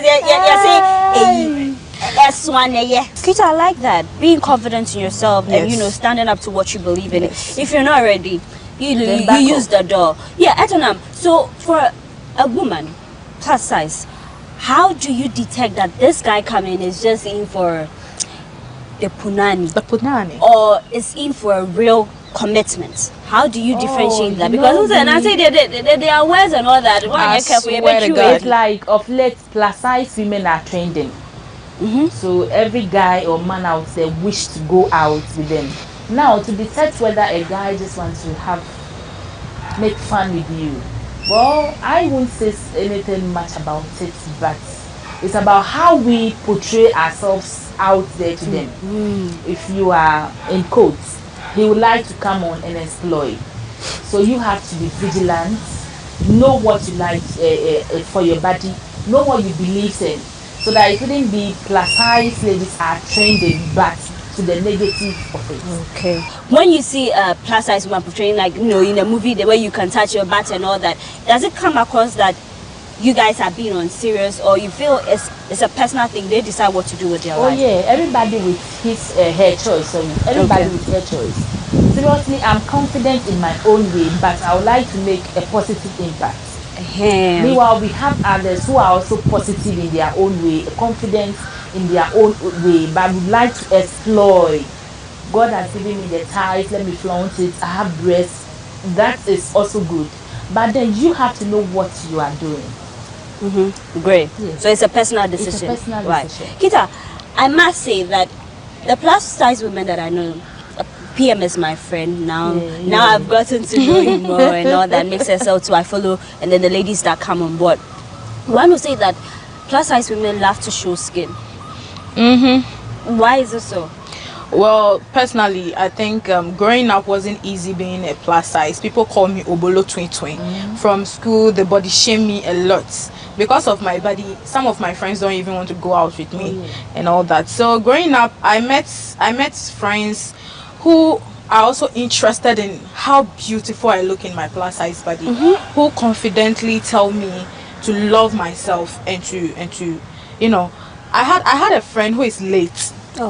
I can say that it's through his advice and how he gave me some sort of confidence that made me love myself till now.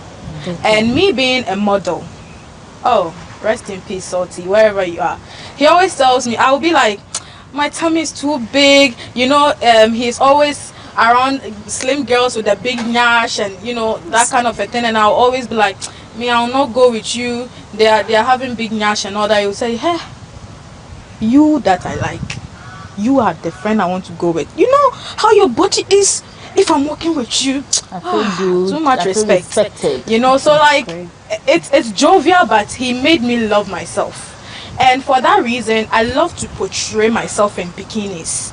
When you go to my page on social IG, media, you see a lot of bikini shorts, me wearing 90s and stuff. I do a lot of shoots. I show a lot of skin because it's not like I'm showing you skin to show that I'm into something bad or something. Some people think when you do that you're into hookup and stuff. I get it, that a lot, but no, I want other ladies out there to know that if you are bold enough, you can go to the pool with pants and bra with your fupa full. I mean, it's not shameful to show your body, your folds. I mean, I have a lot of folds behind me. I love to show them. You are against me for having this. God created me, so you have a problem with God. If you tell me, what's that to do? I said, some people tease me. I have 2 breasts here, so they always tease me. Hey, why can say why not for me? You know, and I'm in a ball me. What do you want me to do? You want me to do what? Go for surgery or something just to please you? No. If I'm to do surgery, I'll do surgery to please myself. So not others. Great. So I do a lot of things to show other plus like size ladies that you are bold, you are beautiful, you're the shape. You know, it's not always you have to be Coca-Cola shape. I was saying, you can be exactly. And some men, some lovers of plus size men. I've met a man who will tell me, hey, I didn't afford you with you know, me pedo do, and then like and then mommy love you.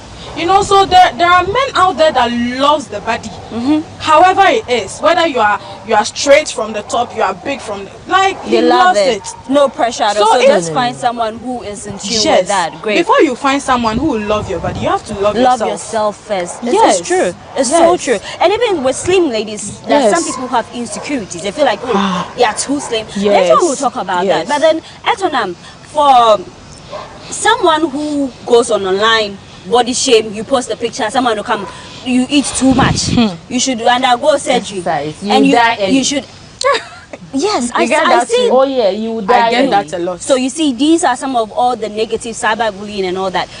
If you have a man who loves you, who loves you for who you are, and the man has got a family, maybe friends who feel like, okay, why are you with the plus size and all that? But let's first tackle it. How do you deal with such negative comments? Oh, for me, my confidence level is always high as 100 over 100.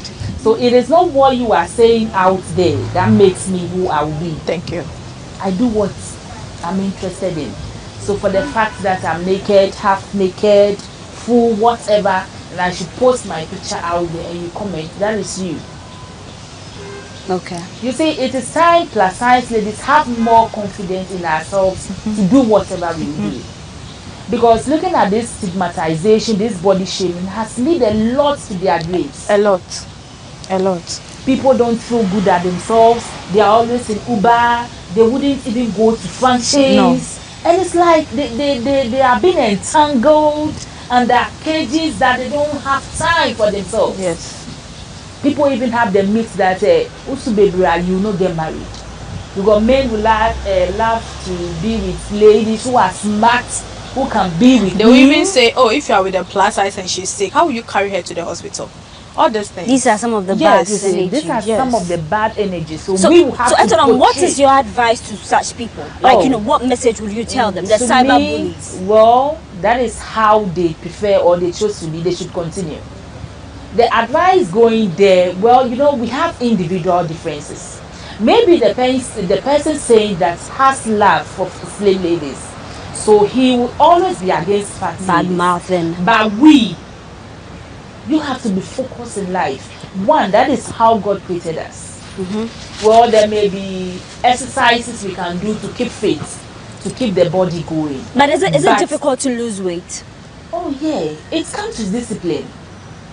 You know, we have the adipose tissue in our body, and so the more the body feels comfortable in everything, it comes. So you have to work on, especially the knees. Talking about the sex position you asked earlier on. Yeah. With the doggy, well, your knee will rest on the bed, but the cowgirl, the missionary, and there is one your man can just sit in a chair and you sit on top and have control. That's very good. You have to work on the knees. Not put too much pressure on Yeah. them. So the knee should be strong, so that at least, you know, when a man should approach a lady, being plus, there may be perceptions the guy would hear or have about the plus lady in visiting. Yeah. So I have to put on my A game. Prove them wrong. And let you know that I can ride. You defense. end up running away from the bed. Oh yes. Yeah. Oh, okay, I see. You see, men love it when they should come to you. Yeah. You are in control. Raw. In control. You do it. You do everything. Wow. Okay. Oh yeah. Yes, Is it hard to please a plus size woman in bed? Let me start with it. Is it hard to please you? Well, it's hard to please me personally. I don't know about others, but okay. You know, I'm not. It's not easy for me to, you know, reach orgasm. But I love it when we do more romance. That helps me to, you know, when you are having sex, it's a connection with your brain and the body. So I want more romance for me to, you know, connect with myself. Yes, that alone will help me to reach orgasm. But you just start with kissing, then you are hitting there. Forget you go like 1,000 round now.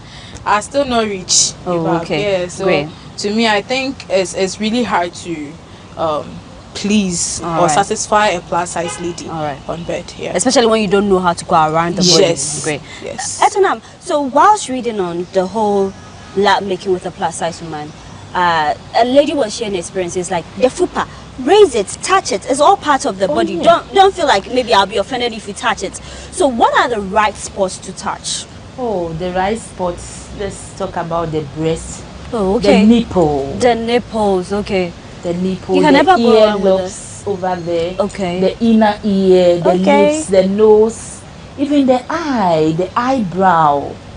Some people love it under the neck. Okay. The ankle, wherever. Explore. Oh yes. The back, the waist, the waistline over there, the sole of the feet. Oh, oh really? I like the fact that we are educating people and telling them what really works for you. But when it comes to fetishes, some people will lick my feet maybe and now, and people have crazy things and all that. So if you're a plus size woman and you know exactly, some people just eat me up, just go down on me, I'm going to come and all that. How do you communicate that to your partner for them, because you don't want them to be selfish? At the end of the day, they are just the ones coming. What about you? So when you have something special, knowing your body, how do you communicate that to your partner? Well, I think it's communication, and your partner should know you very well. If it's a beginning of a relationship, you should let him know, babe, this is where I love it, how I love it. You know, you should communicate, tell him everything, so that when you are doing it, it shouldn't be like you are shy, he's not doing your mind will be like, what is this nigga doing? This is not how I want it. How you want it, tell him. How you want him to handle you, tell him. You know, talk to him, communicate with him. If he's not doing it, even in the bed or on the bed, you should be doing it. If he forgets to suck your nipple, what is his head and bring put it it to there? the breast. You know, if you yes, put me the bone in him, just to bring his mind there. Your breast is there. Focus on the breast. You know, and plus size ladies, our nipple, our clit, our ears. The ears, yes, and then me, I don't have feelings under my feet. You can do whatever I will not, but my nyash, okay, the line especially between on my the nyash, beach. You know, yes. Oh. I have a lot of feelings there. So I love my man to, you know, feel the whole body, you know, play with me. Let me feel like, yeah, I'm being eaten. Okay. You know, the lion is being eaten. Okay, you know, devouring. Yes, you know. Yeah, so you have to explore with me. Great. But the communication should be there. Very He tells you how he wants it. You also tell him how you want it. Yeah, that makes it so still on the wrapping up, we're wrapping up today's conversation.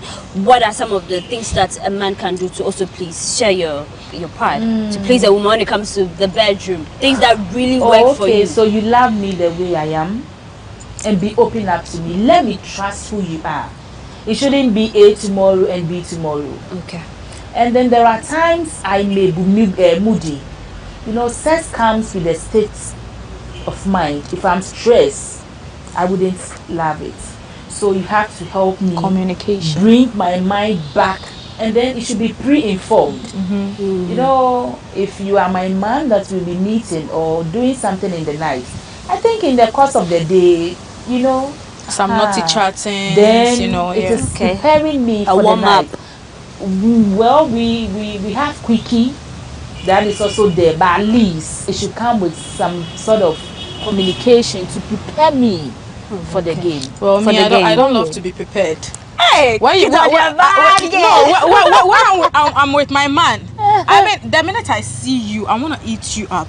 Oh, okay. So I don't know about you, but always I'm talking naughty with him. I'm trying to spank the ass. I'm trying to make him know that yes, I want to eat you up. When I'm not with you, you can do whatever you want to do. But then once you are here, yes, let's get to business. Yeah. I love that, ladies. What you brought to fore is so important.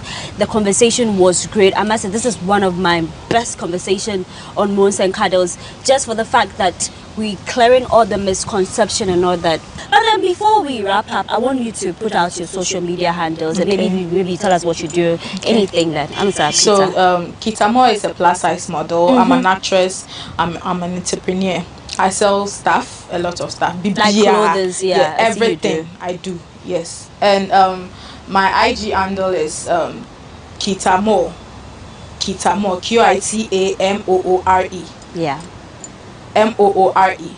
Kitamo on because I'm into the competition, Miss SL Plus. So when you are searching, Miss SL Plus will be attached to my name. Great. So Q-I-T-A M-O-O-R-E Kitamo Miss SL Plus on IG and also on Facebook Kitamo. Yes. Ladies, I wish you the best.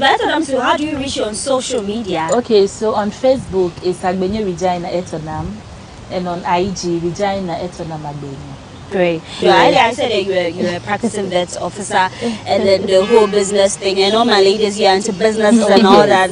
My cash ladies. So yeah, they said what they are into. You can contact them on social media, and then you talk business. And you know when you want to take it further, it's up to you. But today's conversation we talked about how to have good sex with a plus size woman. We've given you all the tips. We've talked to you a thing or two. So you should utilize the information we've given you here. And then remember that if you want to spice up your relationship, Moons and Cuddles is the best show for you. I am Paula Amabroni. Thanks for watching. I'll be back with another interesting story. See you soon.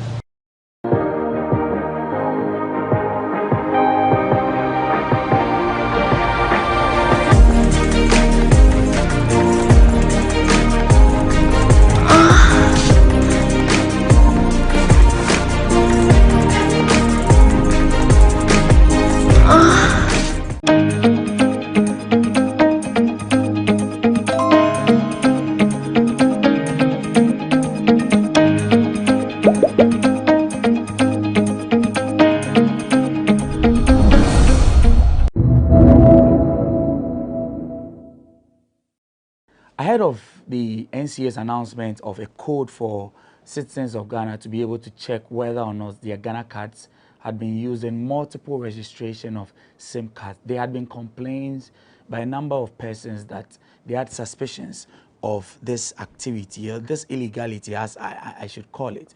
So on the 27th of April this year, the NCA actually released a code, *402*1, which would allow citizens to be able to check whether or not their Ghana cards had been used in other registrations which they were unaware of.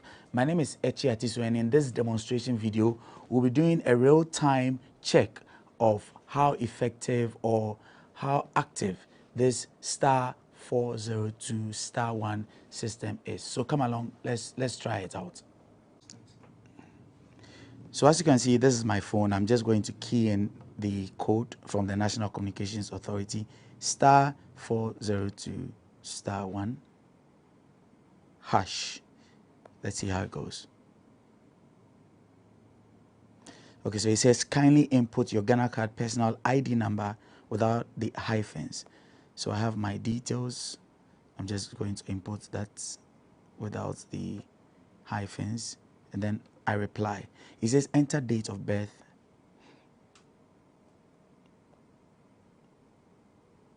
Okay, and then there is also the year as well. Also reply.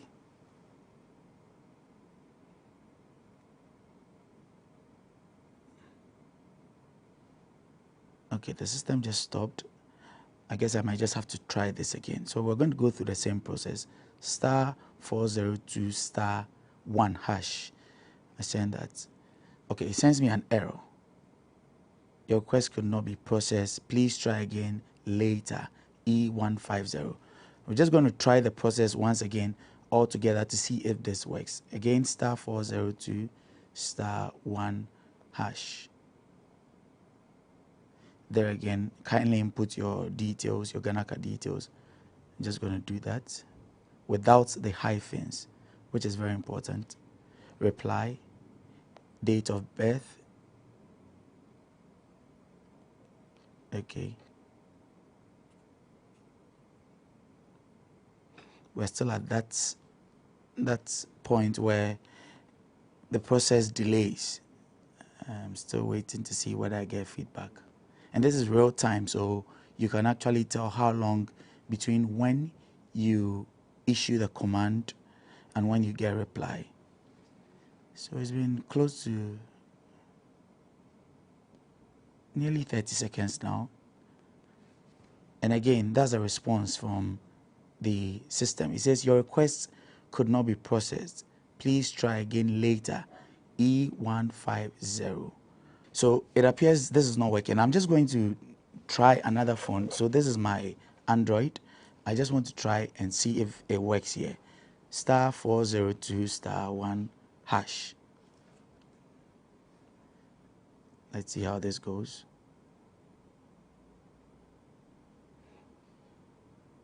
This says yellow, kindly select an option. Okay, so there's an option here. It says option 1 is check SIMs and option 2 is cancel. So I'm going for option 1, check SIMs. Now this says enter your Ghana card details. So I'm just going to pick those details from here real quick. And take note that you need to enter these details without the hyphens.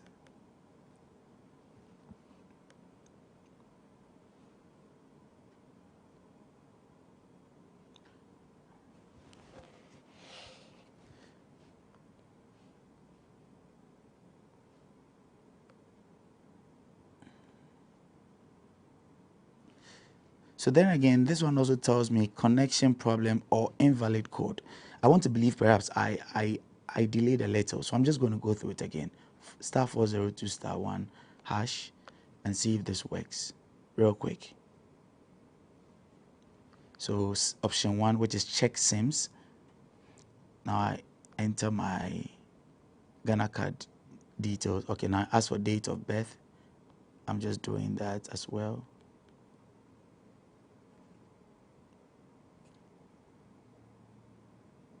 So this says, sorry, the date of birth provided does not match with the registered details. Kindly check and enter the correct information. That's interesting. I just want to get this again. So we're going to go one last try. I hope this time I don't have to go back again. *402*1 hash. Let's see how this goes.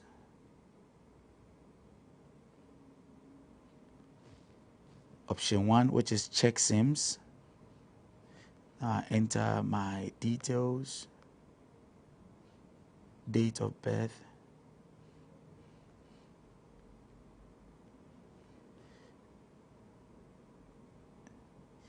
yellow, your request has been received successfully. Your registered phone numbers will be shared via SMS. Okay, so this actually went through. And actually just received a text message. Let's see about that. Text message from 402. And it shows me here that my phone number, which is my MTN, has only one registration. And then my Vodafone number actually has been registered with two numbers. There is a 020 number, which is not my Vodafone number. And that's interesting. So that's been the process. It took me less than a minute to actually get through the system when I actually did. But as you saw throughout the video, there were several attempts. I tried first on my iPhone, and then that didn't work. Then I tried my Android, which eventually went through, I think after the third try or so. But it's interesting to learn that my two numbers, one is an MTN, one is a Vodafone line. The MTN had only my MTN line registered to it, which was okay. Then my Vodafone actually has two numbers, one which is one of my numbers, which is my Vodafone number actually, and then a strange number, which I am unaware of. I don't know whose number that is because I've never seen that number before. It's quite interesting, and you could also try. What happened with my iPhone, I don't know, perhaps any other person could try. You could try and you get through. I'm unable to tell now whether it's a challenge with the kind of phone I'm using or not. Now the way forward is what happens. We've been able to check. I, for instance, have only one number that has my Ghana card registered to it on the Vodafone. What's going to happen is Vodafone Ghana going to delete these contacts off my Ghana card. Otherwise, how do we go forward from here? It's a question that begs answers. And we're hoping that the right people would see this and give us some answers. So that has been it. My name is Artiste. This has been our demonstration of how to use the NCA's *402*1# system to check whether or not your Ghana card has been registered on other people's numbers without your knowledge.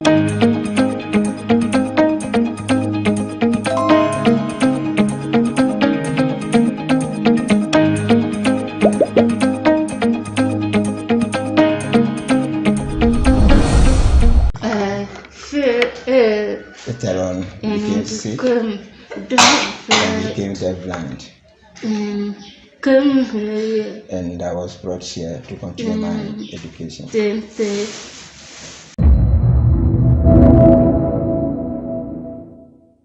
Miss Sylvia Pepper is one of the very few deaf-blind persons in society. The fact is, most of them are either neglected or abandoned altogether. But this young lady is writing a special narrative of her life. We are going to speak with her to find out about her plans, her ambitions, and then find out from her what persons in society can do for persons like her or persons living with her condition.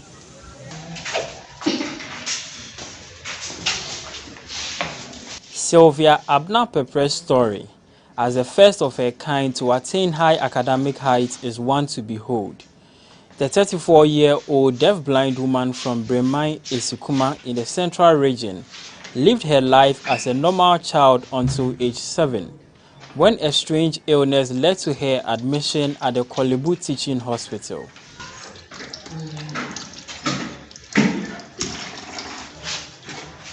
With the assistance of Theodore Ackley, one of her former instructors at the deaf-blind department of Mampon School for the Deaf, Sylvia tells us her story. Normal school. Okay, he started normal school. I was a child. When he was a child. Before I attended special school. Before later on she came to special school. Continue. What? for you to stop school? Because that time I was seeing and rain. Okay, So I had normal vision, I I had normal hearing, so I went to regular school. At most early at Mass Holy Heart Preparatory School. Of Mataiko, Accra.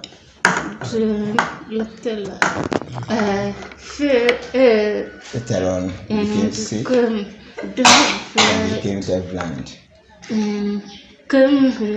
And I was brought here to continue my education. 2000. In the year 2000 or 2000. School in the century. I was there.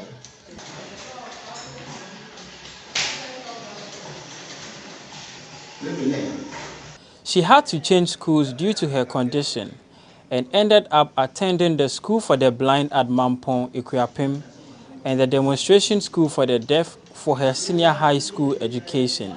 I did general arts. I did general arts. History, economics, and CRS. Religious and I complex.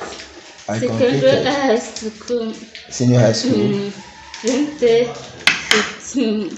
Which school did you complete? Senior high school. And just so I returned to Center for Deafblind Children here to offer voluntary work for 2 years. I continued with my education. University of Education. Whenever. Central region. I did rehabilitation. I did rehabilitation. Diploma. In 2017. 2017 2019. to 2019. I passed with credits. I passed with credits. Degree. I completed degree from 2019 to 2021. I did the same class, rehabilitation, community versus rehabilitation and disability state. She recalls how her parents were told to stop doing everything for her when she enrolled into the School for the Blind, as her instructor said she would be trained to be independent.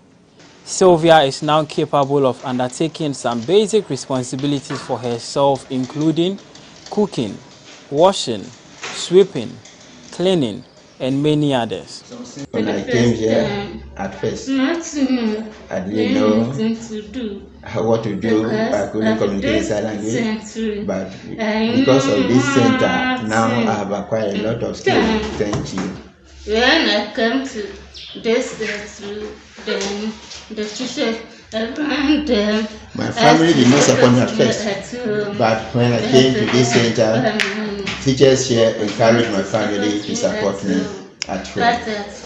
But at first, I didn't receive. They did everything for me whilst I was young. But when I came here, teachers advised my parents to stop doing everything for me, but rather train me with skills to do it on my own. Currently waiting for government employment after her national service, the young woman occupies herself doing voluntary work with the Deafblind Department of the Demonstration School for the Deaf. It's about our gym work. We have our gym in the classroom over there. She has not visited the place, but our course now we have activity inside the classroom over there, outside, and here some other activity can be done here. So you prefer to work here?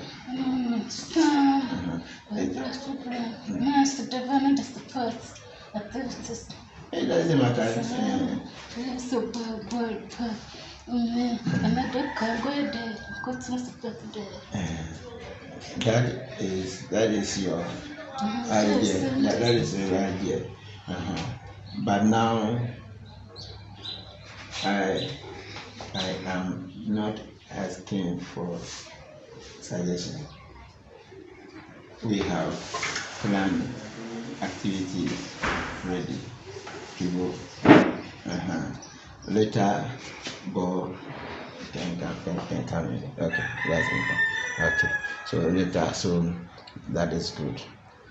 Over there, we have bicycle. We have activities like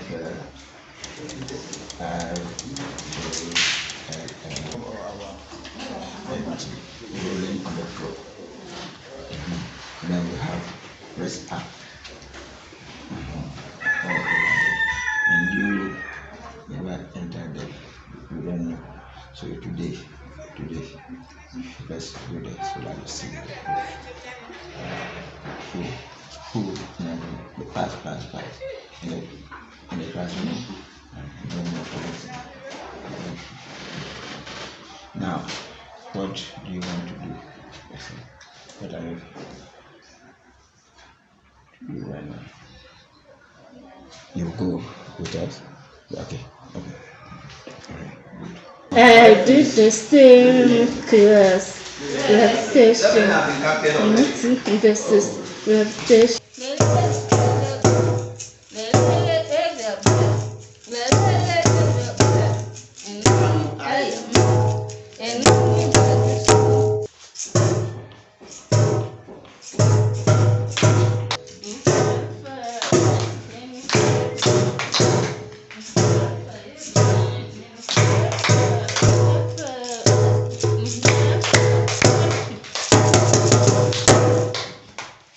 Sylvia's future aspirations include working with the Ghana Education Service, particularly with deafblind children, and establish an NGO to support deafblind kids in Ghana. To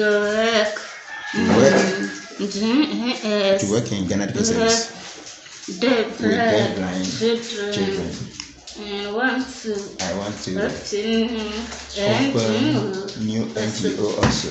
So two aspirations. We want to work in Ghana Education Service, and then whilst working, she wants to establish her own NGO. All right. What do you want to do with your NGO? That we have the black kids in Ghana. I want to support deafblind children in Ghana. All right. I want to create awareness and then support deafblind children in Ghana. She stressed that children with disabilities must be sent to school like other children to access education or some training. I want to advise people that if there are people, children with disability, especially deafblind children, or low vision,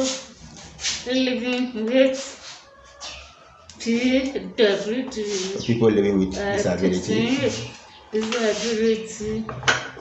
they must have them to send the children. They must bring the children to school. They must bring them to special school.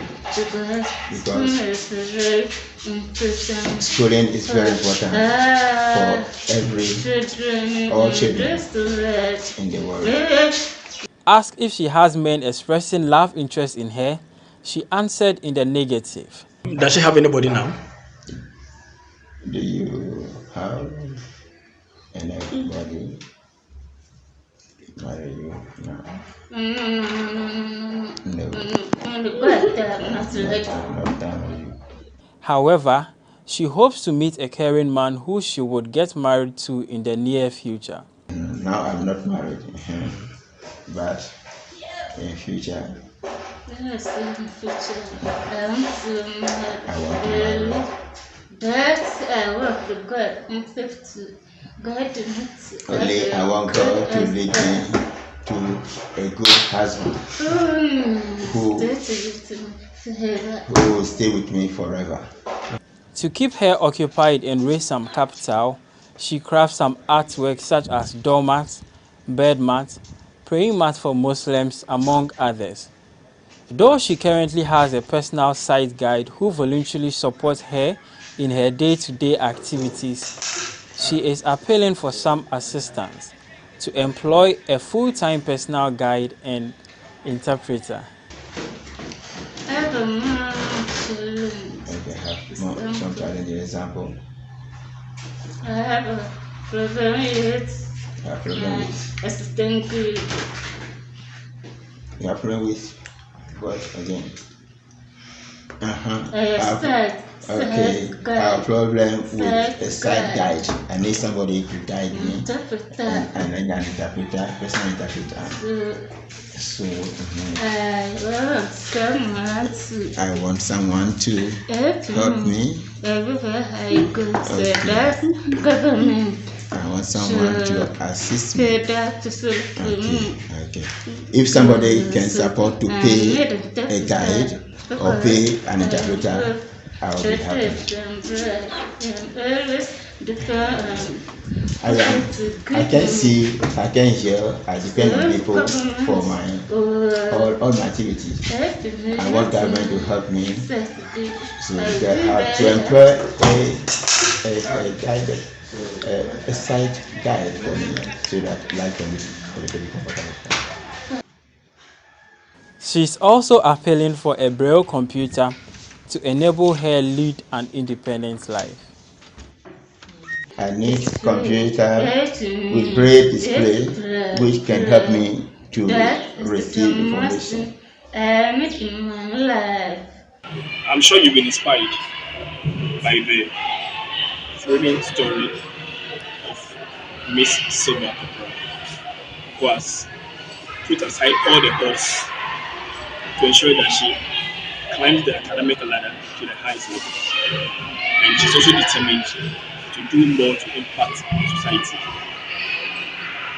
From the deafblind department of the cafe demonstration school for the deaf, Michael Rebecca for GhanaWeb TV.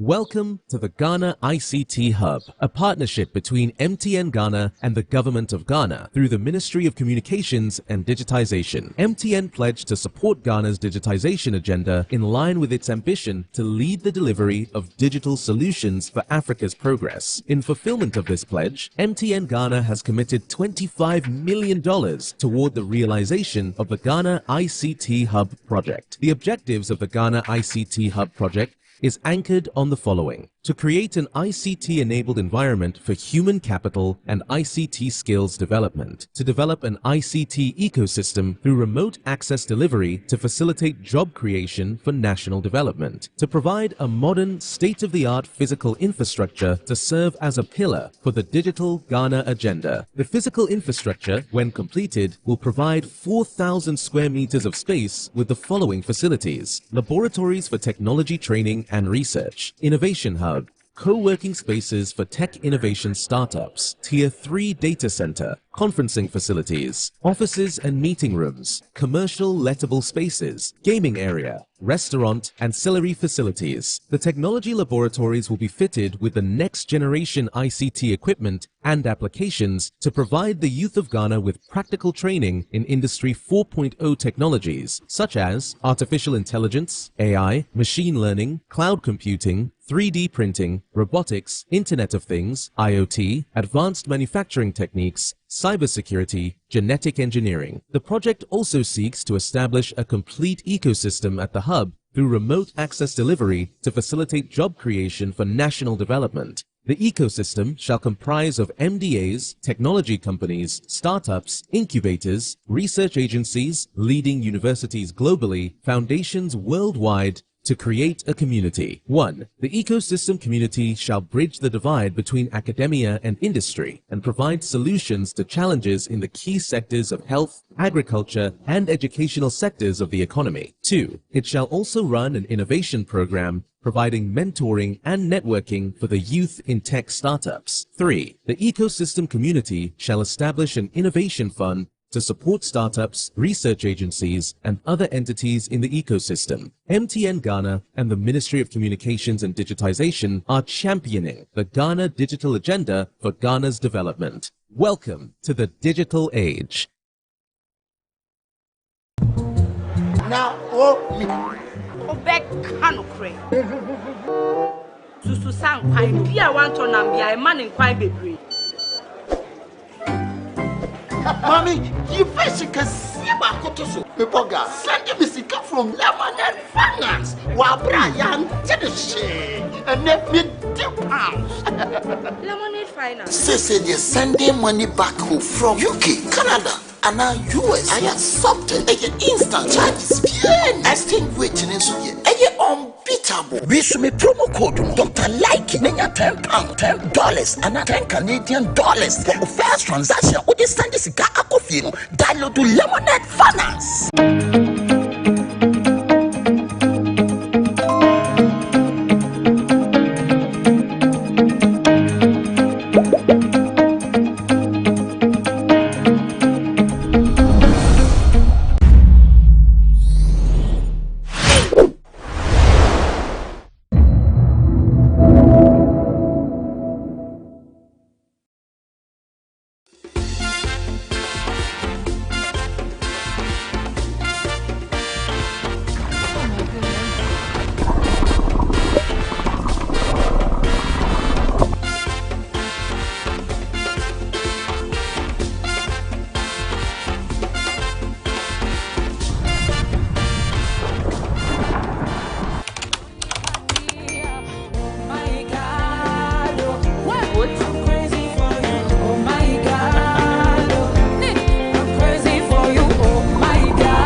Live here in Benin. I'm currently at a place called Casa de Papa, which is a very popular place in Benin. So I'm very excited.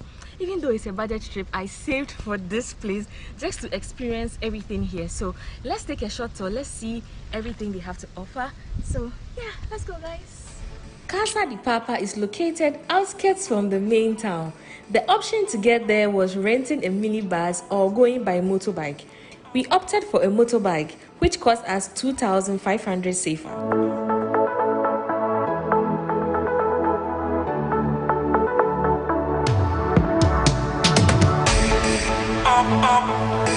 So this is the lake pond, the lagoon pond, which we are about to see soon.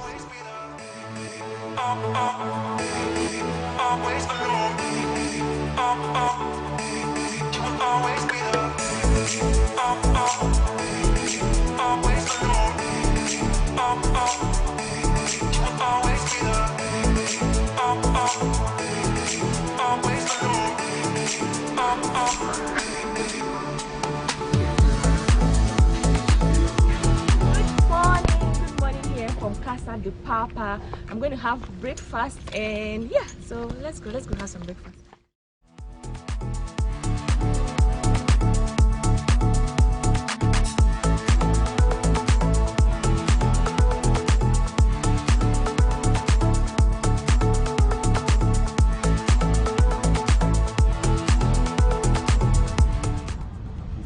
So guys, this is what I'm having for breakfast.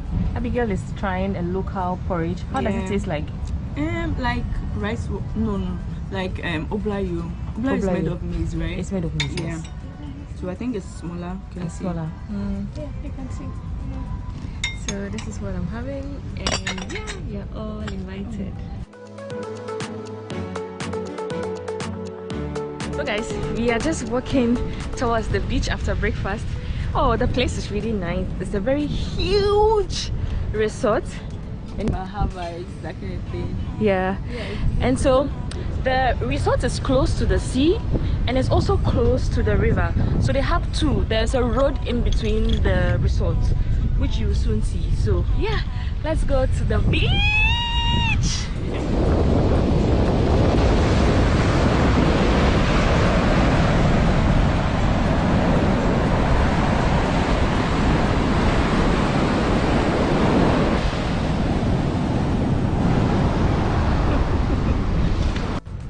So this is their beach view.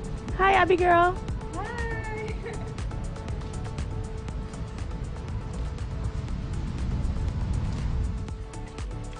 It's time for the poolside and the kayak experience. So let's go, guys. So guys, Abigail is a tour guide and she also sells bikini. So if you like our bikini and our pants, let her know in the comment section. Yeah. On Instagram. Yes. So yeah, we are going to the poolside.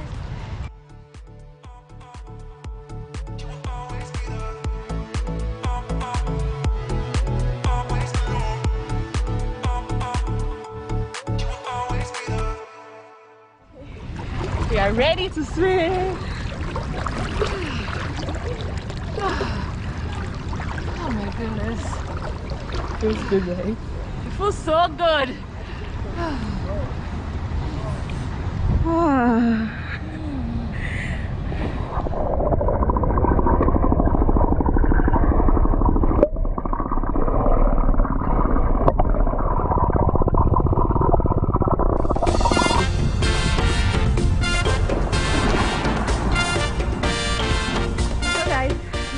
Have about 30 minutes before we check out. Checkout is at 12. So we are going kayaking. I got a ticket. It comes with accommodation for a night. So we are going kayaking on the lake, which is at the same premises as the Casa di what? Papa. Casa di Papa. So let's go, guys.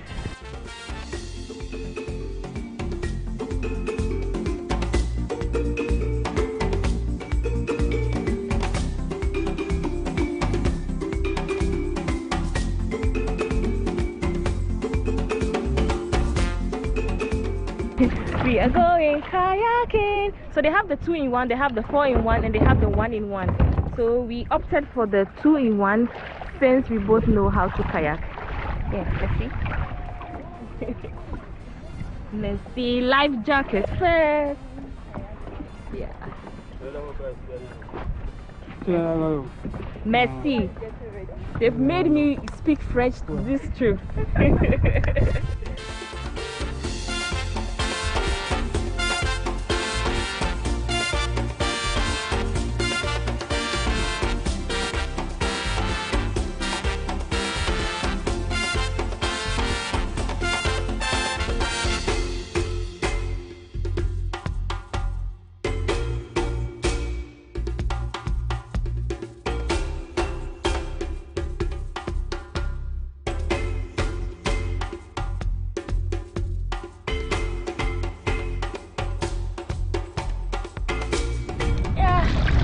Has been so much fun. It brings us to almost the end. Yeah, this is our last activity before we leave the Casa de Papa. At this point, I just want to rest while Abigail kayaks. Abigail, continue kayaking. So yeah, it's been amazing. This is the view from here. From here.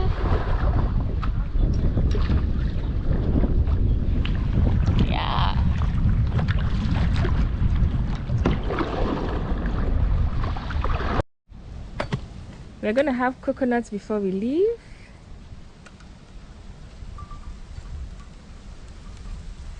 Merci. Thank you. So guys, this brings us to the end of this vlog. I hope you enjoyed watching this video as much as I enjoyed documenting the entire place of Casa de Papa. Since I came here with my friend, we are going to share our experience. Abigail, come. Come. So we're going to share our experience. How do you think the place was? How was the place? How was the experience here? It's beautiful with the trees and nature. I think if you are a nature person, like you really love nature, this place is the best for you. The rooms are not like. I think we had high expectations. We paid $100 for a night, and since we were coming together, we shared and paid. So yeah, it's not really worth the amount. I don't know, maybe because maybe because I think it's expensive, or maybe because I had so many expectations. But aside that, we only had breakfast here, and I think the breakfast was great. We had not a lot of options, but we had quite a number of options to choose from. Breakfast was good. Yeah, so if you're a nature person, this place is the best for you. Okay, just come here and relax. That's okay. But don't expect too much for the rooms, especially. Yes, but the place is really beautiful, very Instagram aesthetic, pleasing. So you can come here for like pictures. We really had a lot of pictures. If you are not following me on Instagram and you're not following Abigail too on Instagram, please do so. Visit Abigail's channel. This is Sewa. Yeah, show her some love. She's also a tour guide in Ghana, and we are also here to also find beautiful places in Benin if you want to add to our itinerary. So if you are in Ghana and you want to come to Benin, contact my lady. Just contact me. Yeah. So guys, until next time, we want to say bye-bye. Bye.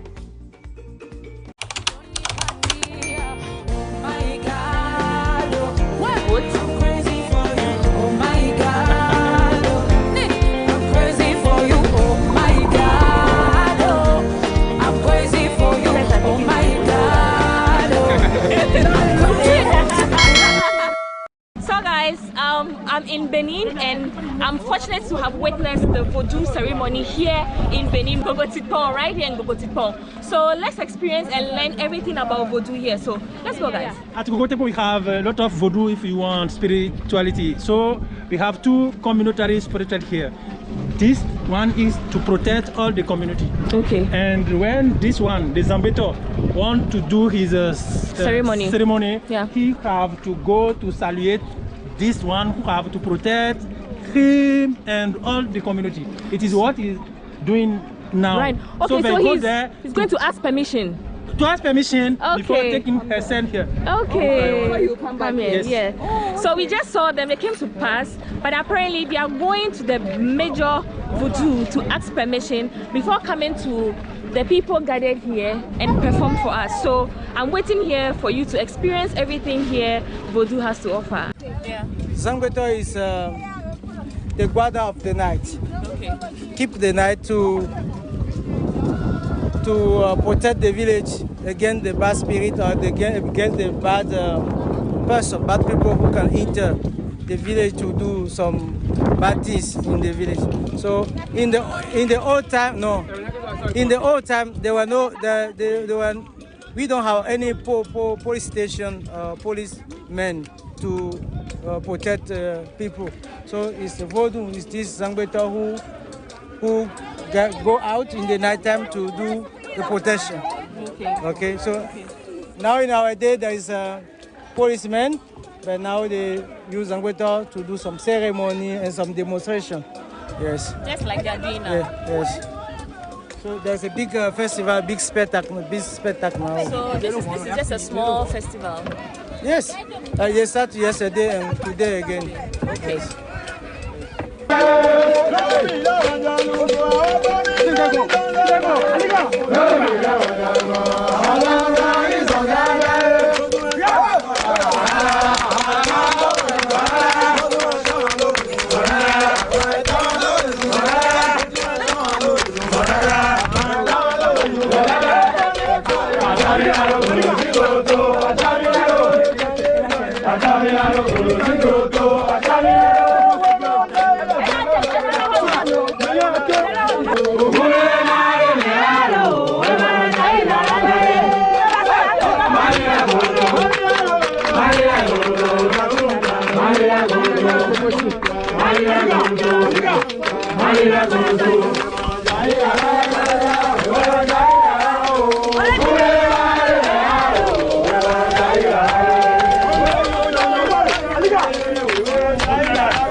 Yeah. I'm lucky. You are lucky. Yeah, I'm very lucky. Thank you. I'm very lucky woman. So Auntie says I'm very lucky because it's my first time here. On the normal day, they don't do the ceremony in March. They do it in December, right? In December. Yeah. So if you want to experience this Voodoo festival, it's usually in December, but the spirit has dawned on them to do it today. So yeah, it's my lucky day. Yeah. So let's go to the grounds and let's see what's happening.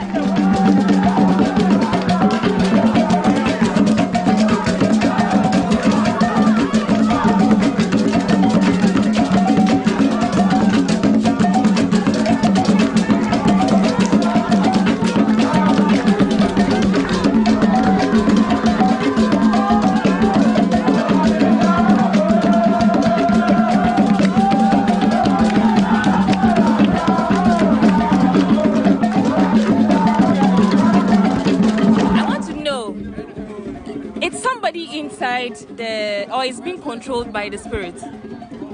They can't have somebody inside because we are here in matter of spirituality. Okay. It is a magic system that our ancestors, if I don't know, our old parents take to protect our community. So when you open it, you have nothing to see. Maybe animals, it is finished. Or you have anything to see, like a man, like similar of a man. So when you want to ask them to open it, you ask them, and they do the demonstration to you. Okay. That. But when we are doing our scene, they said like you can't go there and open yourself. You can't do it because it is impossible to have a result, to have a goal.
is locally called Voodoo, which is originated in the Dahomey Kingdom, which is present-day Benin and Togo.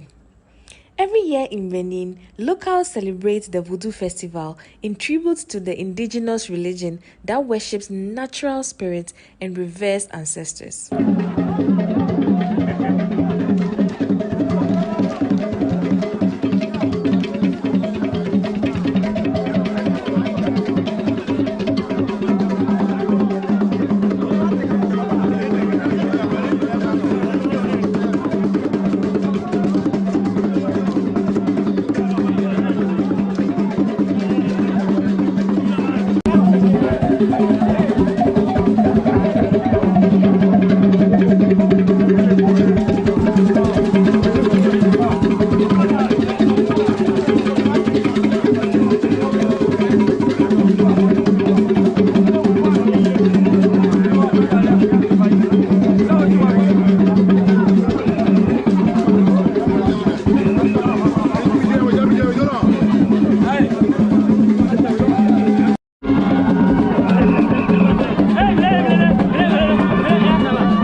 At the end of a good day at Gogotepo in Benin. Yeah, I witnessed it. I saw what is under. There's no human being under. It's actually a spirit. So it was like a god that was under. Yes, it is a spiritual thing you can't explain logically. Yeah. It is a magic system that it is a cultural activity for the community. So now we are at the end of a full day at Gogotepo with this dance of Zambeto. It is the Voodoo. It is a cultural act, a cultural practice of our community. It is a situation, a spirituality to protect our community. So when you see it dancing, doing movement, you have to think that you can think something is there to move the whole thing. No, it is a spiritual, what you see. When you open it, you have to see nothing inside. But when you let it down, it moves itself. Okay. Excuse my English. Bye-bye. Thank you. Would you love to explore this festival in Benin? Let me know in the comment section. Until next time on my next video, I love you all. Bye. Mwah.